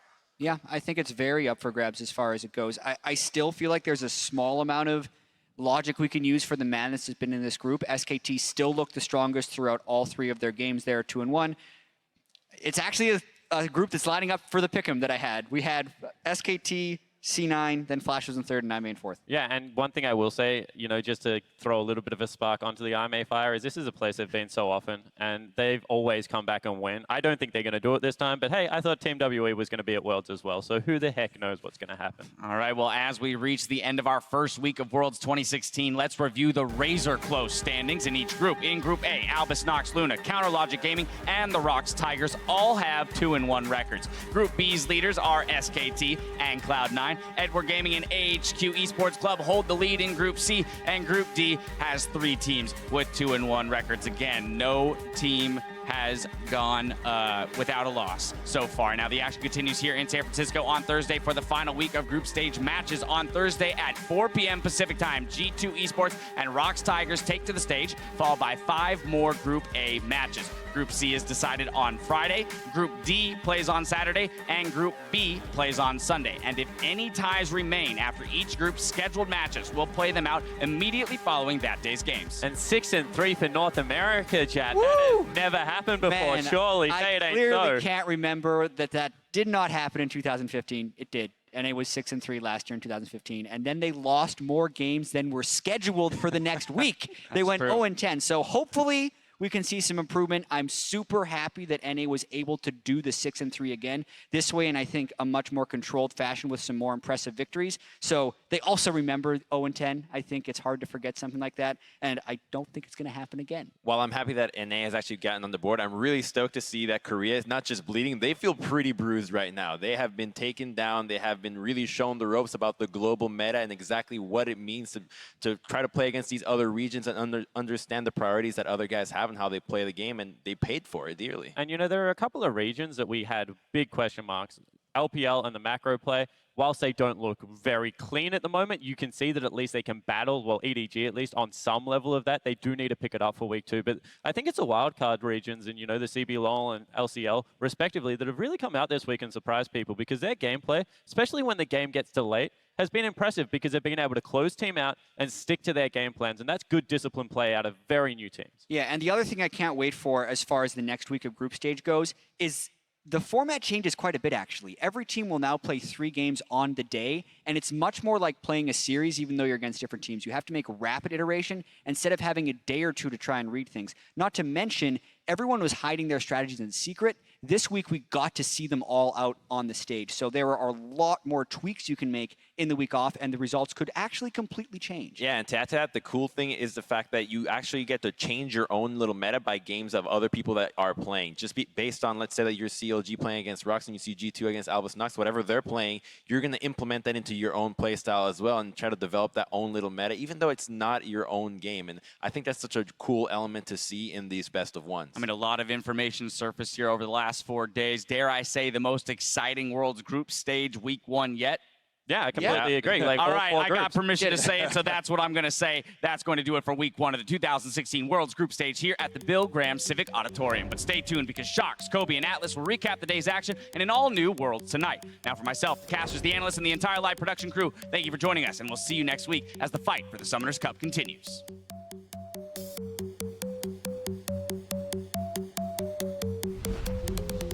There's only 2 options, win or die. I'm really excited to see the final day of the first round robin just because it has so many little implications for the teams to show their little niche on the meta and show that they've actually improved and not just regressed. So much damage, Yang! He might just be an afterthought kill as the shot blast comes down. Will the mother stop going for it? But Westall turned up and it's gonna get the oh, good Q. He's still looking for a fair bit of damage now as it gets knocked out of the minions. They're not there and Revolta, he's gonna be taken down. Slow and steady wins the race. Slow and steady eventually kills the pace as well. Next is going down.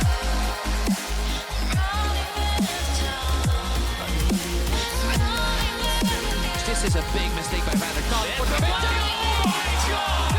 The auto attack grenade, and that's gonna be first blood. Mouse going nuts in the back line. Forgiven's gonna get everyone in trouble as Death grabs the last auto attack. Does the wall bounce? Oh, the bounce! Perfect! 2 blows on the passive. Throws him up into the air. It's like, oh my goodness, into the wall. F secures the kill. Liquid actually is the one that grabs it. That was a beautiful pick. 2 and 1 in the group.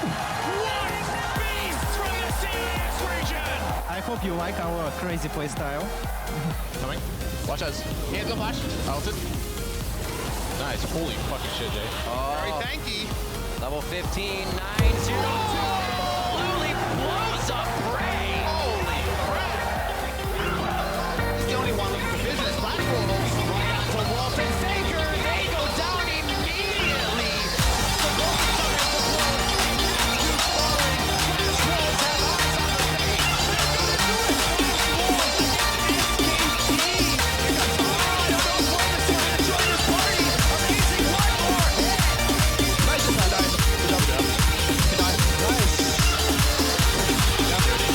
This might be that one time where Holiday Bobby once again truly flies into the front. They're dropping out both sides like flies, but it may be I made it dropping faster. We're all left to wonder what bounties we have left for next week. It's been a crazy first week of Worlds.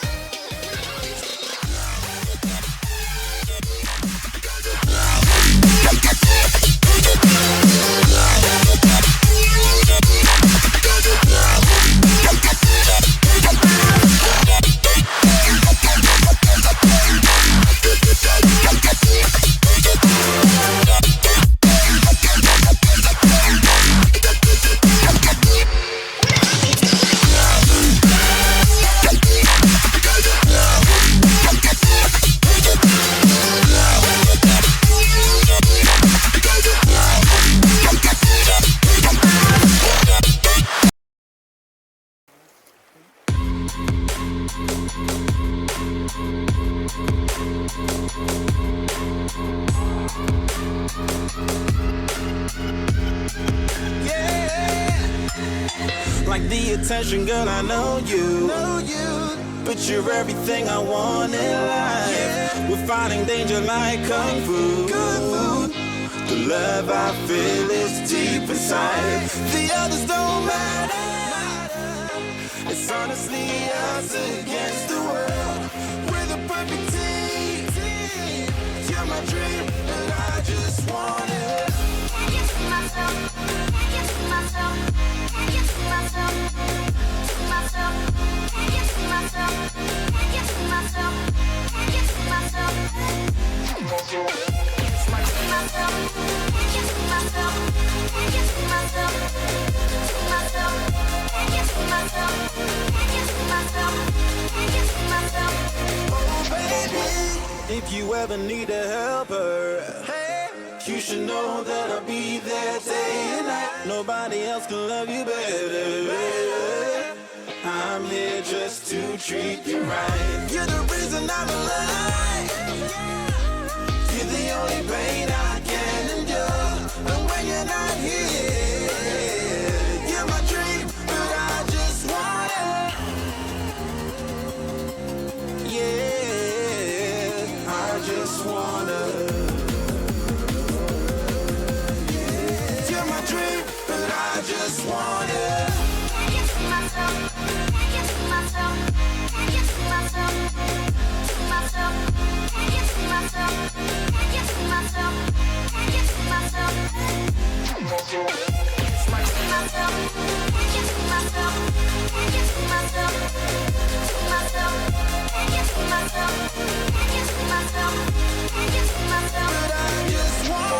Deep inside, I knew from the start, you my bunny, I'm your Clark. From now to eternity, I give you all my heart. We are meant to be, it's clear to see. My love is bigger than I thought. I got everything I want when I hold you with my arms. Now this don't matter, my love and my pleasure, the key to my treasure. Whatever's the weather, day up and out with you till I die. How many times for you I'ma try? Want you to notice the one and I know this. Perfect soulmate, I wanna show it my best friend. She saved my life, my happy end in hard times.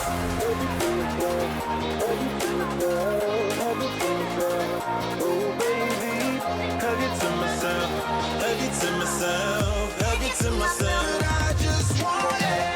Hug it to myself, hug it to myself, hug it to myself, to myself, hug it to myself, hug it to myself, hug it to myself. I just want it. Okay. Hug it to myself, hug it to myself, hug it to myself, to myself, hug it to myself, hug it to myself, hug it to myself. Oh baby.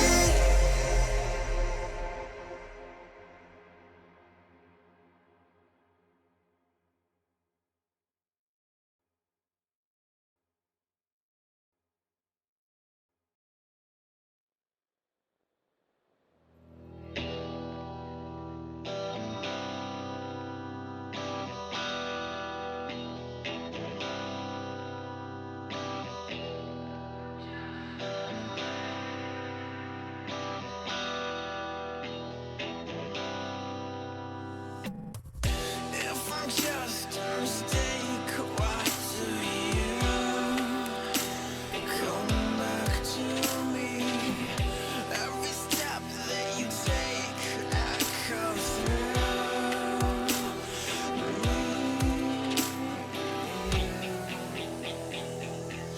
Don't let me go.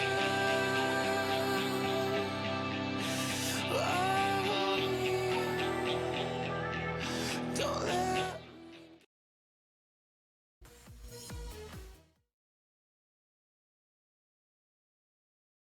Here's your test, Papa.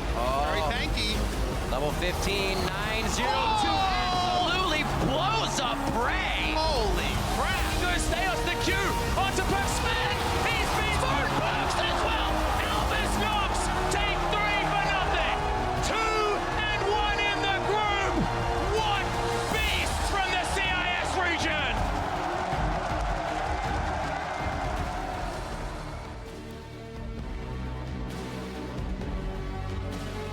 Good evening, ladies and gentlemen, and welcome to another edition of Worlds Tonight. I'm ePicSkillshot supporter, joined by Max Atlas Anderson and Sam Kobe Hartman Kensler. We're going to look back at the 4th day of the Worlds group stage, which wrapped up just a little while ago, and nothing interesting happened, right? It wasn't crazy at all. It was crazy. I had this in my pick'ems, I think, today. Yeah. It's guaranteed. All Yeah. planned. So a lot of crazy things happened today, and after watching AHQ pick up their 2nd win of the tournament in Game 1, EDG, they took down H2K, tying them at the top of Group C. This was a very, very important game for H2K. A lot of people were looking at the bottom lane, but it went bad from the start, Max. Yeah. Certainly did. Vander, face check there, then he flashes away, so he has no summoners, stays in lane, and just waits there as Def walks up to him. Definitely not the start that you would like. Most certainly wasn't, but of course, you still have question marks for EDG. They weren't able to necessarily close it out all too quickly, so still a bit of a question mark on the Chinese powerhouse. Yeah, and I think that H2K will look to that rematch to maybe have a more even matchup where things don't get as tilted at level 1, of course, but in the end, it's EDG that walks away with the win here, and H2K only 1 win on the board still for them. Yeah, it's a little bit unfortunate for H2K. Did like to see Clear Loves in Italy, though. Definitely a new pick for him. Hadn't seen it too much. Nope. And things actually got worse for the European delegation here at Worlds, but it was very good for ANX, Albus Nox Luna. From the CIS, another win for them. Crazy stuff. Oh my god, they are legitimate. ANX are definitely a legitimate team here, a legitimate threat in that group now, and that's where people start to talk about all the chaos of the day really starting, was with this big upset. But again, this is the 2nd time they pulled off that sneak Baron to start off their mid-game snowball. They did it just yesterday, and they pulled it off again. Yeah, they most certainly did, and they've made this a strategy. Lose a team fight at 20 minutes, then sneak Baron. They've done it twice. That's not cheese anymore. Yeah, and we do see also the brand there, the Nivea pick, just a one more comment that they thought of, and they are just inventive, they are creative, and they're coming up with things that the teams are not prepared for. And the action in Group A didn't stop there. Huhi also got his first and probably last chance to play Aurelion Sol. He carried CLG win over the Rock Tigers. Kobe was casting Yeah, first. you can say that again. I think every Korean team will ban Aurelion Sol for every game from here on out, because this was just the first of it. Huhi and Afromu combo, they get some early kills over and over again. The roams as well. It was insane. Huhi absolutely destroyed them that game. I'm so glad you said the roams, because he was roaming at level 1. Like, it started immediately, and it didn't stop. No, fantastic there. Yeah, they closed it out, and of course we were afraid, teams have gotten ahead against the Rock Tigers before, but a 10-0 Aurelion Sol seemed to be what you need to close it out, and that's what they did after losing to Albus Nox Luna yesterday. They won to the Rock Tigers today, and the Aurelion Sol, it didn't get banned in the SKT versus Flash Wolves, and pretty much the same thing happened. Yeah, here's part 2. This is why I think that all of them will be banning the Aurelion Sol from here on out, because Maple and Karsa were the story of this game. Karsa over and over on the Lee Sin, creating plays for the team. It did take them a little while, but they were also able to make it work in the mid game again. This was the big question for Flash Wolves, right? After they had 2 successful early games, could they close it out? Took the giant star, but they were able to do it. Yeah, I'm really glad that we saw that one as well, because a gigantic stun is what it took to take down that inhibitor. I mean, this game was still relatively slow from the Flash Wolves. They didn't manage to amass that gigantic gold lead, but it was much more controlled play in the later game that really secured it. Yeah, and third straight win in a row for them internationally versus SKT. And with the first round robin of groups complete, not a single team is left undefeated. It looked like Rox and SKT might keep their sheet clean, but even they dropped a group or a game rather, and that means that there's now a 3-way tie in groups A and D and a 2-way tie in B and C. I love ties. I like this. This is interesting. Yeah, honestly, coming into today, I was like, oh, we're kind of past the early hump of group stage where all the excitement happens, and from here on out, I'm gonna, predict the conventional wisdom. But no, SKT, who is the team where I thought was looking the cleanest, actually drop a game as well. So nobody is undefeated here. Everybody takes a loss. Yeah. So it's you that's been jinxing it, is it, Kobe? That's fantastic. I need you to continue thinking that it's all going to calm down so that everything continues to stay master mental. plan to throw the world into chaos. Hey, let's hope it stays that way, because this has been super interesting so far, and the 2016 World Championships continue next week with one group playing their final 6 matches each day. That means by week's end, just 8 teams will remain to advance to the knockout stage. As we see there, Group A will be up first on Thursday, and each team will play 3 times to close out their run here in San Francisco. Is the PTSD kicking in, Kobe, when you see that schedule? Week 2 is a very, very nervous time for NA fans, as last year it did not go so well. So yes, a little bit worried about week 2, but honestly, we've seen so much variance in all of the teams play. It's very difficult to predict for anyone. Yeah, as a European, we can only hope that it gets a bit better. Well, we are going to look forward to next week a little more. So if you're watching in client, hit up youtube.com/LoL eSports for the full-length version of Worlds Tonight. But for us here, we're going to go back to the start of the day and dial in on EDG's win over H2K. We mentioned it previously already. It all began with that face check at level 1. Forgiven and Vander versus Deft. They wanted to have a good performance, and then this happens. Yeah, it was a little bit unfortunate, but of course, you need an excuse for these games, and I have a feeling that it probably would have gone a similar way anyway, because EDG are an incredibly strong team. We did see them lose to INTZ, but this is not what we're led to expect. They brought in Pawn to be a stable member of their roster because he's had international experience before. Mouse hasn't. He was noticeably nervous in his first game. Yeah. I was actually, not sold on them putting Scout in this game until I saw his play. He immediately roamed up top. He helped out Mouse, who was definitely the biggest liability for the team. And honestly, Def continues to be Def. That's the one guy from this team that is really putting in work. Yeah, Deft and Mako doing work in that bottom lane. And as said, Mouse again for that Irelia. That's also mentally good, I think, because he didn't have a good performance on it the first time. Now he did, so that will propel him forward as well. And turning to the third game of the day, it was Albus Nox Luna up against G2. G2, they had to win, but before I talk about them not winning, I want to talk about Albus Nox Luna and just give giving them props. We can't talk in upsets anymore because they are the second strongest team in this group. Yeah, everyone's like, oh, they left up Brand. Sweet, we get to see Licrit's Brand again. And then Kira also locks in Anivia. They go mid early. He gets the kill onto Perks. Bottom lane, they trade as well.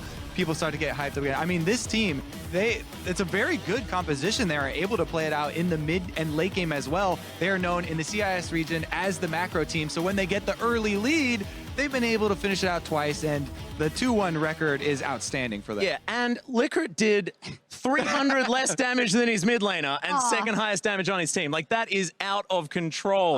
Kira was saying, yeah, I'm sure I did more damage, just 300. So, he still did more damage, so he's not wrong. Super impressive. I slightly better than Fire for that game, but that's it. For that one, let's not bring up All-Star again. I just love their strategies and what they were putting in place. It seemed like all of the weird stuff that was going on was a plan. And I don't understand. Losing a team fight, then taking a Baron, and winning off that. Like, it's like, this is my plan. I'm going to go in. We're going to lose here. We're going to have Soul Vision on the Baron, take that one down. We've got the Poppy against the Lee Sin. He's going to be irrelevant in the late game, but we'll let him think that he's doing things in the early game. It's like the whole game was a mind game. It was beautiful. There are two parts for it as well. Both CLG and G2 in those situations, lack of vision coverage around that area. So good on Albus Nox, who are, the macro team of CIS, to recognize these opportunities and punish both of these teams. But also, like, a lot of the teams so far here in the group stage at Worlds have been making a lot of mistakes. Yeah, the macro team of CIS, the macro team of Group A.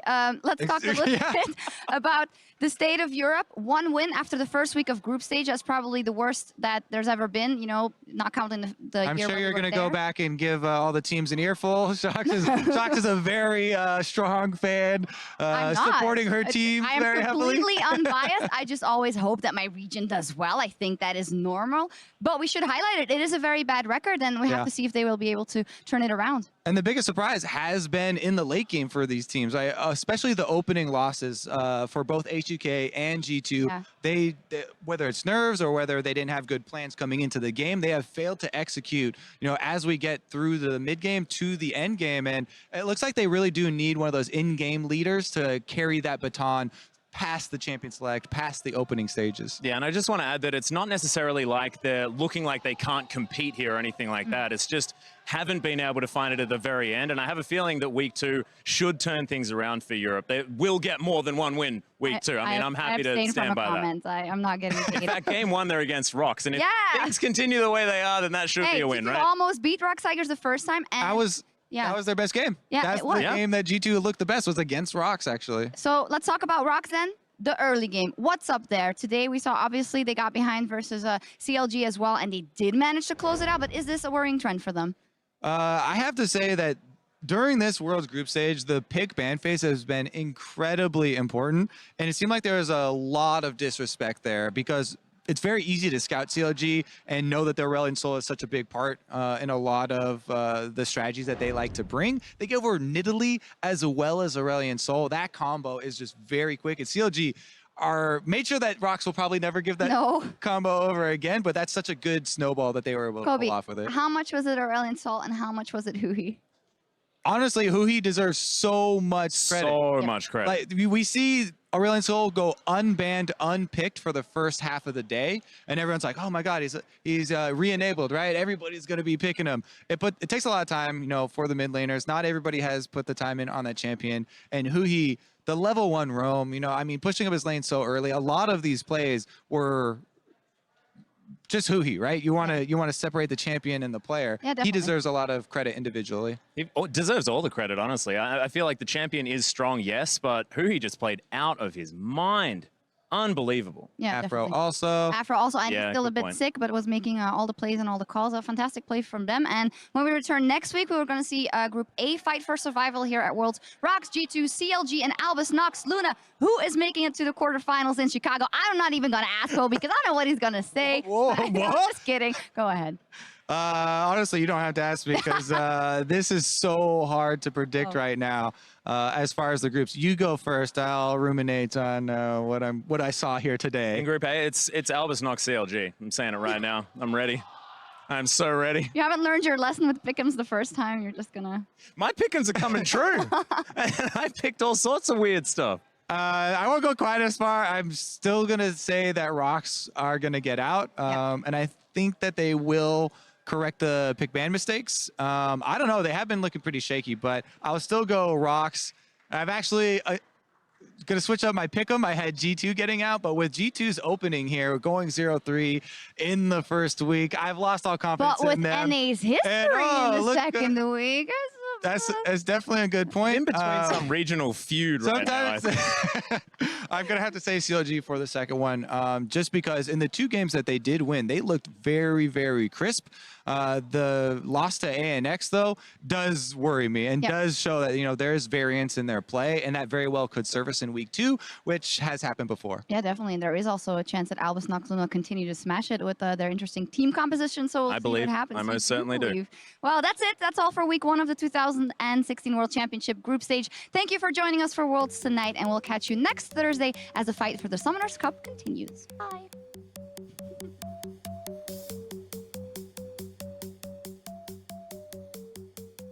Here's your test, Papa.